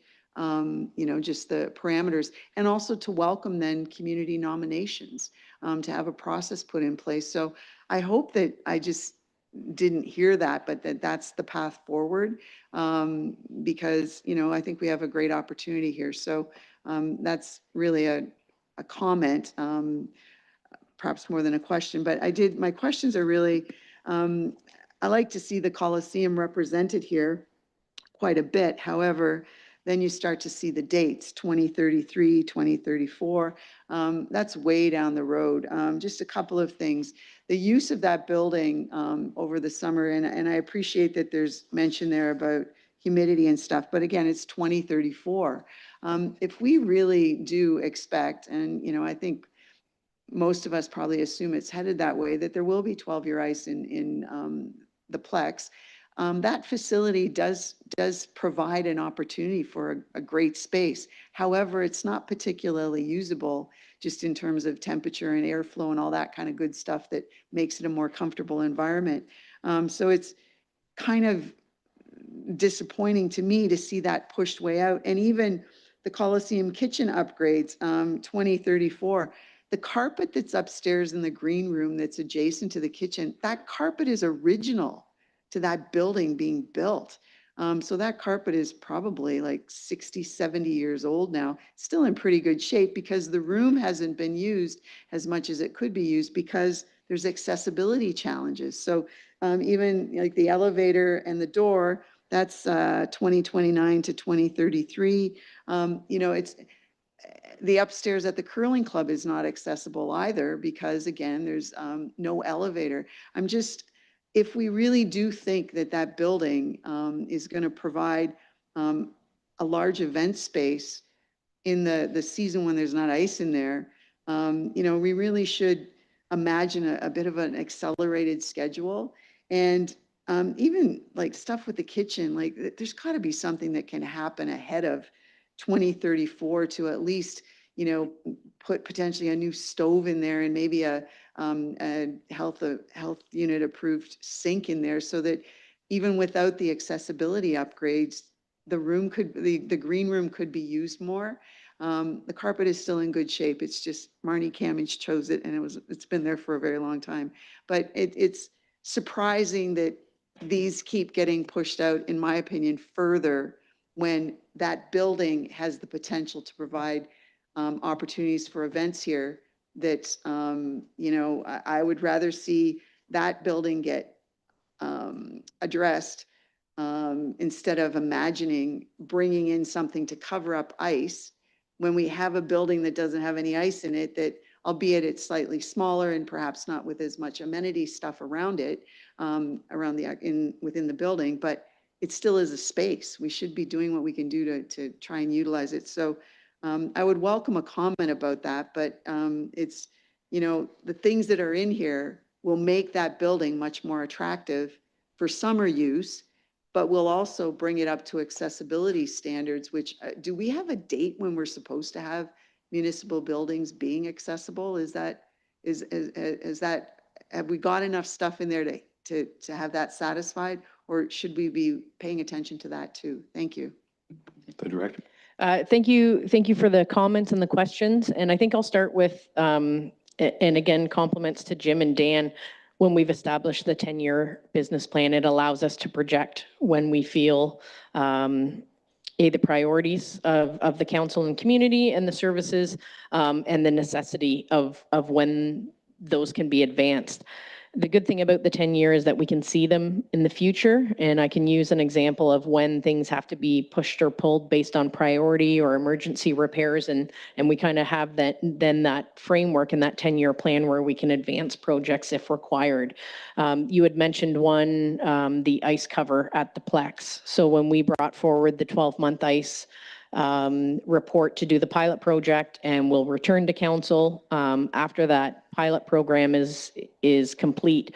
Part of that report specified that we would add ice cover system in the capital budget.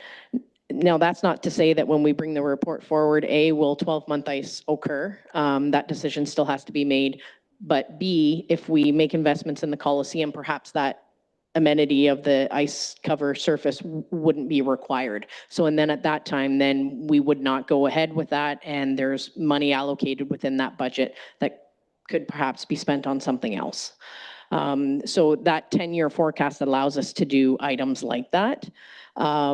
If there are immediate improvements that need to be made, like the green room kitchen, and that if there are things within our operating budget that we can do, then we would do those. But as of right now, the space is functioning for the rentals that we have, and it's catering to those rentals. I think what you'll see through the needs assessment, as well as it does make recommendations to invest in that upstairs hall, to increase the utilization of it, to increase the use.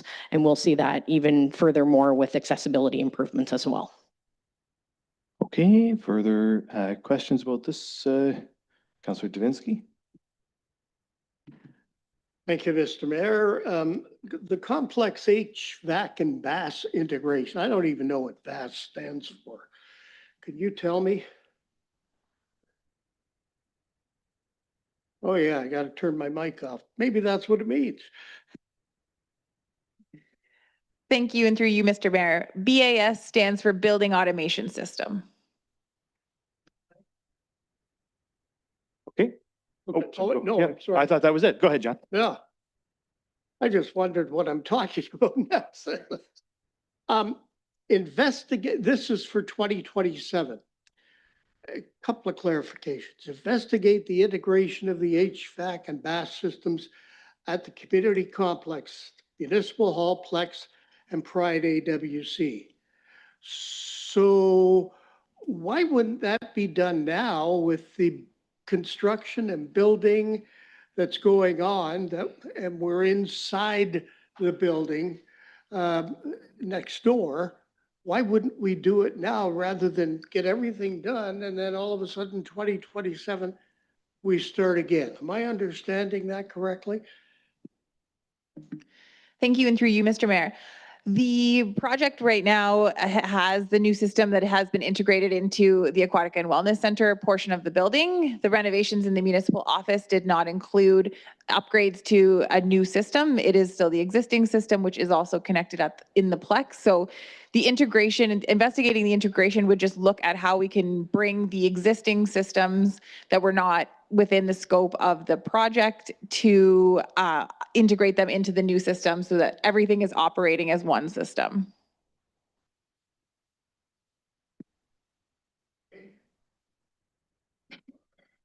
Excuse me. The other line says $112,000 change from prior business plan, offset by reduction in complex window and doors replacement, which also happens to be by coincidence a $112,000 project. But it's included in the special levy. If we found the money here because we aren't using it there, why do we need a special levy of 0.05%?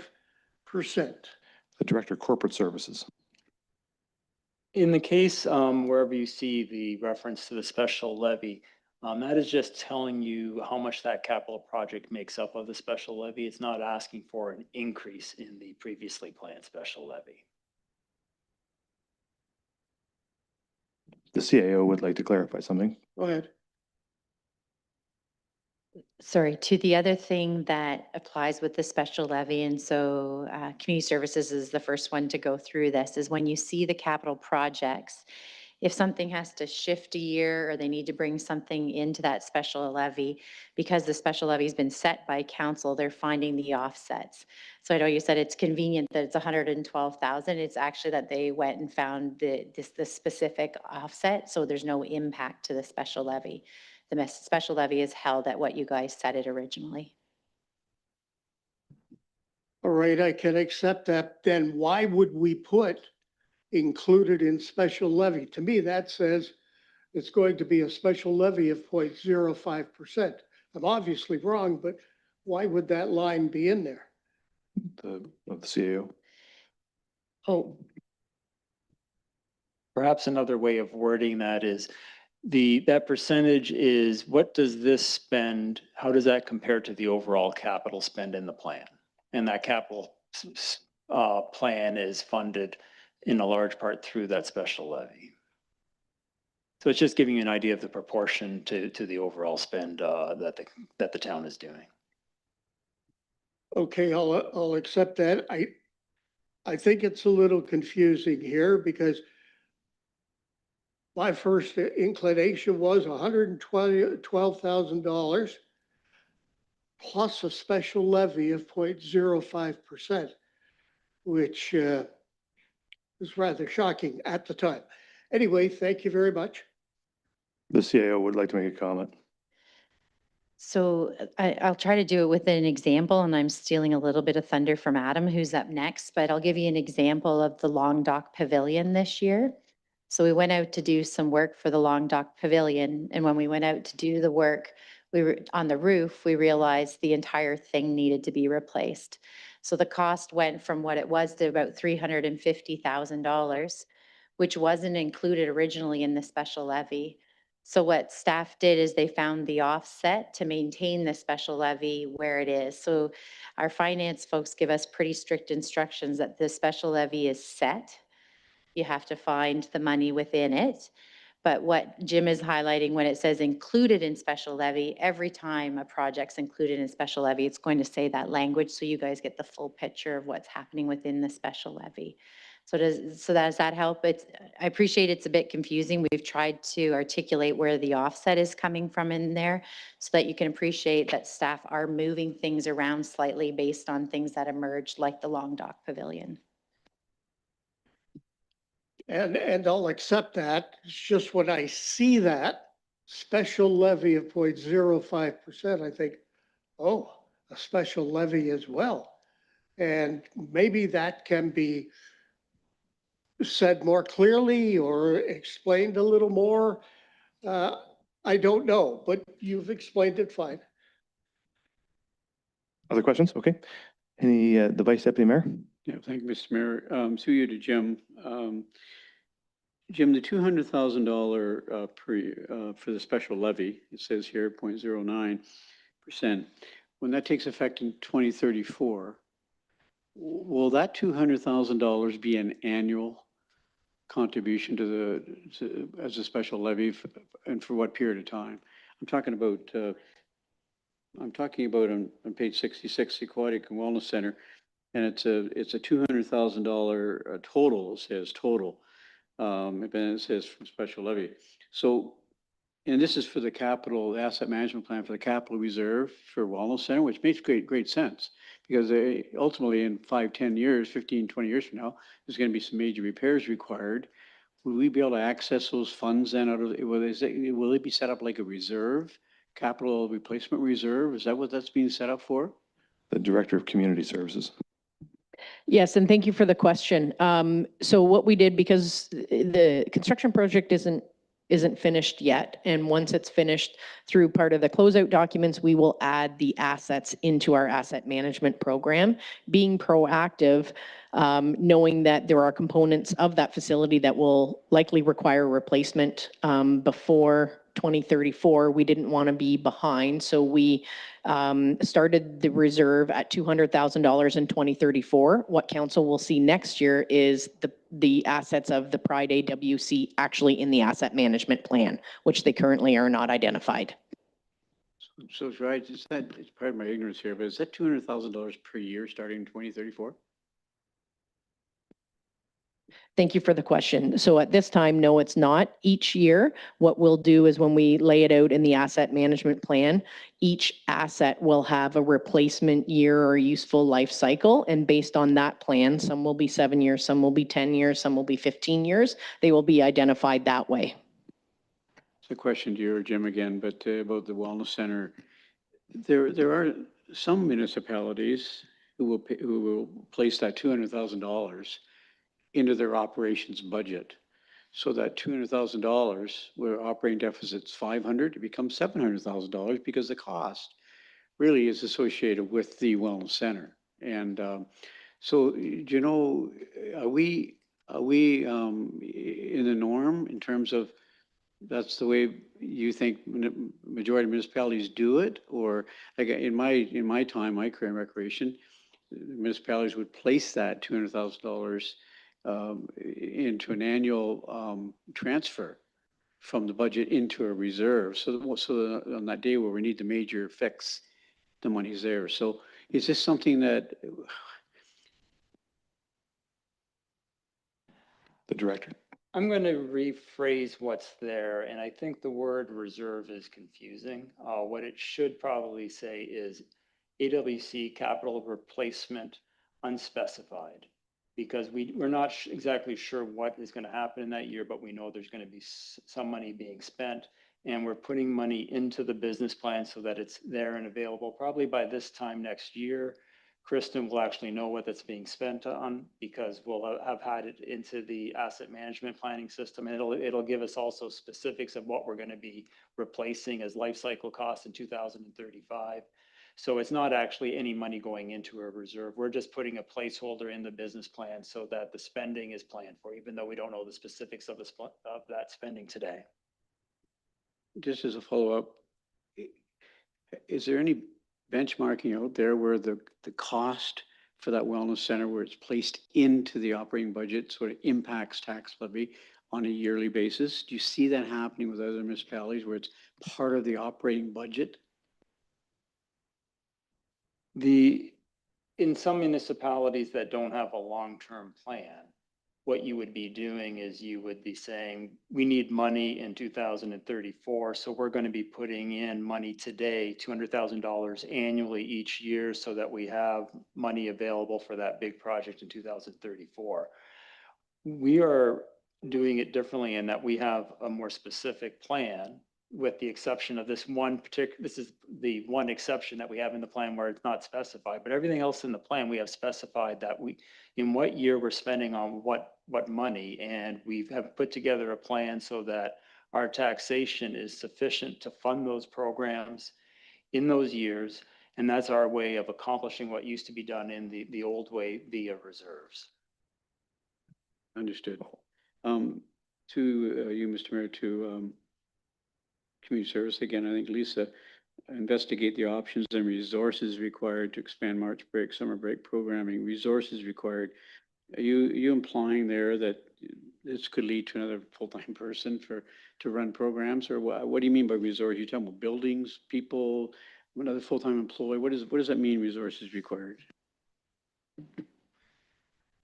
Thank you for the question. Through you, Mr. Mayor. Resourcing, if we were to expand camp beyond what what is anticipated in the current operating budget for the Aquatic and Wellness Center, there potentially could be not necessarily a full-time person coordinating those programs, but there would certainly be additional staffing resources required to expand beyond our current levels of service offering. More than likely existing staff. It would be managed March break, summer programs. More likely than not, existing staff is what I'm hearing, I think. Okay. The ice cover system, and this goes way up to 2033, but the $450,000, if it was purchased, I guess the building would be on site here somewhere. And secondly, did that request come from this council in terms of putting it in the long-term capital forecast for a plywood floor to cover the ice to bring in concerts, et cetera? And have you been tracking at all the number of requests where a plywood floor would be required? Thank you for the question. So I'll just go back to the 12-month ice pilot program staff report that we delivered last year, I want to say. And in there outlined next steps and future considerations. So once the pilot program wraps up, council will be brought back with a final report. Each year we're doing a summary report, and then council will have a final report as to making the decision whether it will be year-round, permanent. And at that time, council can look at if they wish to purchase a ice cover system to host events at the Plex surface with the ice in, or the other thing that it's allowing us to do is to test the Coliseum facility, which that building is being tested to the max with the special events that we have there. And there is some investment in there for the humidification system as well, is that it might not be needed, but it was outlined in the report as being added into the future year capital. Have you been tracking the number of requests that people are asking for a plywood floor for concerts and other big events that do over top of the ice? Thank you for the question. So at this time, we have been able to accommodate requests that we have over at the Coliseum floor. I can verify with our facility booking coordinator if we've received any that we have not been able to. Oh, okay. Councilor Matt. Thank you, Mr. Chair, and through you. Yeah, with regards to the year-round ice, your report initially said that the energy consumption for the Coliseum or for the Plex went down in 2025. I would have thought with ice going in the summertime, our energy consumption would have gone up. Thank you for the question. So the KPI for the facility energy consumption is tracked over, I'm going to say it's 9 facilities, but I'll provide a detailed breakdown of those. And the estimate and the data shown in the KPI slide was an estimate up until what we figure that we're going to track. All of those invoices aren't in yet. So in Q1 or Q2, I'll be bringing forward the year one summary of 12-month ICE. We have all of the other data that we need. Lisa had mentioned the average use of, 47 hours per week, but we need the operational costs for the facility in order to tell you where the bottom line is of that program. And would the energy consumption associated with the construction project also be tacked onto this facility? Or do they pay for their own? Thank you for the question. I believe that it's a separate meter at this point, but if it's different, I'll let you know. Okay, Councillor Halpin. Thank you, Mayor, and through you. I'm sure this has already been considered, but I'll ask it again anyways.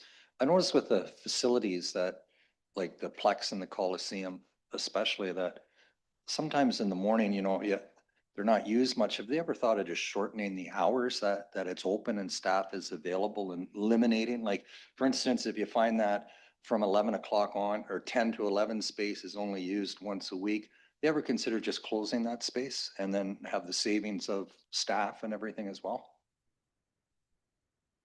Thank you for the question, and through you, Mr. Mayor. That's a great question, and it is something we do at the Southampton Coliseum as an example. It is not open during the day until 3 p.m. Except on Thursdays. It's open all day, and the Coliseum or the Plex doesn't open until 3 p.m. that day. So we do look at opportunities, and our staff is scheduled around those closures.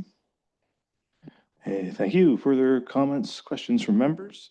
I just wondered, two things. One, I wanted to just reiterate what the Deputy Mayor said about the Coliseum in terms of making it more usable in the summertime. I think that's important, and I would like to see staff take the business plan and have a look at those future years and see if you can identify a project to make some improvements to the Coliseum that would improve the airflow, reduce the temperature in there on a hot day in the summertime, and then find a way to start looking at that sooner than later. I think waiting until the 2030s to make that a usable venue in the summertime probably isn't a good idea because we need it.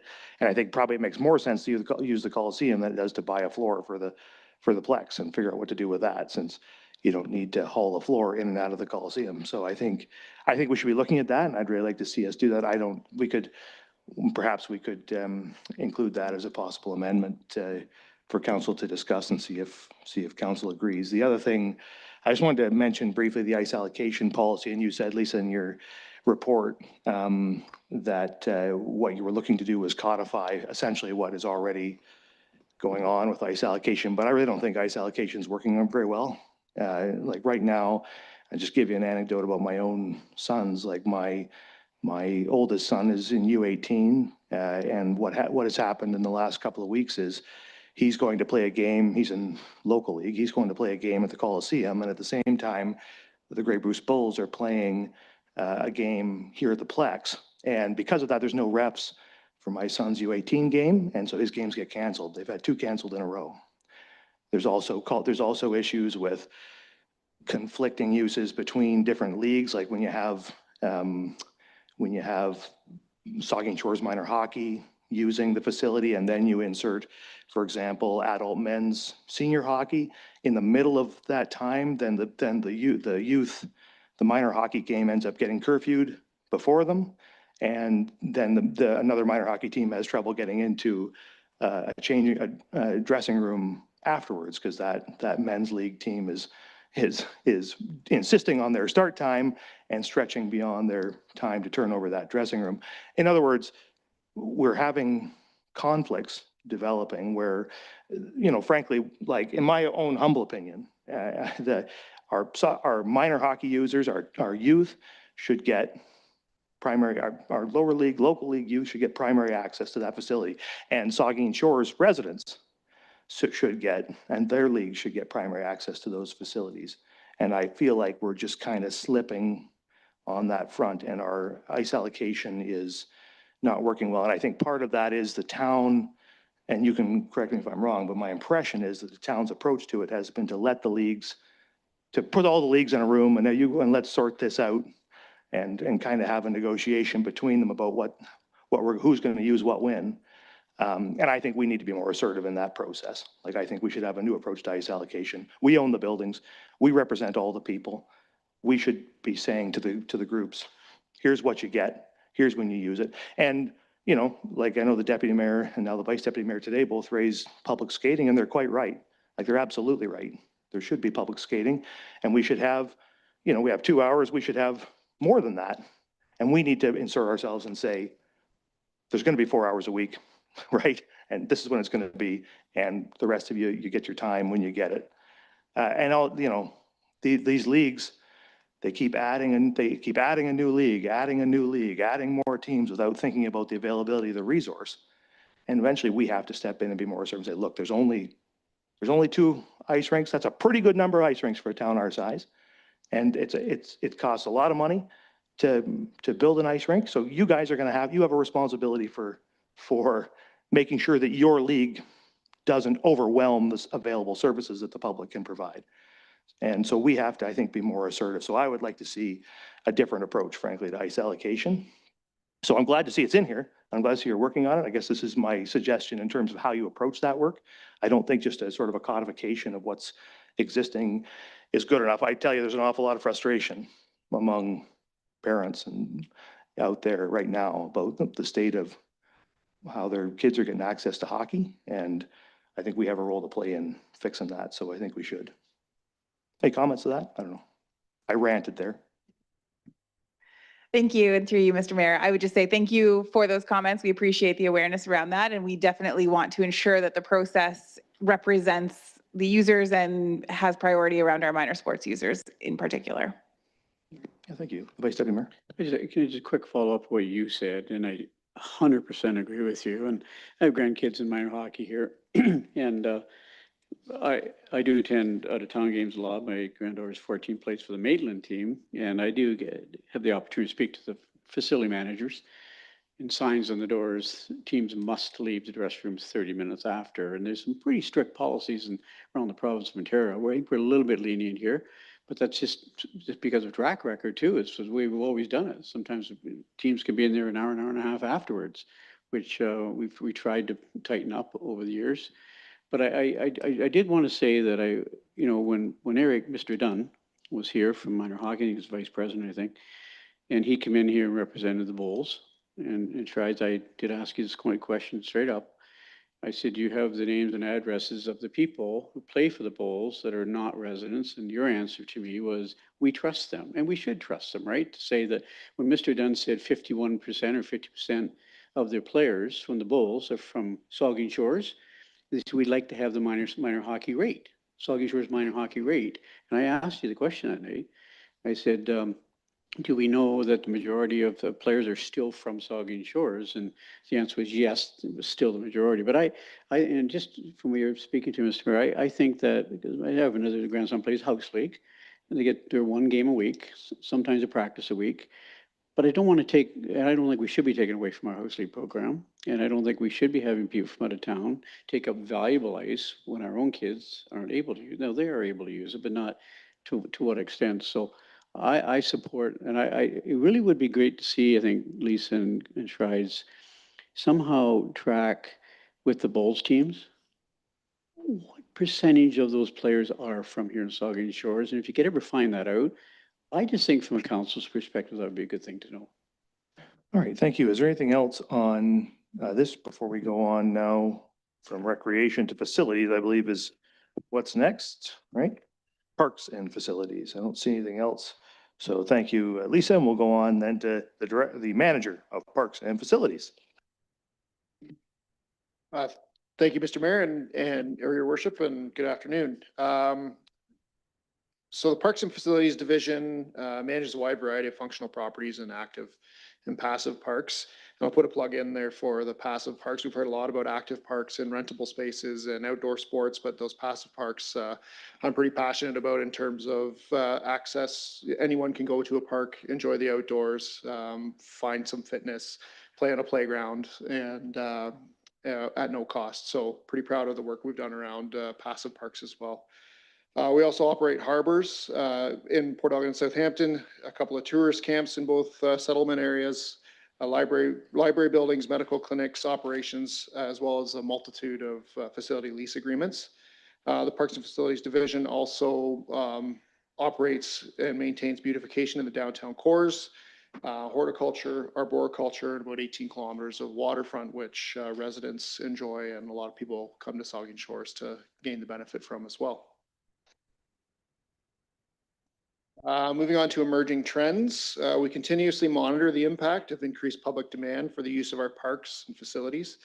We adjust our work plans to maintain alignment with the strategic plan and continue to invest in staff development and recognition. In addition to increased public demand for parks and facilities, we have experienced incidences of things like vandalism in parks and the facilities that are associated with them. And for example, in 2025, there were over 60 incidents of reportable vandalism, or if you chalk that up, that's more than one a week that our staff are dealing with, and each one comes with a cost that sometimes impacts our operating budgets to deliver the services that we're mandated to deliver. Moving on to division highlights. We're working through a number of strategic assessments and master plans to help us optimize tourist camps and the harbor business units. Those plans will be moved forward in 2026, as well as harbor dredging. We're understanding that there is a need for a little bit of dredging at the Port Elgin Harbor on the main channel coming in. Working with Marine Heritage Society to consolidate, there's a number of agreements with them around facility use and working with that organization and a number of different ways. So bringing those into a consolidated agreement would just make it more effective and efficient. We're also planning to develop allocation policies for sports fields. So we've just heard a lot about allocation of ice, and in parallel to that exercise, we're working through the same exercise for athletic fields and ball diamonds as we continue to see increased usage as you saw in the data that Director Schreider presented earlier. The 3-year partnership with the University of Waterloo and Georgian College to develop the Smart Beach program is ongoing, moving into year 2. That's been a really exciting program to be a part of, and some pretty cool ideas and energetic folks from the university and the college should bring us some really interesting things to see in the near future. We're also looking at investigating options for parking solutions around Gobles Grove and the beach areas north and south. We're down there in the summer. If you spend any time in the south end of Port Elgin in that area in the summer, you can see how congested it can get. Again, I see that as a positive. So many people are here coming to enjoy Saugeen Shores and use our beaches. We're going to try and find ways to help alleviate the pressures that they're putting on our parking infrastructures in those areas.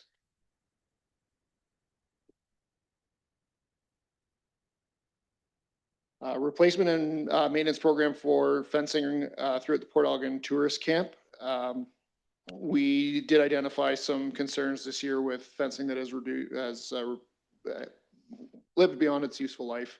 And some of those sections of fence have started to fail. We've had to take a few down. So we're looking at extensive replacement of the board fence around the Port Elgin tourist camp spread over a number of years starting in 2026. Construction of the Lamont Sports Park washroom is effectively underway. The tender was awarded in the last couple of weeks, and our contractors on site doing pre-site work. And they'll be working to have that building constructed by May 1st of 2026. I know we'll provide relief to lots of people in this room and everybody using the park that will have a good washroom facility, permanent washroom facility available at Lamont starting next year. Work continues on the Shipley Trail relocation. And in tandem with the Lamont Sports Park washroom construction, the same contractor through the same tender process was awarded construction of a Helliwell Park washroom as well. So that process the Helliwell Park washroom construction will be a few weeks behind the Lamont Sports Park washroom, but the intent there is that they can make the contractor can gain efficiencies by having one sub-trade go to Lamont, do the work there, and then move to Helliwell and do their work there. And we think that's going to be a fairly good process to have both of those washrooms built on similar timelines. On to page 74 with capital highlights. We heard earlier about the issues that were discovered at the Long Dock Pavilion this year. That's an important feature in the community, well used. Lots of people have family picnics and have generational ties to that facility. So we felt it was important to advance that replacement once we understood that the existing structure could not be retained. So we'll expect to see that one replaced in early summer of 2026. Chantry Island Light Station tower condition assessment was complete in 2023.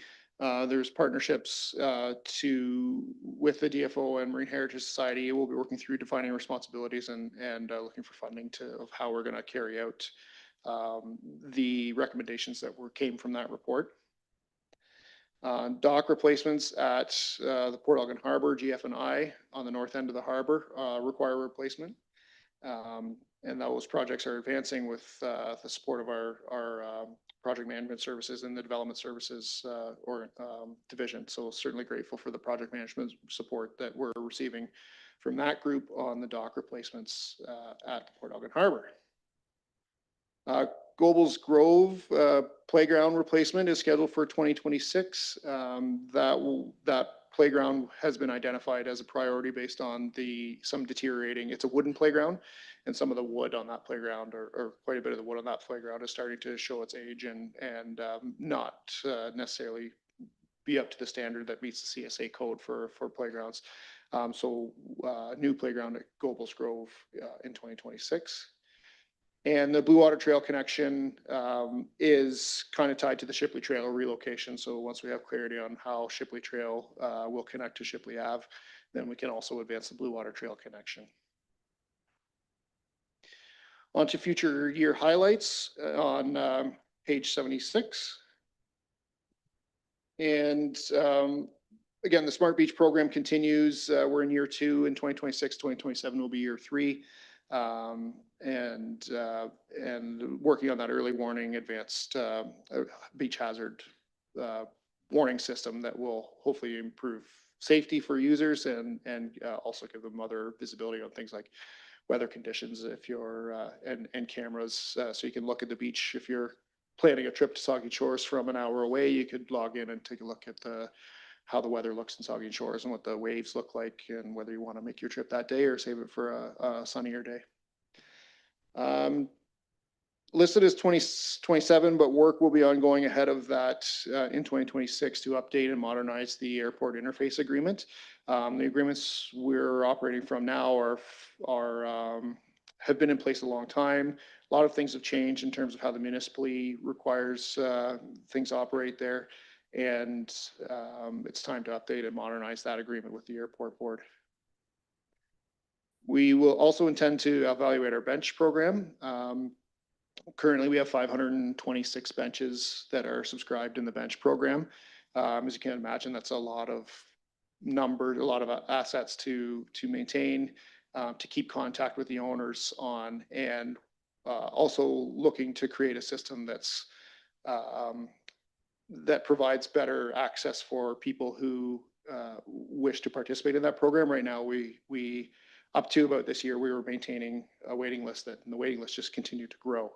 And that didn't really give everyone a fair chance to access a commemorative bench if they wanted. Some people stayed on that list for many, many years before they had an opportunity. So I think it's time to take a really good look at that program and open it up and just see if we can make that a fairer process for people that want to participate in it.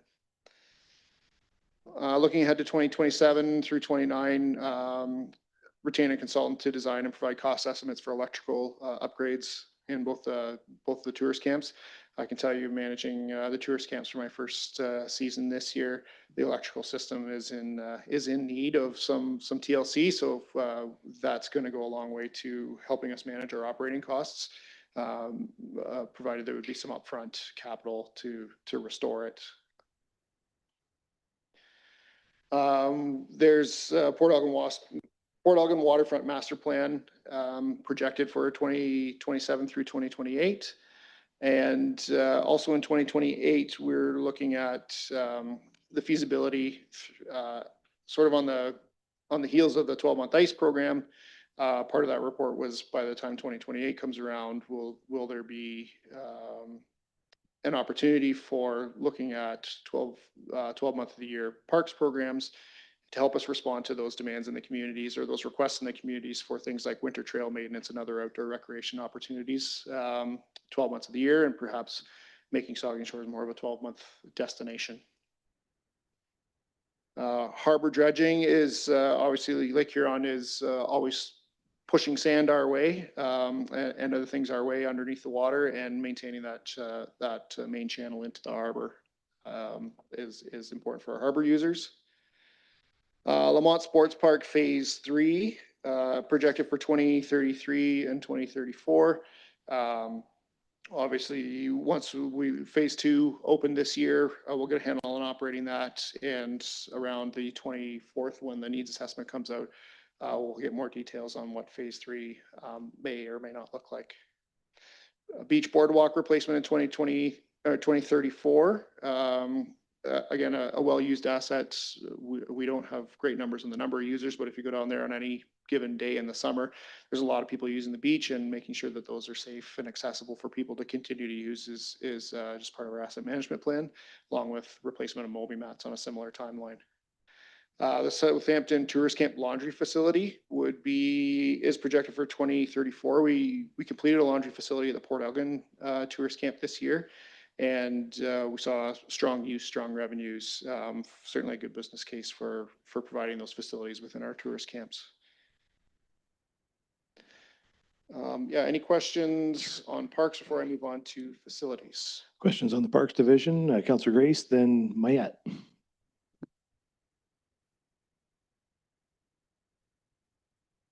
Sorry. Thank you, Mr. Mayor, and through you, and thank you, Adam, for the report. I'd like to go back to the tourist camp assessment, which I understand is a carryover project. I guess what I'm asking a couple of questions there. I know that since I've been on council for over 10 years, the budget surplus is always very healthy. And now it's grown to 2024 at 918,000 and projected for this year at over 946,000. To me, it's like, somebody writing this wonderful check every year for very healthy surplus. Does that money go into the tourist camps reserves? A portion of it does, and if we wanted to look at actual numbers, I'd look to my colleagues in finance to help me with that answer. However, the needs assessment, I believe, is noted here as being funded through the reserve. So there is reserves for that project. And the CAO? Oh. Sorry, I'll just look to Jim too, in case he wants to catch me. So I just wanted to clarify the reserves that we're talking about. So the tax stabilization reserve is the reserve based on the surplus of the previous years. But there is also a tourist camp reserve, which helps fund and offset some of the capital projects related to the tourist camp. And that's where the revenue that's over and above from the tourist camps goes into that specific reserve. The treasurer. So I'll just clarify, the vast majority of the tourist camp profits go back into the tax stabilization reserve or towards taxation. There's a $55,000 transfer in the operating fund that's going into the tourist camp reserve. So there's a small amount that's being put in for tourist camp capital, but the bulk of the profits go back into tax funded areas. Okay, thank you. So just a follow-up question. The strategic assessment, evaluate the overall business case. Are we talking there about, like, over the last I don't know, 10 years or so, periodically someone will come forward and say, I think we should sell our camps and sell the property. It's valuable property near the beach. We can make a lot of money. I'm personally opposed to that plan, but is that what we're looking at here? Or are we looking more at how could we run this more efficiently? Thank you for the question through you, Mr. Mayor. That we are looking at operations, how to make it run more efficiently, future infrastructure needs, what sort of civil servicing might be required for replacement or renewal, or perhaps new build outs if there was a case for that as well. So we're looking at ongoing operations and growing the camp and maintaining what we have in good condition. Let's ask a quick follow-up on that then. So why, and well, whoever wants to answer it, why are we funding that from tax stabilization and not from the tourist camp reserve? Shouldn't that be a tourist camp expense so that we can sort of, I know the tourist camp reserve is in deficit, but that doesn't really matter. Like, shouldn't it be assigned against that reserve since it's an independent business unit?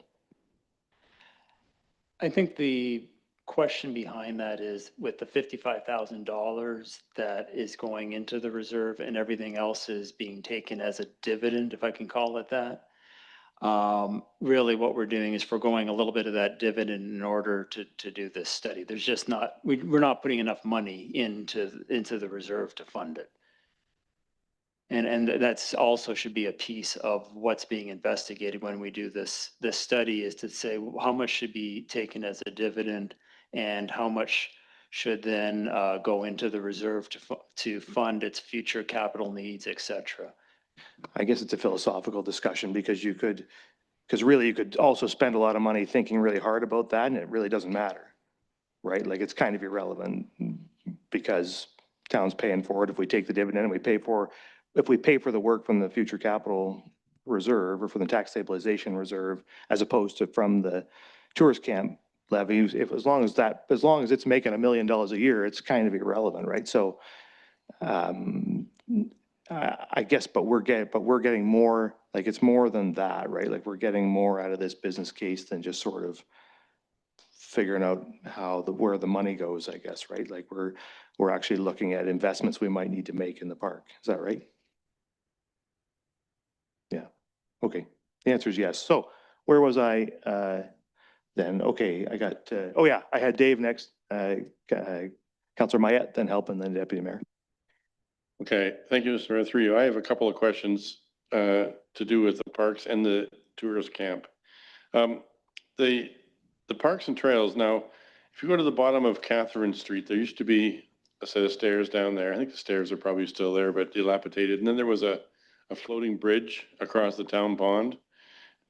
Back around 17 or 18, there was a plan to replace that bridge. I think it was actually even partially constructed. They were putting a steel bridge. The existing bridge across the pond was actually a floating dock. It was on those black, air-filled pontoons, and it actually created a neat habitat in the pond where the fish that were in the pond could, because when the fishing club stocks the pond, they put in brown trout and rainbow trout that are 6 to 10 inches in length, and those smaller fish could hide under that bridge, and then the birds of prey and the cormorants and things couldn't get at them very well, and it's been taken out since. So, but I understand there's no plan to replace that bridge and those stairs. And I've accepted that. But so when I see you've got a plan to assess the fencing around the tourist camp, I'm thinking about the people that live in the Blue Water subdivisions on the tablelands above there. If they want to walk down and go to the main beach, they have to come back up to Bruce Street, across Bruce, down through Lakeview Ball Diamond, and down through the tourist park, and down those stairs, or out to Green Street. And there was some discussion a little while ago, when we do replace that fence, that we could put a gate at the bottom of Catherine, so people that used to be able to go down onto Shipley Trail can now just cut through the trailer park and use the lovely steel stairs that we have at the north end of the town pond. So would there be some consideration to putting a gate for non-tourist camp? I mean, we shouldn't have to segregate tourist camp people from residents. It's all town property. And if somebody wanted to, that lives, like I say, on the south end of, in the Blue Water neighborhood, they should be able to take a shortcut through the tourist park and go down the stairs, just like all the people that are in the tourist camp do every day when they go down to the beach. So is there any plan for that when you do your fence? Thanks. Thank you for the question through you, Mr. Mayor. We can certainly look at a gate. However, I may be able to cut some travel time down. There is an existing trail link from the Ridge Trail, I'll call it, and the Blue Water Tablelands that connects to Mitchell Lane and the north end of the Shipley Trail. So it's about 200 meters south of the tourist camp. If you were to go down Catherine Street, turn left and walk about 200 meters south, there is a trail connection that goes down to Mitchell Lane. It's quite steep, that trail. I know there was some discussion about improving. There's actually another one further along as well, right? The one right at the end of Mitchell Lane. Amanda's Way, right at the end of Amanda's Way, yeah. Both of those are not really conducive to hiking up and down very easily. They're quite steep and a little rugged, especially if it gets wet. They're kind of muddy, but any improvements in that area would be good too. But yeah, those people, it's a long way around to get to the beach when they could just make a shortcut through the park. I think it was discussed previously, but and I think there's a gate and a lane. There's room for a lane there. So something to consider. I'll leave it at that for now. Thanks. Okay, Councillor Halpin. Thank you, Mayor, and through you. I've got a couple of questions around the harbor. The strategic assessment for the harbor, it's the same thing. What answer what answer are we looking for? What information are we looking for to do a strategic assessment of the harbor front? I'll get started with an answer. I may look to my director for some support to flush it out. I know there was some strategic planning done around the harbor front previously. I'm going to say 7, 8, 10 years ago. As we're aware, there are some significant changes in the harbor front area. This plan would kind of reassess the current state and plan for future improvements if it deems them necessary. Have you got anything to add? Yeah, thank you for that, Adam. I think what I will add to it as well is that the last time that plan was done, which was 2018, is that a lot of trends have changed within that industry. And so we want to make sure that we're staying abreast of those changes and running those facilities, the harbor, as efficient as possible. Thank you. And the dock replacement. When you replace these docks, they have, I lost my notes, but it was 500,000 and then maybe another 1.5 million for the 3 docks. Are they going to put power and water on all docks?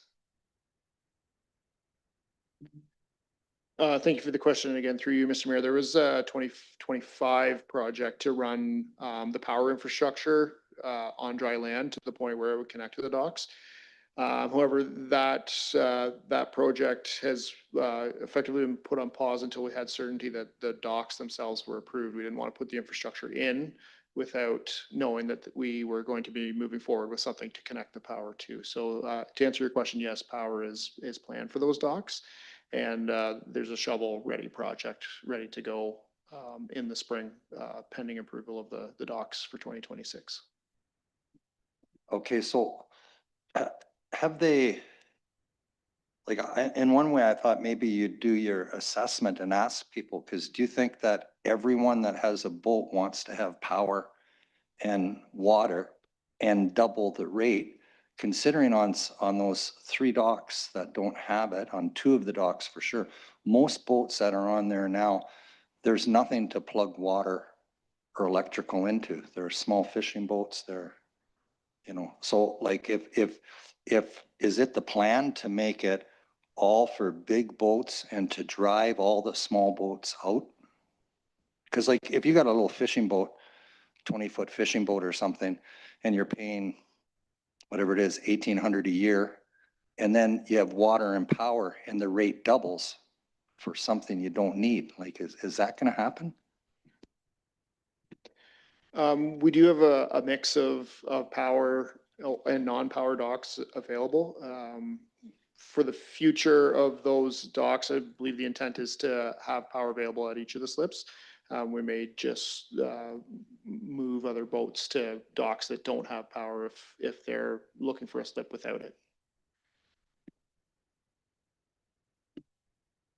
But there's only 3 docks that aren't powered right now. So I guess that's my question. Are you going to power all 3 of them?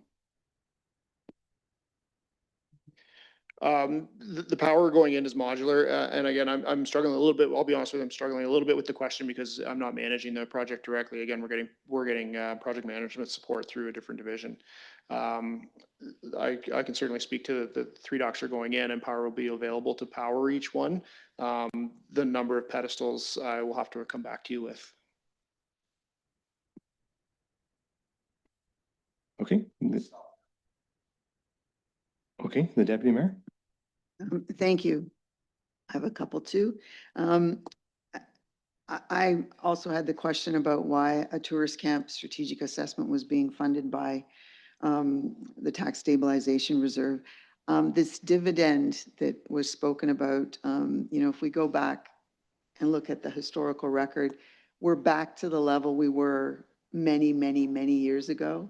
And I think if we can't expect an adequate rate of return off that kind of business enterprise and expect that for our taxpayers, we shouldn't be in that business. So I think there's something about a revenue study or something. I think I read that somewhere else, because we should expect a level of return from a business proposition. But I have a couple of questions and a suggestion. The Gobles Grove parking strategy, that to me is a great co-op civil engineering job, because almost every beach access point, I think of South Street and a number of ones across the whole list, everybody's got some parking issues that there's a great summer job there for a co-op engineering student if you can find one.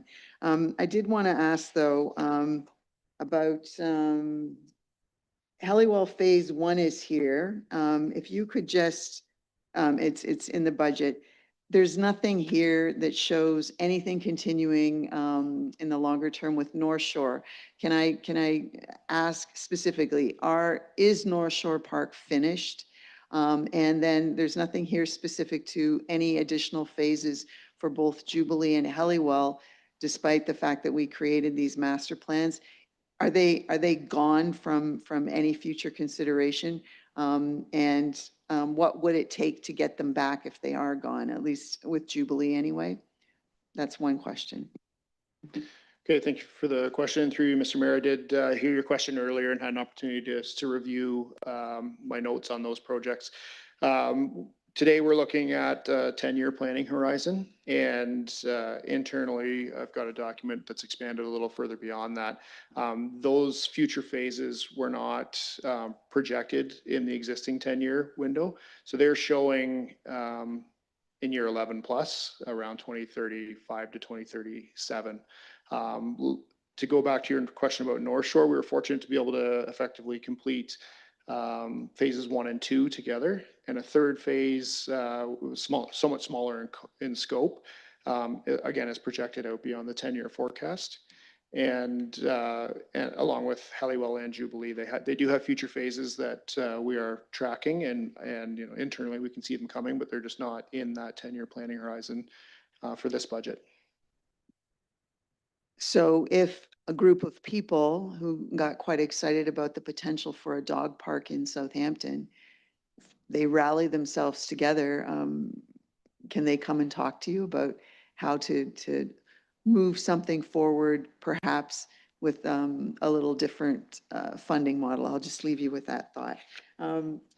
Another one that I had was, I see here that the long dock pavilion replacement project. Um, Money from playground replacement from at Davy Park and at Eastwood Park shifted over to that. And then later on, there's a reference to Goebels Grove Park, I think getting a playground replacement. They're on the list for this year, I believe. Yes, Goebels Grove. The numbers with the Goebels Grove item, it says 190 in one place and then it says 150 in another place. But so there's a discrepancy there. But what is these parks that have been sort of taken out of the mix? Can we receive at some point like a reminder list of where the parks fit in terms of this replacement program that we had sort of come up with? Because it's, I understand, why some things happen. You discover that the pavilion at the Long Dock really, was not worth saving and needs to be replaced. So you have to shift things around. But some of the playgrounds that we have, you mentioned Goebels Grove with wind equipment. Some of the other playgrounds, like stuff is really quite dated and old, and in some cases really could stand, a 2025, 2026, 2027 kind of look at them, because the materials that are used are really hot in the summer, and there's a much better way of using some materials now. So I would appreciate if you can provide council with just an update on the playground replacement program at some, or replacement planning.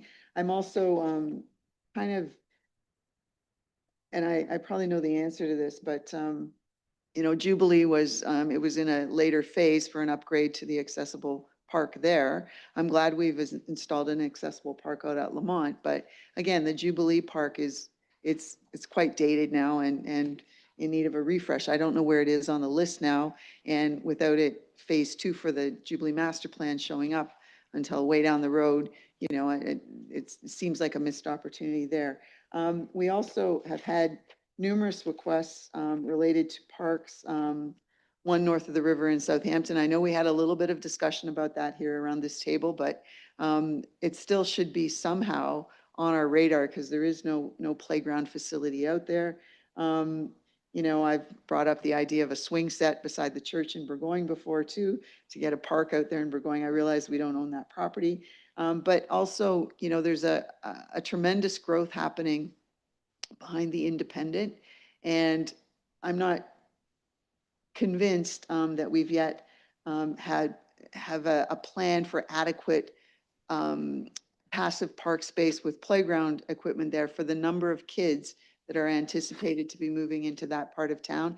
And again, I know that the new park, Summerside Park, is coming. I don't know exactly what's going to be in there, but, or sorry, it's got a new name. I already forgot what it was. But I think the playground stuff has tremendous value. So I don't want to see them always get shifted around. And I know Goebels Grove is on the list for this year. That's great.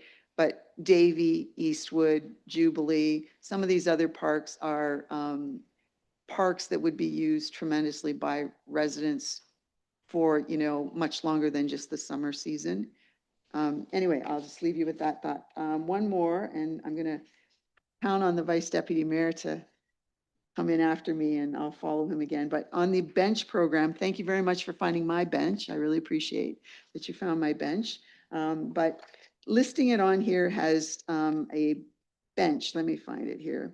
An update to a bench program. I think we would be better served if we imagined that a little more broadly. Has, I'm not finding it here, has a commemorative evaluate bench program, has a commemorative program.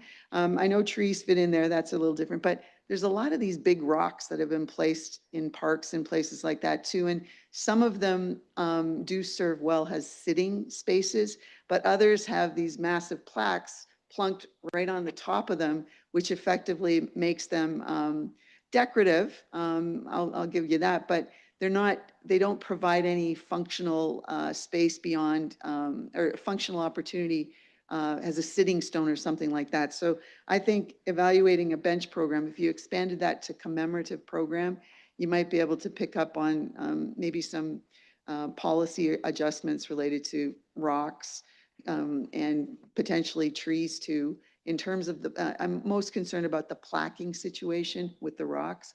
Because, you know, in some cases, they really do look like they belong in a cemetery.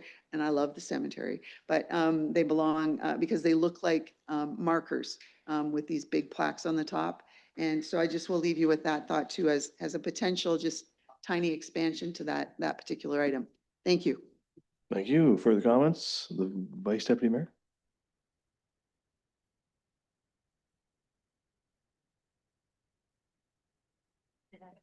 Oh, there we go. Thank you, Mr. Mayor. Few questions. The first question was about the GF and I docks and including, and Councillor Halpin alluded to this, electrical and water, $2 million expenditure for GF and I docks. And we're talking about 2026, so as soon as this year. Would it not make more sense before we finish the design? I guess my first question is, have the design of those docks been completed then or not? Or is that part of the work you're planning on doing in 2026?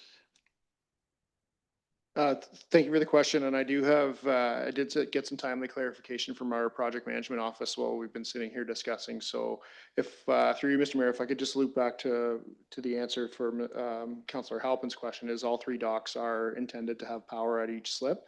We may look at a policy or pricing structure where you can opt in or opt out of using that power. But all 3 docks at this time do have power in the design. In terms of design stage, we would be at the design for tender stage and have an opportunity for final design for construction before they go in the water. I'm just picking up on Councillor Halpin's comment, like I think you have a boat down there, I believe, a small dock. I don't know who else around the table does, I don't, but I'm just wondering, before we go to that significant expense of putting water and hydro, have we gone to the users of G, F, and I docks? I remember when they were constructed. And at that time, the people, when we expanded, the people that wanted those slips were the small boat operators. They didn't want water and hydro. They didn't want to pay a higher cost to pay for those services. So do you know offhand, Matt, if the harbor master or anyone on your staff have actually done the monkey survey or with emails, gone out to all of the slip owners on GF and I and have asked them, do you want water and hydro on those 3 docks? Because back, and this goes back a long time ago, 2004, 5, 6, when we put those 3 new docks in. But at that time, that's 20 years now, they didn't want water and hydro because they're the smaller style boats. And I'm just wondering, has that changed in the last 20 years? Like, have they been reached out to, those boat? Because that's a significant expense to put water and hydro on those slips. So have we asked the boat operators, boat owners? Through you, Mr. Mayor, in terms of consulting with boat owners, I'll have to report back to you on that. Again, you may be aware I've taken over this project when it was already advanced fairly significantly. However, my comment to that is I don't think we necessarily want to plan for individual users. We want to plan for future and availability as those users change. People may choose to have a slip one year and not another year, at which point another user may come in and want those services. So in terms of constructing these for future need, future use, or options for boat owners, I think advancing a policy and pricing structure where you could opt in or opt out of using those amenities probably makes the most sense so that we can attract users. I do know anecdotally from the harbor master that we're seeing bigger and bigger boats and more demand for power. So having that available as users change, I think is prudent. The first statement, and we don't need to spend $300,000 or $400,000. We shouldn't on water and hydro, but if it's needed, then it's needed. The slope, Amanda's Way, Schweizer mentioned this earlier, and there's $90,000 for 2026. It's a carryover project. And I assume, and Council may have alluded to this, the Mitchell Lane is steep. And in Amanda's Way, it is steep right now. Matter of fact, I think barricades have been placed across it. It's non-usable. It's just too steep, too dangerous, too risky. And I guess you'd be looking at switch offs and railings, and I don't know what all be included. Has the design for that been done yet? Yep. Thank you for the question and through you. So it is a carry forward project and we have indicated to council that we would advance that once the Shipley Trail project is done.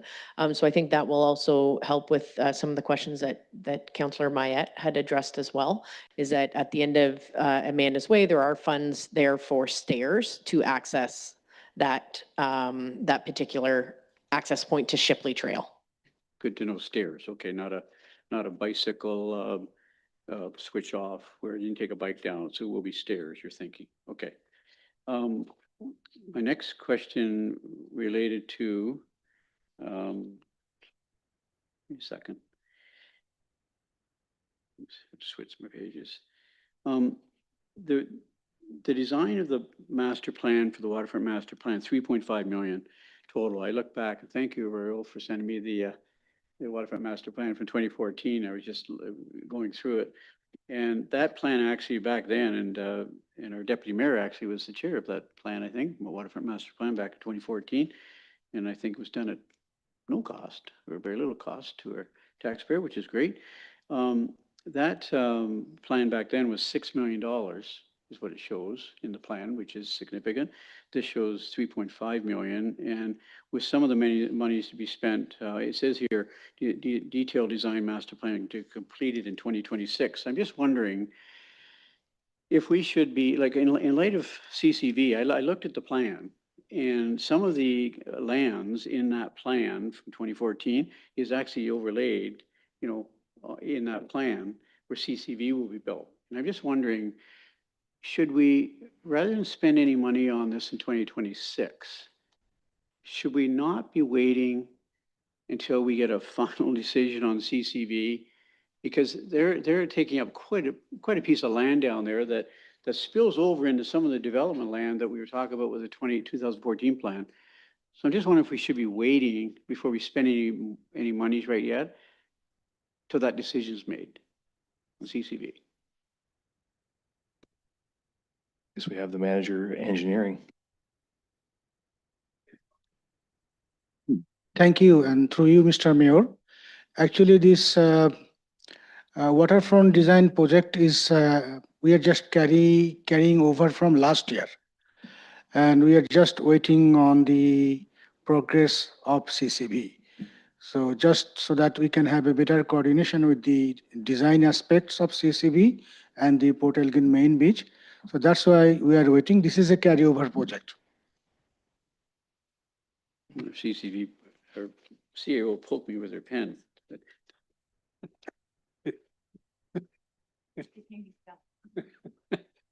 But I just read detailed design of master plan being completed in 2026. That's what I was reading.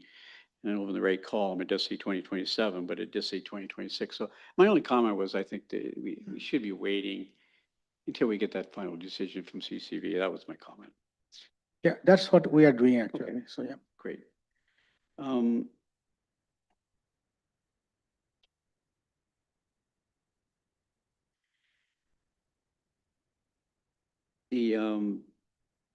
Just give me 1 sec. I'm just going through my notes.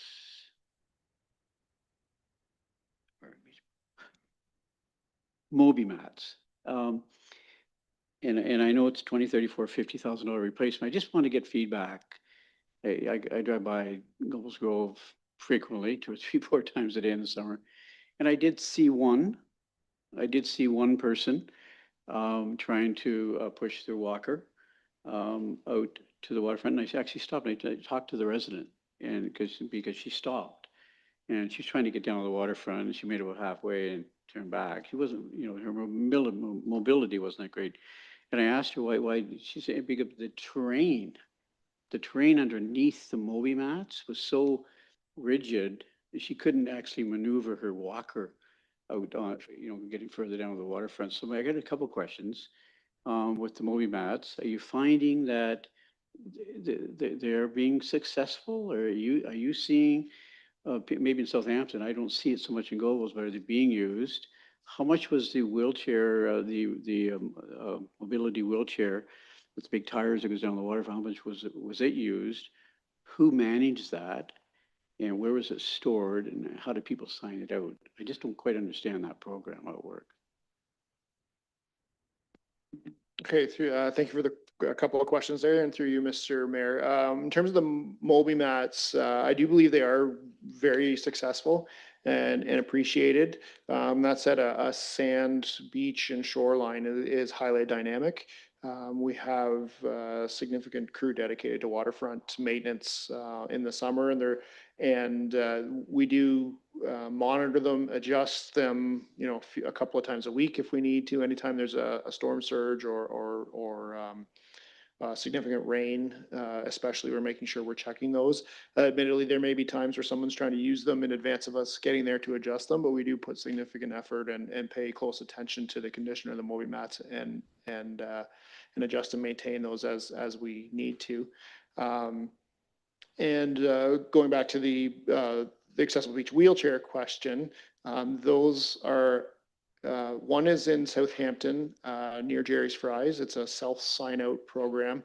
There's QR codes on the little shed that it's stored in and also available on our website. So if you were to go down to Jerry's Fries, you could scan the QR code. It takes you to a booking site and you could sign it out for the morning or the afternoon or do a couple of bookings together for a whole day. The other one is signed out through the Port Elgin Harbor office, stored down there, and those staff get the notification when there's a booking, and they bring the chair out for people to use. I would say use is down a little bit from last year. We did a lot of promotion when they were new, and I would say, because I get notifications too as they're being used, to keep my interest in those and try to understand the success of that program. I think when they were new, people were really excited about it. We got a lot of uptake in 2024, and in 2025, people that were aware of them were using them, but we did promote them a couple of times, but perhaps more public notice might be helpful. I was just really referring, to Globals where I see honestly very little use. I think one of the issues, and I'm pleased to see you're looking at a parking study down there. When I talked to a few people about, why not not using the mat, people with mobility issues, there's no place to park for one thing. You've got the mobility mats, but the entire parking was taken out of that beach area. Zero accessibility parking spots down there. So I'm pleased. Is it happening? The parking study, I forget where it was. Is it this year or next year? This year for Gobles Grove, which I think is great because I think the parking could be fixed down there between Gobles Grove and George Street. I think there's a good opportunity to offer more parking, especially for handicap too. So thank you. Okay, further questions? We're going to have to keep cooking here, so let's keep them brief at this point. Deputy Mayor. Thank you. And I was waiting to see what the Vice Deputy Mayor said about the waterfront stuff. The second item that's here, which is a waterfront master plan update, it's marked as 2029. Update the existing 2013 waterfront master plan, which it did come at no cost because it was a locally run thing, and Corby Leach and Neil Minaj really put together the whole package in the end for the report that you read. But why would we spend a whole pile of money and then a year later do an update to the master plan? Wouldn't we want to update a plan ahead of whatever? I thought the carryover from a previous one was the update to the master plan, and it was something like $60,000 or $70,000, which was in a very specific reserve fund, which was supposed to fund that. I don't remember the $3.5 million thing being a carryover thing. I thought it was the design aspect.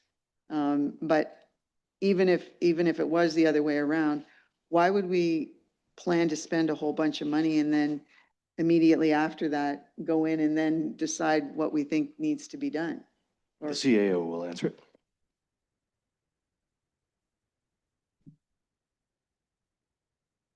I put my pen down, Mike, just so I don't have anything in my hand. I think what we're experiencing here with these pieces that were related to the waterfront is that it was within the plan based on what we thought the timelines were going to be with the Cedar Crescent Village construction. And so without any certainty right now on that, they're placeholders. And I think once we have a sense of certainty, then we'll be able to adjust the plan accordingly. The Deputy Mayor? And if I could just ask one further question. I noticed that there was something in here about replacing a wooden boardwalk. Where's that? That's at the Port Elgin Main Beach. We have a trail in Southampton, the Captain Spence Trail that, you know, got washed out. And that was unfortunate, but that's a very attractive stretch of natural beach, which is, you know, one of the places where people can take their dogs. It would be, I think, advantageous, at least to have it show up somewhere in here for something that makes it a little more accessible. It doesn't have to be an elaborate trail because chances are, you know, Mother Nature will invade that space again at some point. But it was extremely well used, and then it got washed out, and nothing has really been done to bring it back into any kind of usable fashion. So I'll just, if I could just put a request in for future consideration, Captain Spence Trail, please. Okay, Councillor Grace. Thank you, Mr. Mayor, and through you. I thought I saw something about the Captain Spence Trail in the 10-year summary. The director seems to have an idea. The director. Shut your mic off there, Cheryl. Sorry. Yeah, thank you for the question. I missed my opportunity when the deputy mayor had asked the question. It is showing up in a future year, capital for the replacement of that. I think you would have requested that last year, so we added it into the business plan. Thank you. Okay. Further questions, comments? Just very briefly, and I don't want to belabor it, but just with respect to the dock replacements, are we implementing a previous plan in doing those dock replacements, like the earlier assessment that we did in the plan? Like surely we didn't just dream up this replacement out of whole cloth. Like we're implementing something that we had planned to do for some time, and we planned to put in electrical and water. Like this is something, you're executing something that is part of some plan. Am I correct?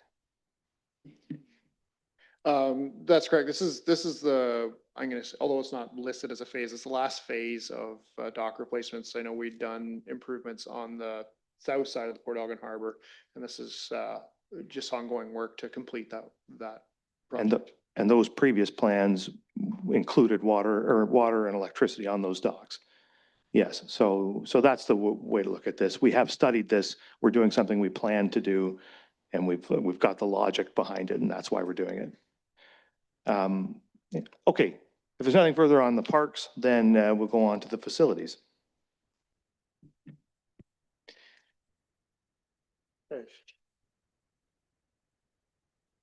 So moving on to facilities division.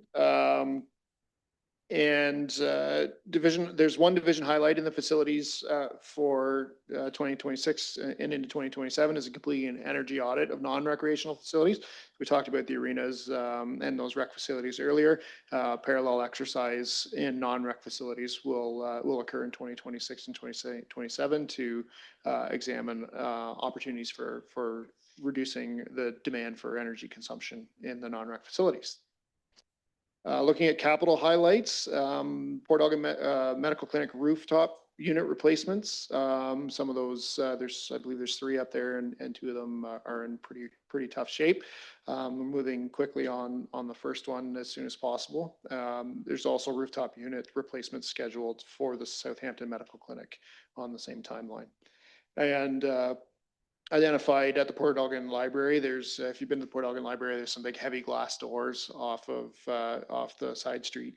And the operators for those doors have started to fail and require a lot of maintenance. When those aren't working, then that building loses its accessibility to people that benefit from that. So replacing the motors to operate the doors at the Port Elgin Library. Future year highlights include Port Elgin Medical Clinic exterior renewals. A lot of the finishes on the exterior of the Dr. Earl Medical Center are fairly original and showing signs of age and corrosion, especially on some of the columns, and some of the wood features are not as nice looking as they should be for a building of that stature. So planning in 2034 to do some exterior renewal at that building. We've talked previously today about the Southampton Town Hall and Library Master Plan project, working in partnership with our project management division to deliver that starting in 2027. And out in 2034, we're looking at a significant renovation to the lower level of the Southampton Medical Clinic, which is underutilized space at this point. And we're certainly hearing frequent requests from the tenants in that building to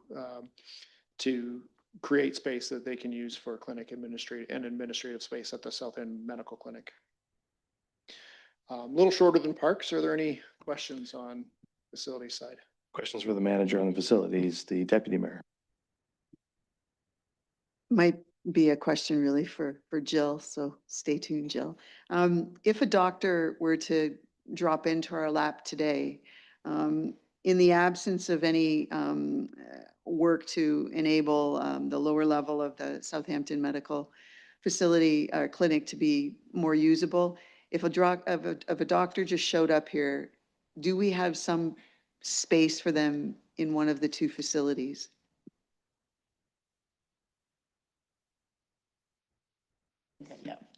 Yeah. Sorry, her microphone isn't working, but she's indicating that we do have space to accommodate.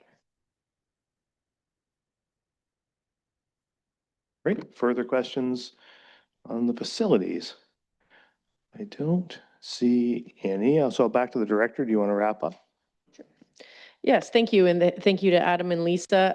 The 4 final slides just provide council with an overall summary of operating and capital budgets. In operating, we have an overall reduction. Again, maybe a first time in our career of seeing that, but an overall reduction of 372,000, and that's overall of community services. Majority of that is what contributes to that is the projected revenue for the Pride Aquatic and Wellness Center. And then if we go to the next slide, which is the capital, or 2 slides, we're seeing a large reduction in spending from last year, again, just due to the Pride AWC project, but we're still delivering great projects as outlined in parks, harbor, camps, plex, and in facilities. So just in closing, another shout out to our team. So we're very proud to carry the work out that we do and appreciative of the entire team who does a lot of the heavy lifting on a day-to-day basis. So thank you. Okay, thank you very much. The deputy mayor. Thank you. On your summary sheet about the operating budget, the airport is mentioned there, and as the airport is asking us for consideration of about 1/3 of their budget, we didn't receive a copy of their budget, did we, or did I miss it too in the package? Is it here somewhere? Thank you for the question. I'm not confident that they're doing a delegation. Maybe they are. I'm looking to Jim and Dan to confirm, but their budget is included in the community services budget, yes. Sorry, I don't understand. It's included in your budget, but normally we would see a breakdown of their budget, not unlike what we've seen from some other groups that are, like the rail trail was asking for a contribution, but we don't see that breakdown. And it's about 1/3 of their budget that they're looking for ratepayer support. Looks like the director of corporate services. Included under attachments, if you take a look at the attachment to operating budget, that will give you the breakdown comparing 25 to 26. And if you look at attachment 3, that shows you the 10 years of the plan from 25 through 34, which is for all program areas, which also includes the airport is in there. Okay, thank you. Anything further? Seeing nothing, so we're going to move on then to corporate services. This meeting will end at 4:30 p.m.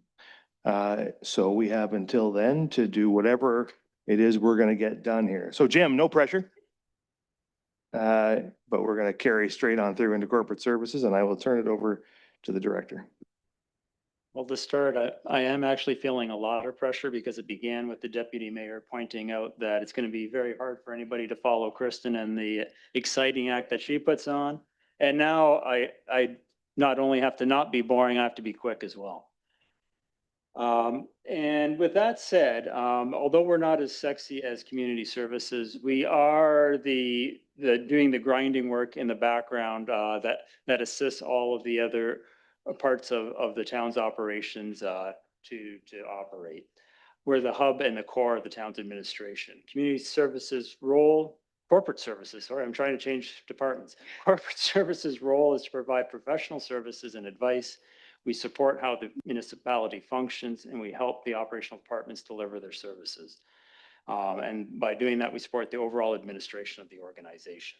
This department includes 4 different divisions. That's finance, clerks, information technology, and human resources. The department provides the systems, information, and human capital needed to operate effectively and efficiently. Next slide, please. Yeah, okay, you're there, page 88. That's good. No, back to 88. My apologies.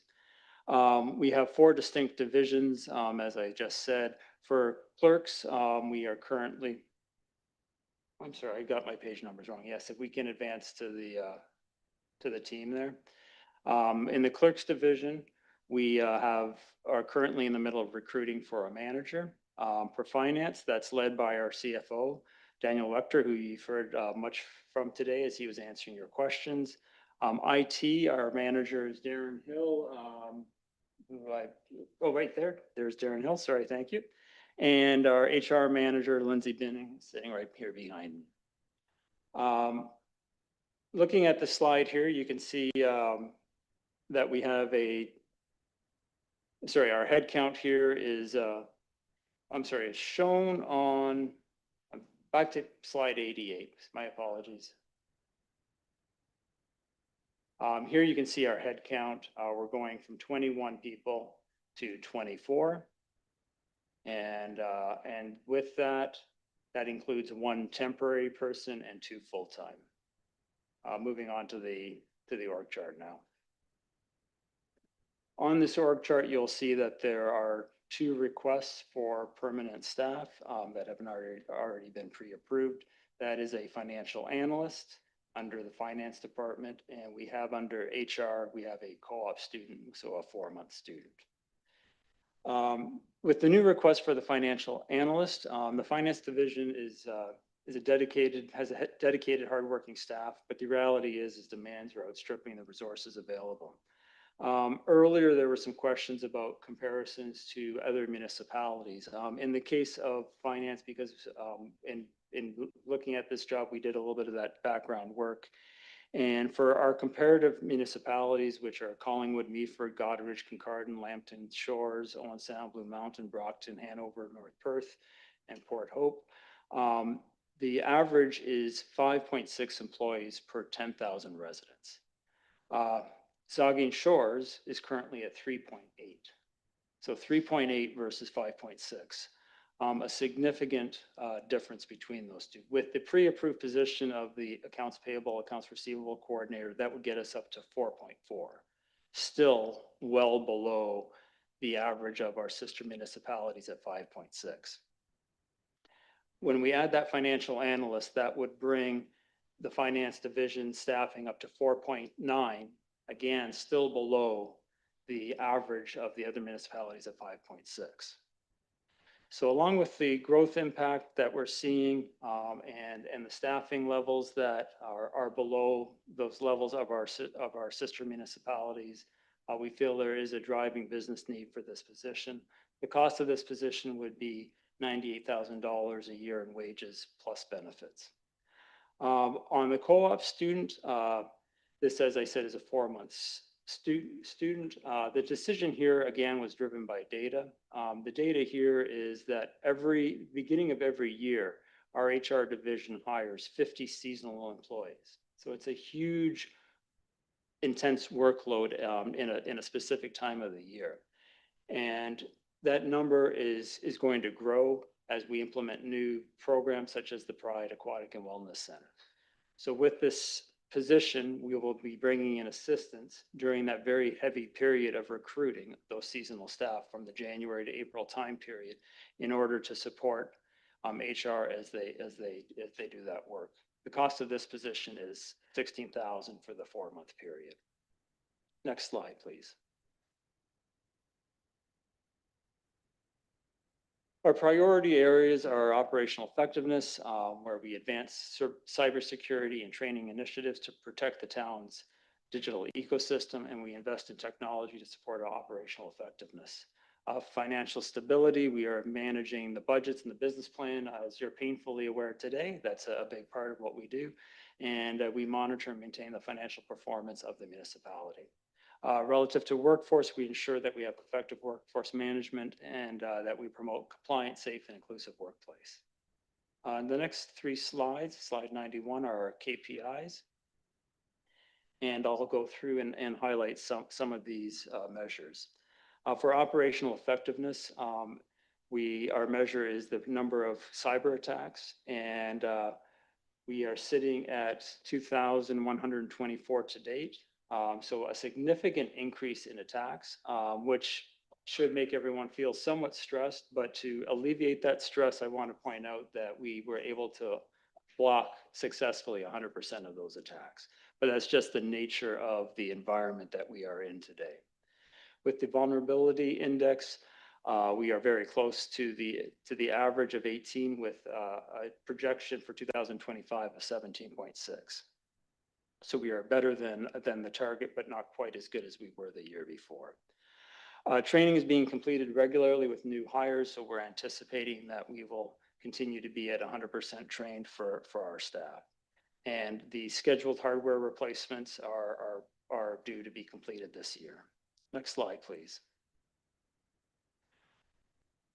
For service excellence, the measure is the percent of calls being answered, and we're seeing that continuing to improve, moving up from 67% to 73% is our projection for this year of where we'll be at. On financial stability, the time to deliver quarter close results was 22 business days, and with the changes that we discussed when we were looking at the org chart, we will be looking at improving that, and we're hoping to see substantive improvements in 26 and 27, again in 27 as we stabilize our processes and make use of the appropriate staffing levels that hopefully will be implemented. Slide 93, please. 62% of our staff have gained Lean certification and 80% have completed the LEAP training. And we are projecting to have 100% of our inspections completed by the end of this year. We have a retention rate of very close to 98% with 2% turnover, which is an improvement from over our 2024 results. As it relates to the employment engagement survey, survey results are complete and results will be communicated in December. Next slide is our major initiatives. The first major initiative is the municipal election, and 2026 is obviously the year of the election that happens every 4 years. A significant undertaking for the Clerk's Division in order to prepare and conduct the election. We will be providing a report and a potential bylaw during the course of 2026 for any potential election questions that could be added to that. So that would be one of the first steps. And we'll go through and talk a little bit more on elections during the division highlights for Clerk's Division as well. The taxi rideshare program was a program that is from 2025 was delayed somewhat with the work that was being done with Strong Mayors. Some work has been completed. It will continue on into 2025, and we'll be bringing back a report, and then with that report, a potential bylaw in 2026. The compensation review, this happens every 4 years in alignment with the salary administration policy. The work is currently being undertaken this year, and the report will be coming out very early in the new year. Finance transformation, we're looking at modernizing our core financial processes, and that will take place in 2026 and beyond.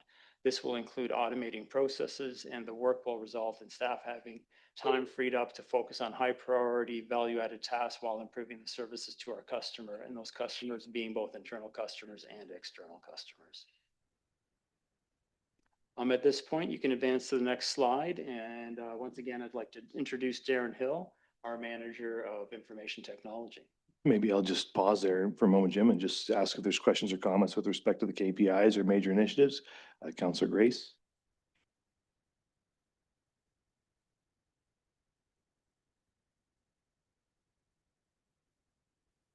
Thank you, Mr. Mayor, and through you. Jim, I wonder, would you repeat that statistic that you gave at the beginning when you were talking about comparing our number of employees compared to like Collingwood and the 3.8 versus 5.6? What is that? I didn't get that complete statistic. Sorry. So the statistic that I was referring to is for the finance division. We were comparing ourselves to neighboring municipalities to make the comparison like for like. We were doing it on a per 10,000 resident basis because some municipalities are smaller, some are bigger.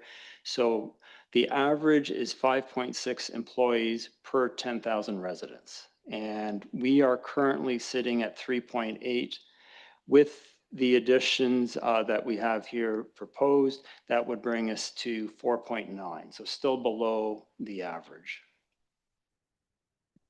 Further questions on these items? We'll get the Deputy Mayor and then Councillor Halpin. Thank you.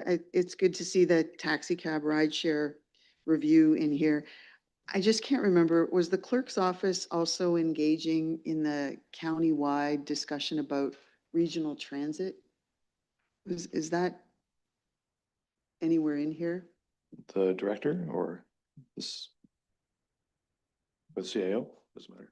I was going to say that in the ride share, the county is involved in those discussions. I'm not sure on the regional transit. Through you, Mr. Mayor, no, the town of Saugeen Shores doesn't have a direct role in the work that's being done. It's at the regional level. So we're just provided updates, I think, that I've been circulating to you. Councillor Halpin. Through you, just a very short question. Jim, was that for all employees or for the finance department?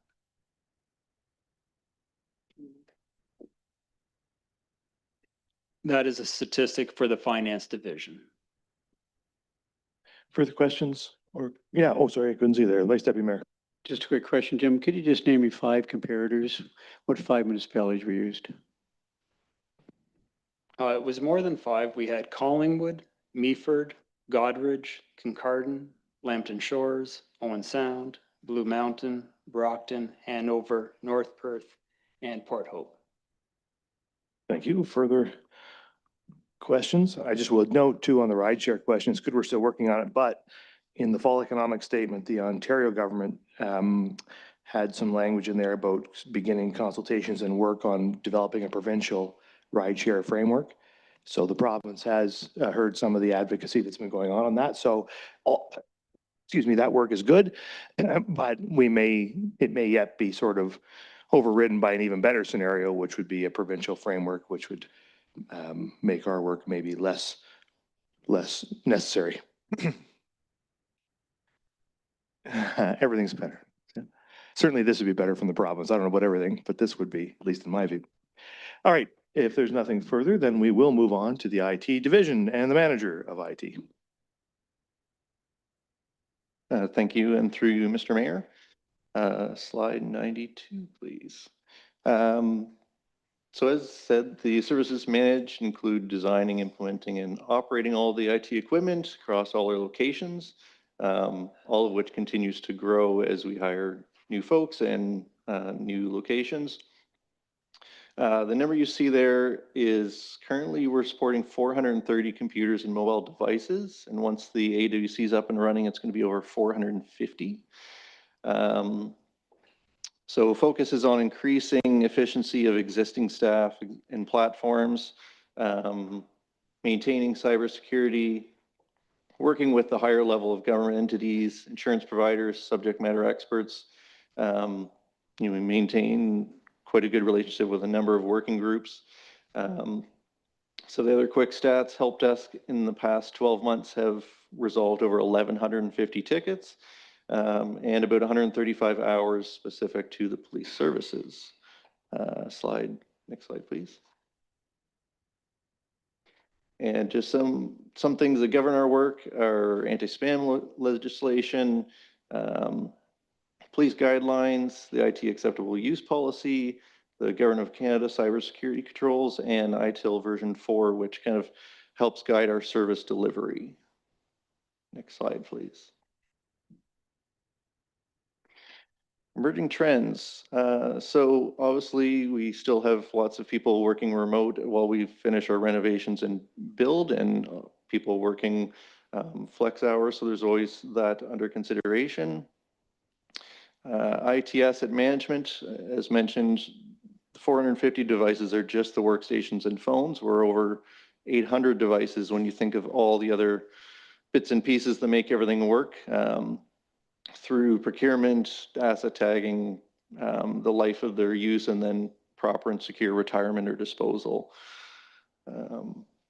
And so the focus on 2026 is going to be optimizing how we're using technology, how are we getting the most efficiency out of our existing platforms, existing staff.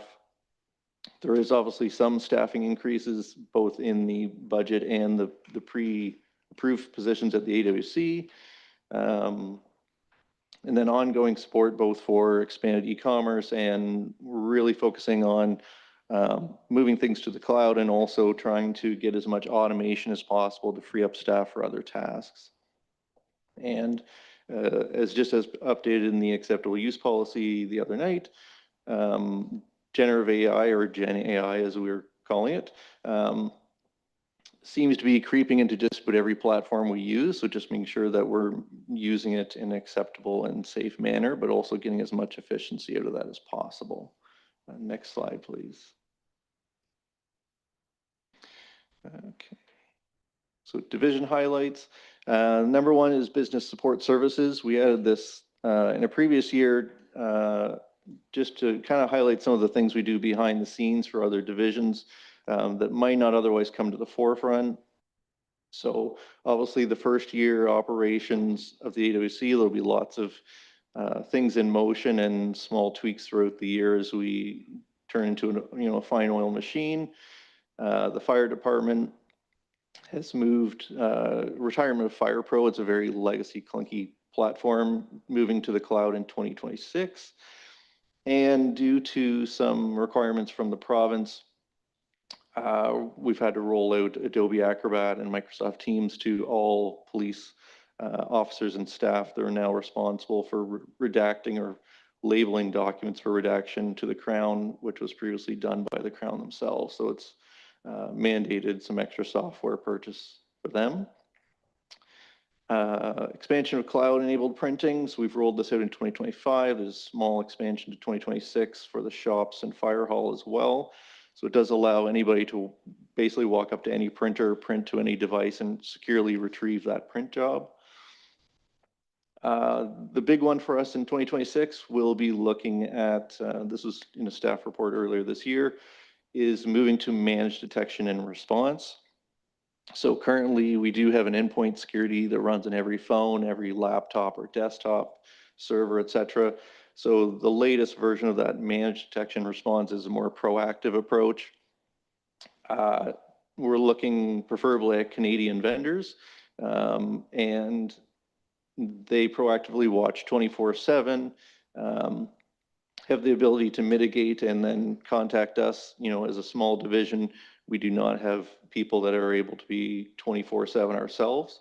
And this is the direction most other, AMECTO and MISA members are moving to. And then a carryover is just completing the capital project for our server, purchased and installed this year, and we have some just final work to do in Q1 of 2026 as a carryover. Next slide, please. Our favorite topic every year is staff workstations. And some people might say, why do we have to do it every year? So for example, this year, Windows 10 became end of support, and it was kind of arbitrary of what would and what would not run Windows 11. Microsoft decided what would and wouldn't. So if we don't keep these workstations up to date, they do end up being end of life, end of support, and then they're no longer able to be kept up to date for the latest security updates. So keeping it on a regular basis on a standard 5-year life cycle just ensures steady capital, steady amount of work without any significant surprises cropping up in any specific year.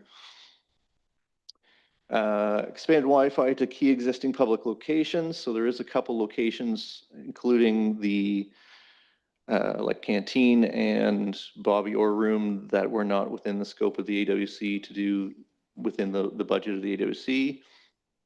And a couple of shops just to bring it online with the exact same software, same hardware. It's got lower maintenance. It's a much easier platform to use. Longer lifespan of the hardware, just as an enterprise grade instead of more of a consumer grade product. And then plotter printers is a regular life cycle item. These are the very large format printers that print your architectural diagrams for engineering and asset management on a 5-year life cycle as well. After that, they seem to get very expensive in repairs, so it's actually more cost effective to replace them with every 5 years. Next slide, please. Okay. So future year highlights, 2027, we have connectivity. So this is the switching. This is all the, basically the magic boxes that everything plugs into, the Wi-Fi, the cameras, the workstations. Some of that was upgraded on the AWC part, but obviously there's many other buildings and locations that we still have to maintain that life cycle. 2029, we have the replacement, life cycle replacement for the backup and disaster recovery for the police services.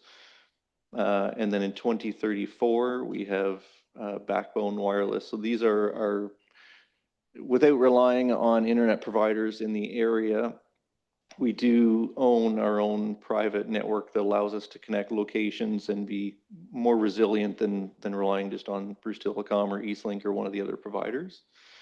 In 2027, we have 2 items. One would be a strategic plan update. So it was updated internally in 2020, and it hadn't had an external update since 2016. So that would be looking at things like what services we can move to the cloud, which may decrease our capital spend, some security updates that are coming down the line as well for police services.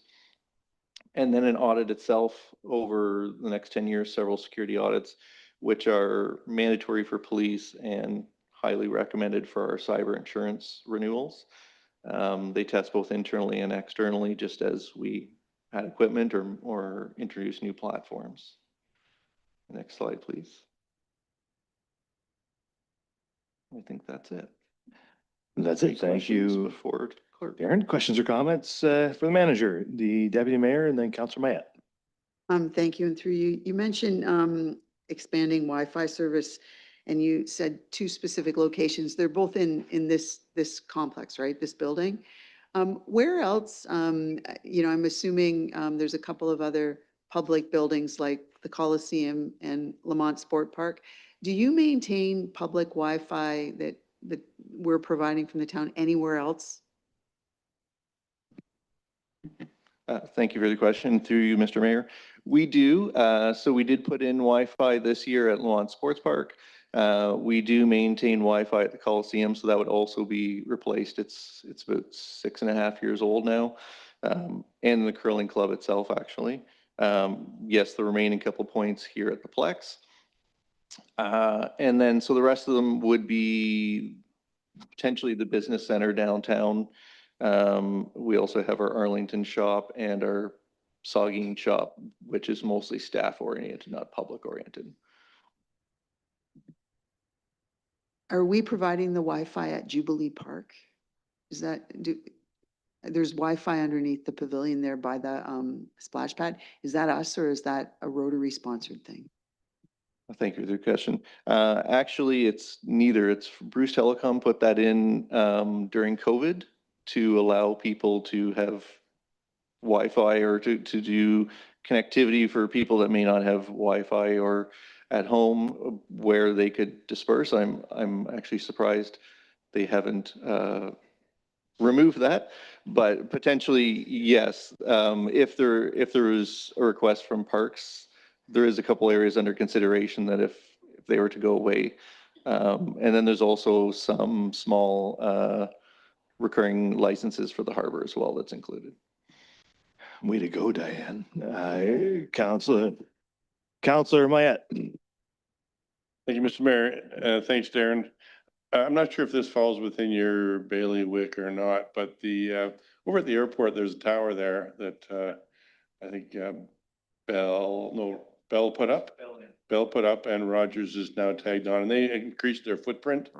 Do you know how much they pay to the town for the use of that land? And if we've increased the bill, depending on because the footprint substantially increased when Rogers tagged on. Yeah, Rogers tagged on. Thank you for the question. So I will pass it to Director Schreider. They did, so I believe the lease is with Bell, and then Rogers has since added equipment as well. And the lease is with Community Services. Thank you for the question. So I don't have the information in front of me, but we'll get back to you on that. Further questions or comments?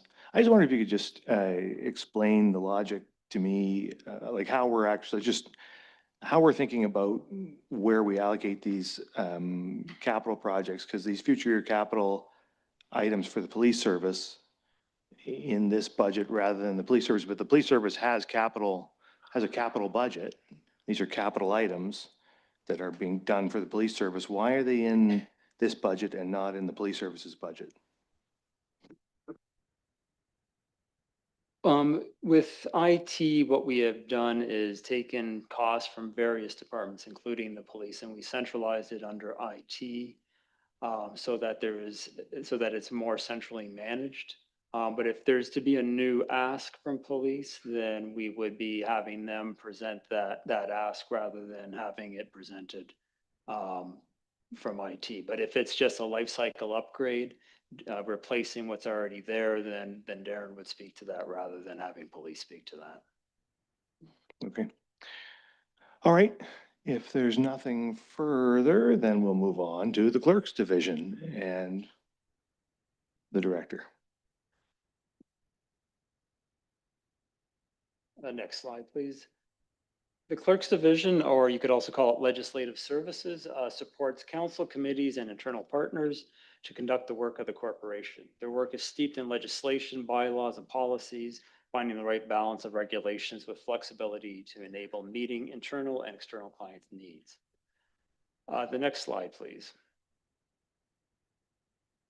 On this slide, you can see all the regulations that govern what the Clerk's Division does. It's a very heavily regulated sector. So I won't go through those, but just leave you with that message of how heavily regulated their work is. Let's move on to the emerging trends on the next slide, please. Thank you. In 2026, staff will be working on making improvements to the processes within the Clerk's Division to help them run more smoothly and efficiently. And just below that, I'll focus in on the major initiative that I spoke about earlier that I want to draw your attention to, which is the 2026 election. The clerk staff will be focusing on preparing for and conducting the 26 election, and that requires the entire team to engage to ensure a successful election process from the beginning in terms of preparatory work to actually conducting the election itself. In terms of legislative compliance, the things we'll be focusing in on are lottery licenses and burial permits. Next slide, please. Again, relative to the election, voter engagement campaign, we will begin creating a communication plan for the election and will be followed by preparing the campaign and then launching it. On the policy management process, we will develop a system in Laserfiche to flag policies that need renewal. Laserfiche, being a software, will give us the ability to create workflows that will ensure that policies are updated on a regular basis. So that way we don't end up having policies sitting in arrears without updates over a long period of time. Council orientation, again, related to the election. We'll be providing training starting in November, and this will also take a look at providing orientation to candidates prior to them signing on to being a candidate to make them aware of what they are actually signing up to. So that's something that we'll take a look at. On the facility donation policy and also on the municipal road naming policy. We've had some significant projects in this past year, and what we want to do is take the lessons learned from those and develop policies that lay the framework for receiving donations and naming facilities. Next slide, please. For record scanning, this involves taking the paper records that are located in the downstairs vault of this building as well as in the upstairs storage area. We'll be focusing in on the permanent files. And what we'll be doing is looking at doing about 40 boxes a year that we'll be scanning. And this will take a number of years, likely through 2032, to complete scanning all of those permanent records. The non-permanent records will then, in due time, through their retention period, get destroyed. So no sense trying to scan those. The last item there is Laserfish automation. Again, using these, trying to take advantage of the software system that we have here in place called Laserfish. We want to focus on developing workflows that will allow us to streamline business processes. As an example, we have established a file management group, and we'll be looking at what recommendations that they are coming up with and then using the automations and workflows in Laserfish to make those make that work effectively and efficiently. We are planning on or proposing here is $20,000 a year in order to continue to make efficiencies so that staff can work effectively and then improve, turn their focus to outward turning, better serving the customer rather than just trying to track paperwork. And then moving on to future highlights on the next slide. The accessibility planning review is planned for 2027. And that will include new training.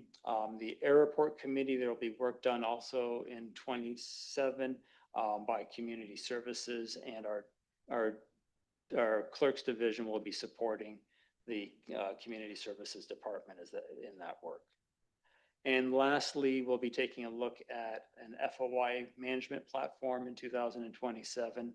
What we're seeing is that the requests for freedom of information are getting more and more complex. And so we'd like to investigate software that would then provide a template for that the public would make use of in putting in a request. It would then track all the dates and make that process efficient and effective as well. The cost to do this would be $11,000 ongoing, and then there'd also be an incremental cost in the first year for the launch of $4,000. And I'll pause for any questions. Thank you. Questions on the clerk's division? Councillor Grace.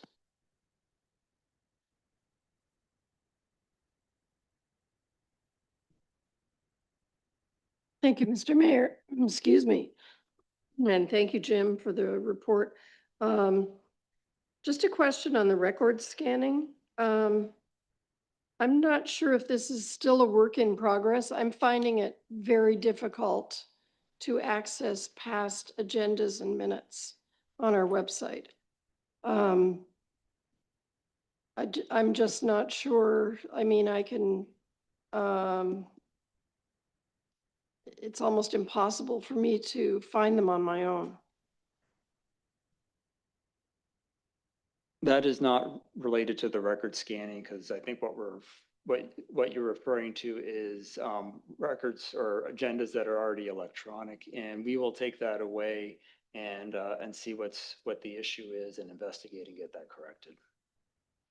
Yeah, I'd agree with that. The move to eScribe made it an awful lot more difficult to access for me. I always used to be able to find them, but the move to eScribe made it almost impossible. The deputy mayor. Thank you. Just a question related to how they match up with each other. And on the clerk's, the facility donation policy is indicated for 2026, but then over in finance, there's a donation policy described here for 2029. Are they the same thing? Or is one the precursor to the other? It's, it's on page 118.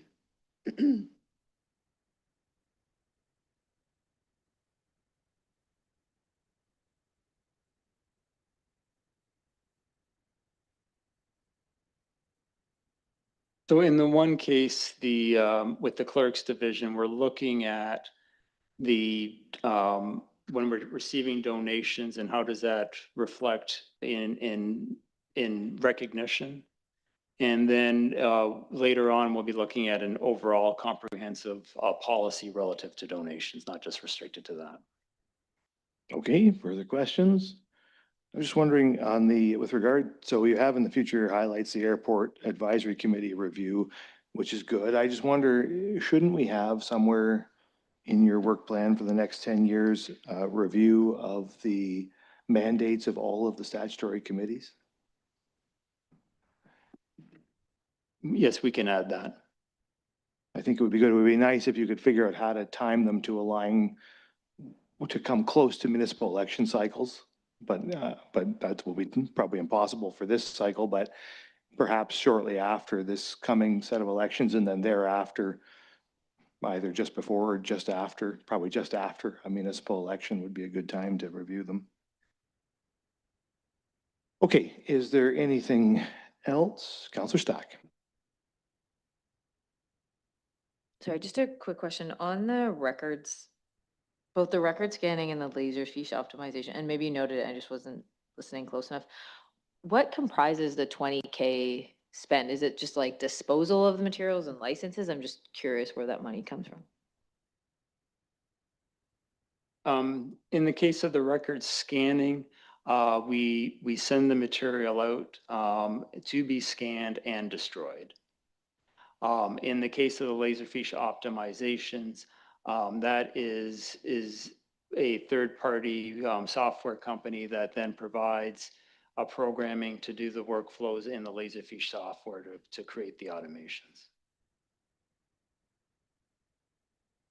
Okay, further questions on clerks before we move on to the finance division? Don't see any requests for any more comments, so we'll move on to the finance division and the manager of finance, the CFO. Thank you, Mayor Charbonneau. So I'm going to try to be as brief as I can here as we get towards the end of the day, but I just want to point out that finance manages a lot of administrative and financial duties. The bulk of the work is done every day by our outstanding finance staff who administer the property tax and water billing systems and process over 10,000 accounts payable invoices per year. They handle donation revenue from donation campaigns and manage all kinds of different financial transactions and financial systems, of which we have many. As Jim spoke to earlier, the finance division is currently undergoing a transformation that will see greater technological systems and processes that empower our customers. Next slide, please. Finance work is governed by a variety of federal, provincial, and municipal legislation. The town continues to evolve its policies to ensure that they are providing relevant oversight over our work while trying to minimize the cost associated with that oversight. Next slide. For emerging trends, I noted last year, the past couple of years have continued to show growing organizational complexity and a growing number of services delivered at the municipal level that involve finance transactions. The division continues to be focused on trying to scale both external and internal services through technological and process changes to be able to handle the increased volume for tax and water billing, but also for things like the increased number and complexity of operating and capital projects. Accounting standards are also continuing to evolve. It seems like every year there's a new standard going into place.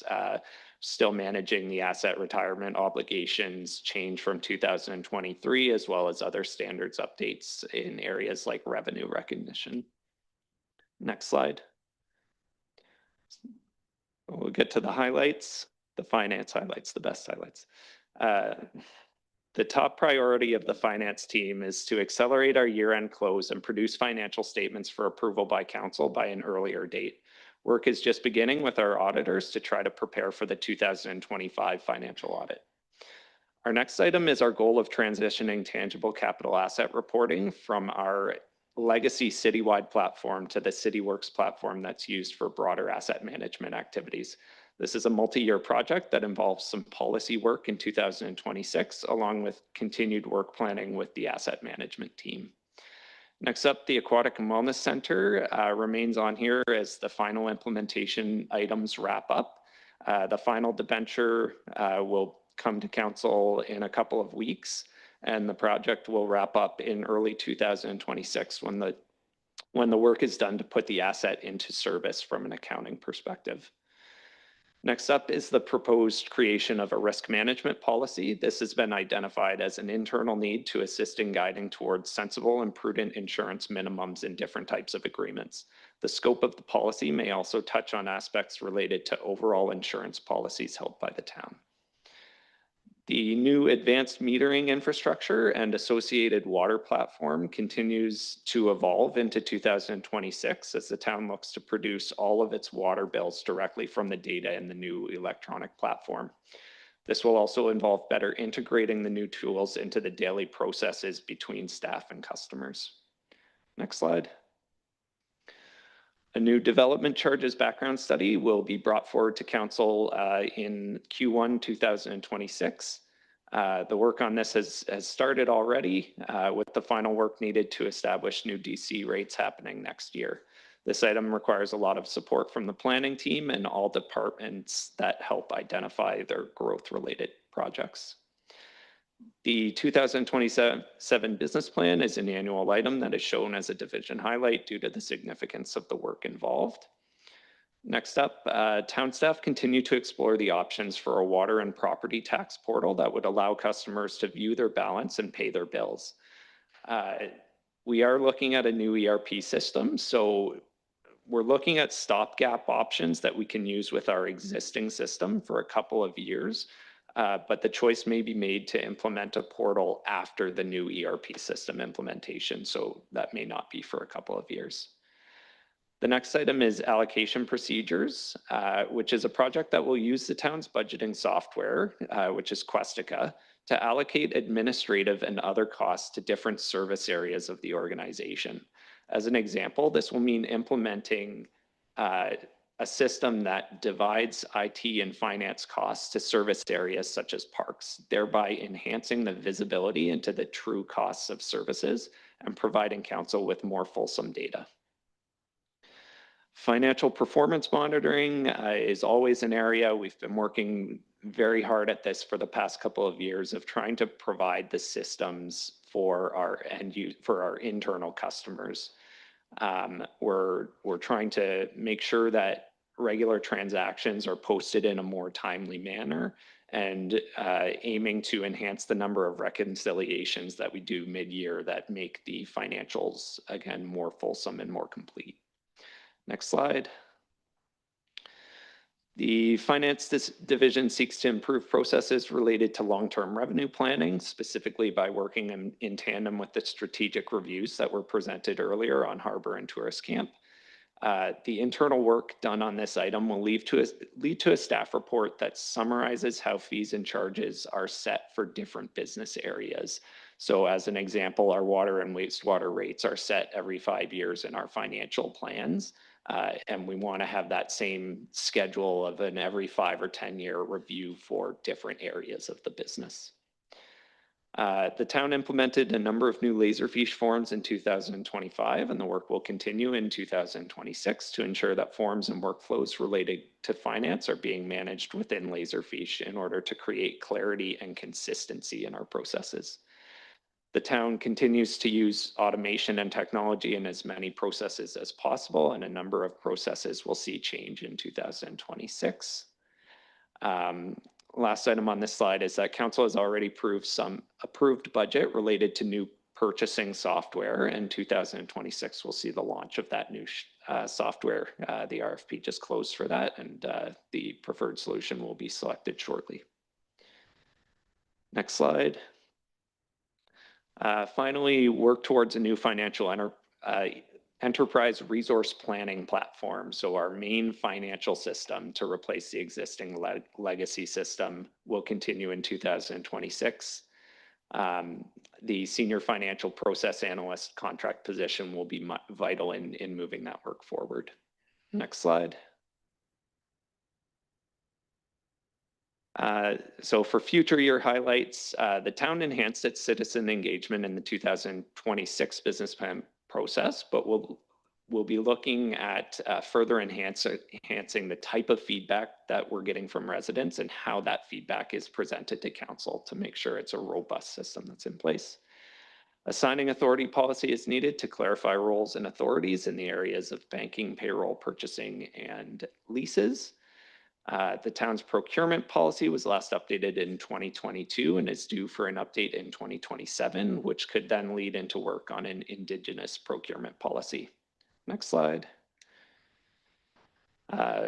So Jim spoke to the donation policy that would be scheduled for 2029.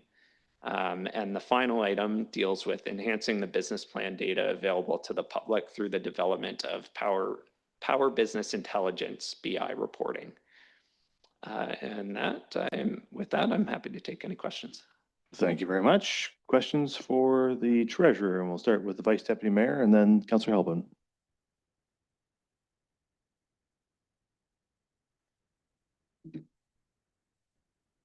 It was almost perfect, Dan. Just two quick questions for you to Dan. The development charges background study at 25, there's 20K, and then 2026, 2031, 625K. Just explain those two numbers. Yeah, it's my turn. That number in the chart is incorrect. It's 82. It's two plans for a total of 82K over the life of the 10-year plan. Yeah. All right. Councillor Helpin. We had more? Oh, sorry, the vice deputy mayor. We just found 300,000 then, did we, Carrie? No, more. My next question, final question really was the preliminary review of the replacement of the Keystone Finance software, long overdue, obviously. And it's $350,000 total. We also impact operating budget by $100,000 annually. How's that, Dan? That would be for the licensing fees for the software, and it is a rough estimate at this point. As the project evolves, we will be back to council to provide updates on it. That's fine. So $100,000 per year licensing fee. Okay. Okay. Councillor Helpin. Those were both of my questions. Mike must be looking at my notes. But my daughter works for the city of Edmonton, and I asked her about, look at how much we're spending on this software, $375,000. And Edmonton got a new system, and it was $37.5 million. So. All right. That'd be our whole budget. Are there further questions for the deputy mayor? Thank you. You mentioned something about investigating options for a water and property tax billing portal so people could see stuff. How have we been doing with the uptake on online billing? You know, have we been able to again significantly reduce the number of bills that actually go out in the mail? I don't remember the exact numbers. I believe we've picked up 4% within the last couple of billing cycles on the water side. We are constantly pushing e-billing as the preferred method for water and tax bills, as well as pre-authorized payments. So those are solutions that really, if we had 100% uptake, a portal might not be necessary, but we just want to provide more options for residents. Okay. Further questions or comments? I was just, so just a general question about the whole list. Like there are 5 items here held over from 25, right? So, and quite a few other items, new items for 26. And I just wonder, like, this is a big list of stuff to do in 1 year, right? It's a lot to bite off, and I appreciate you guys are ambitious, and that's great. But are you confident that you can do those things left over from 25 and then pick up all these things from, these new things in 26 and get them all done and not overtax yourselves or your department?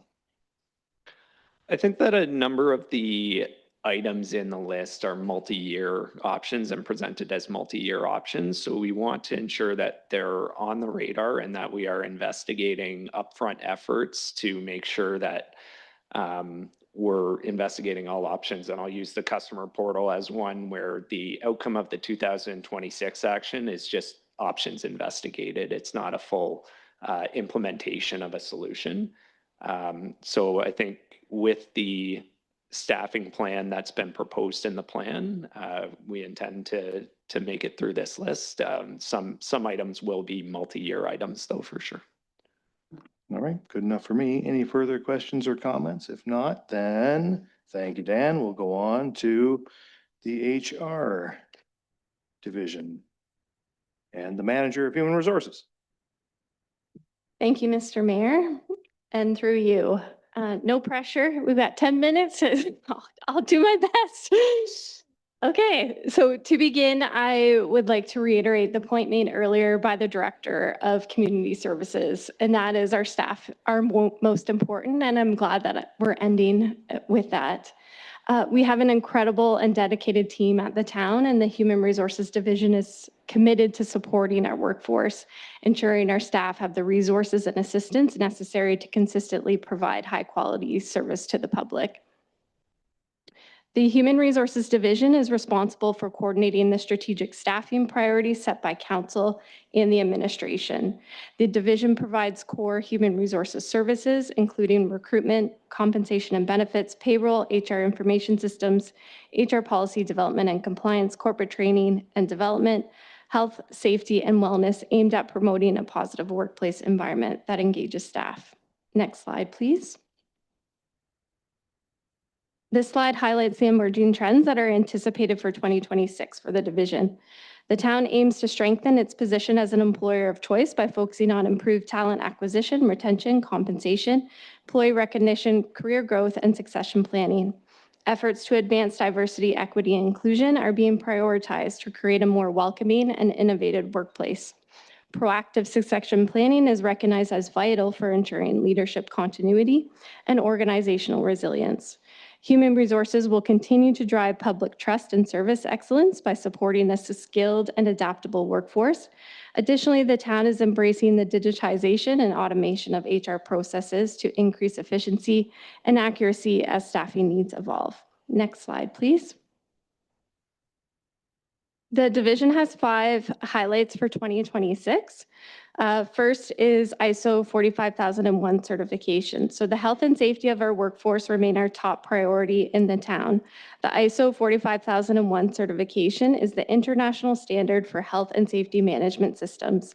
It provides a framework to improve the town's health and safety performance. In 2026, the HR division intends to perform a comprehensive gap analysis to identify areas requiring enhancement to meet certification standards. The estimated cost to maintain the program and to pursue the certification is $3,000 in 2026. Next is the Public Code of Conduct and Respectful Workplace. In 2026, the HR division seeks to implement an updated public conduct policy and workplace violence, harassment, and discrimination policy to ensure a safe, respectful, and inclusive environment. This is a base operating initiative with no new budget ask. Next is the Performance Management Program Review, which is a carry forward from 2024. The HR division aims to refine the program so it matches Team Saugeen's direction, encourages ongoing feedback, connects personal objectives to the priorities of the organization, and promotes both leadership and employee development. This is a base operating initiative with no new budget ask. In 2026, the HR division seeks to develop a working alone program to identify and assess and manage hazards associated with town staff working alone. The cost to maintain the program is $2,000 in 2026 and is anticipated as a recurring annual cost. Next slide, please. As our staffing complement grows and needs of our workforce change, the HR division seeks to review and update the employee recognition program to celebrate staff contributions and boost morale. The last review of this program was in 2021, and the program is set to be reviewed every 5 years. The cost to review and maintain the program is an additional $5,000 in 2026 and is anticipated as a recurring annual cost. Next slide, please. The HR division has identified 6 future year highlights in the 10-year plan. In 2027, the HR division seeks to review flexible work schedule options and update the policy framework and remote work guidelines to support evolving workplace needs. The policy was initially implemented in 2022 and is anticipated to be reviewed in 2027. This is a base operating initiative. Next is collective bargaining. At the end of 2027, the town and the International Union of Operating Engineers will initiate collective bargaining with the intent to ratify a new collective agreement for January 1st, 2028. The current collective agreement is 3 years. To support the collective bargaining process is projected to cost $3,500 and anticipated to occur every 3 years with each renewal. Next, in 2028, the HR division, with support from the finance division, seeks to develop pay period reporting to provide managers with more timely and detailed wage performance reports. This is a base operating initiative. In 2027, the HR division seeks to evaluate the effectiveness, competitiveness, and cost efficiency of employee benefits to ensure it aligns with organizational objectives and employee needs. For the benefit plan review, it includes 2 reviews over 10 years, projected to cost $22,000 each. Next slide, please.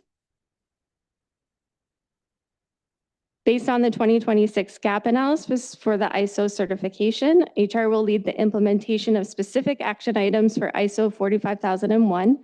This initiative reinforces our commitment to workforce health and safety in the town. This is the base operating initiative. And lastly, in 2027 and 2028, the HR division seeks to implement process improvements in the Human Resources Information System to increase efficiency, accuracy, and user satisfaction by focusing on automation and standardization. The 10-year plan includes reviews and customized system improvements projected to cost $27,000 over the course of 2 years. That concludes the HR section, and I'm happy to answer any questions. 6 minutes. That's killer. So you win the Christmas turkey. All right. Counselor Stack, then Grace.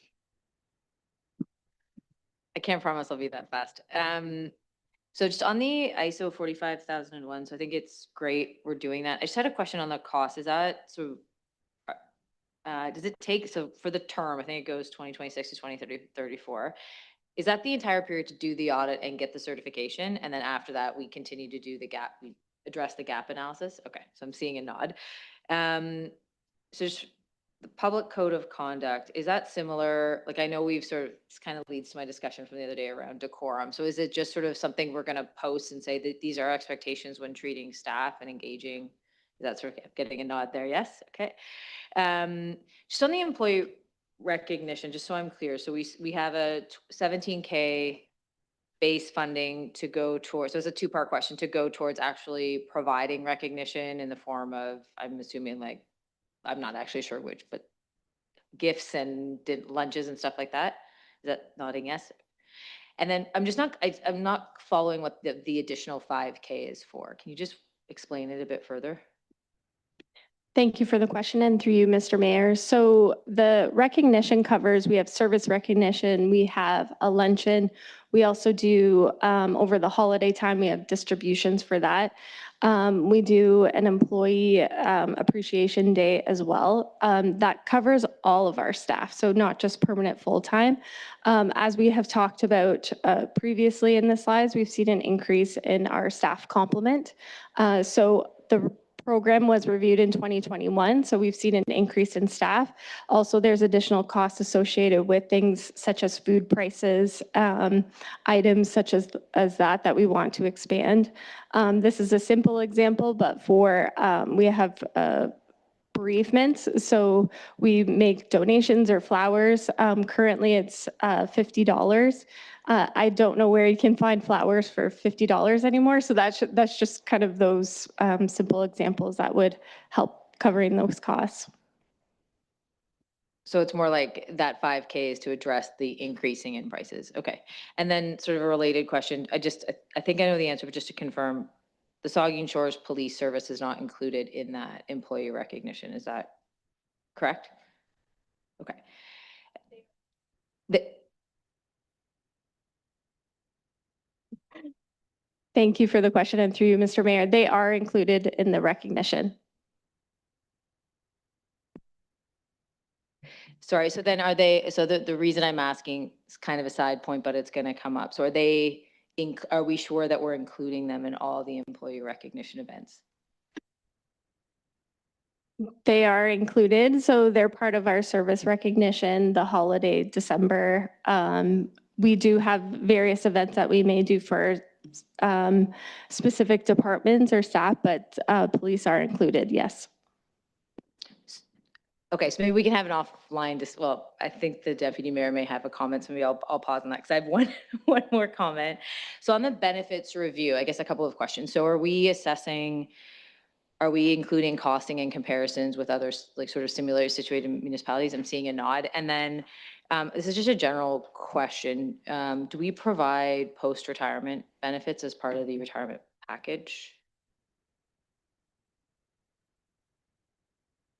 Thank you for the question, and through you, Mr. Mayor. Yes, you do have to have 10 years of continuous service in order to be eligible for that, and it's till the age of 65.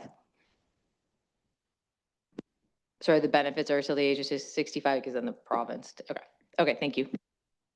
The deputy mayor wanted to add something on the one item as a follow-up. I just wanted to say for clarification that there have been times when the police members have been invited very late to events. So not without a lot of advance warning or notice. There's also the reality that police scheduling works very different than town staff scheduling. So, and also the nature of their job requires that, you know, if there's a call, there's a call. So it's not always possible for every police member to even consider attending a lunch or something like that.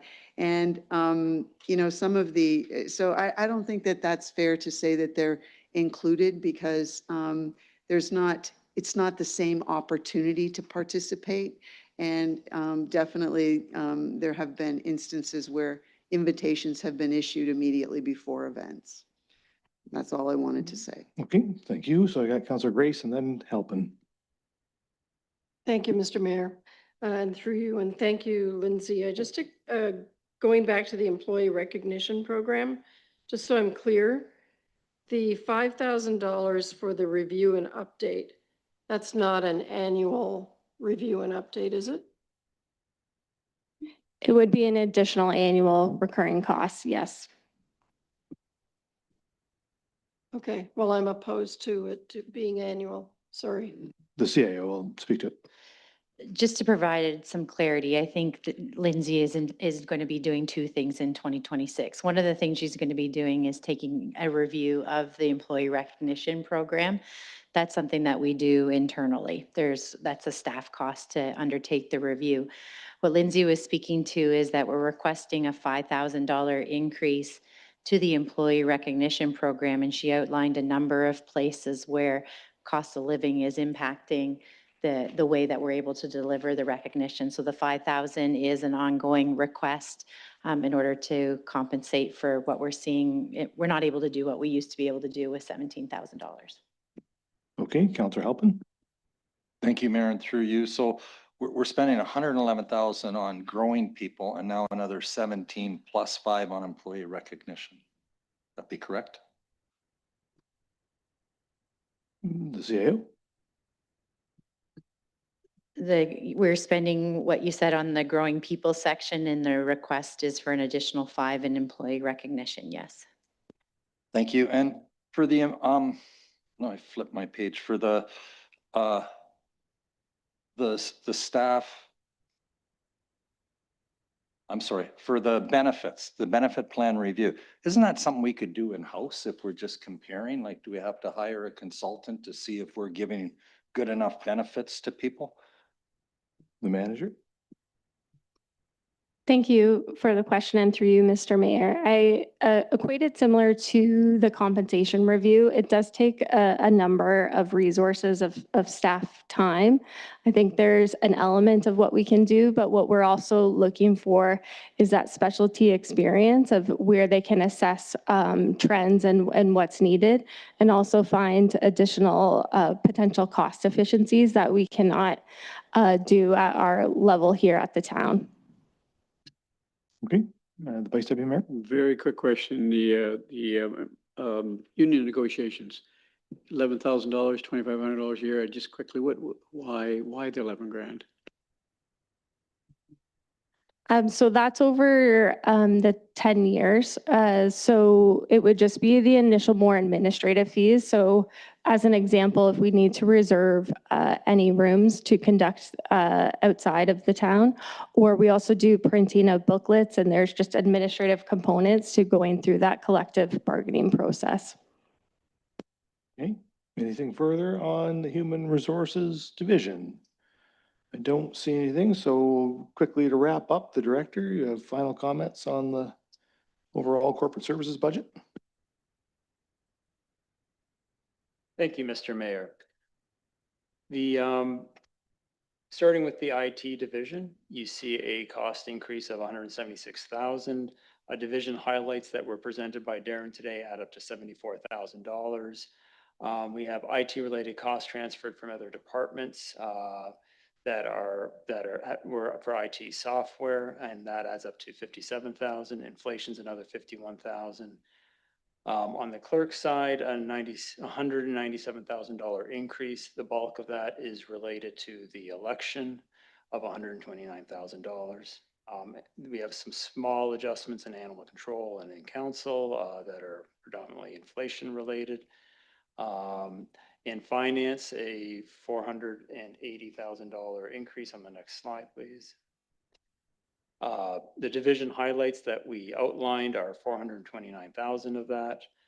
We have the MPAC assessment, which is just being moved from 2025 into 26 and may yet again be moved into 27 is 20,000. And then we have inflation of 33,000.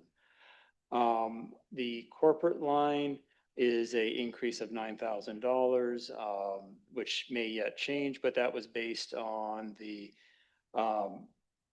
Art Society of 50,000 and inflation of another 29. And then we had last year the one-time grant to Sparks and Pumpkin Fest, bringing that down, partially offsetting that number. And then lastly, there's in other line items, there's about another 8,000 in SVCA, transit, et cetera, that will be offset with taxes. On HR, we have $53,000 increase. 18,000 is for the co-op student that we talked about. 10,000 is for division highlights that Lindsay just presented. 56,000 for inflation. And then there's various one-time costs makes up 32,000 of that. On the final slide, we're looking at capital. We have $186,000 spend in 2026. That's $140,000 less than 2025. And that's just reflecting the normal life cycle where it's not an even spend every year. There's some ups and downs as certain equipment comes up as part of their normal life cycle. And then what you're also seeing is an average cost in the 27 to 29 period of around 276,000. And then in 2030 through 34, there's another 254 on average in that time frame. Be happy to take any questions. Any final questions on the corporate services budget? I don't see any, so that is where we'll conclude for the day. I don't know any, we don't need to go through them. The CIO now has a list of the various suggested amendments or possible amendments that has been raised over the course of the day. I don't think there's anything we need to deal with today. We'll put all those over till we meet on the 26th. Any member have any concern or anything you want to raise at this point before we adjourn? Councillor Halpin? Could they be added to the addendum? The CIO? So what will happen is between now, November 12th and November 24th, which is a Monday, we will collect the information and the direction that we've heard today, as well as we may have some additional public comments we know are coming in and that kind of thing. So we'll issue another addendum like we did for this meeting, and it'll be published for them. That just gives us enough time to turn it around. Okay. So that's what will happen. We'll consider it all together next week. So I have a resolution that council recess the business plan and budget meeting on November 12th, 2025 at 4:39 PM and resume on November 26th, 2025 at 9 AM. Is there a mover and seconder? Councillor Grace, Councillor Stack, all in favor. Council stands in recess.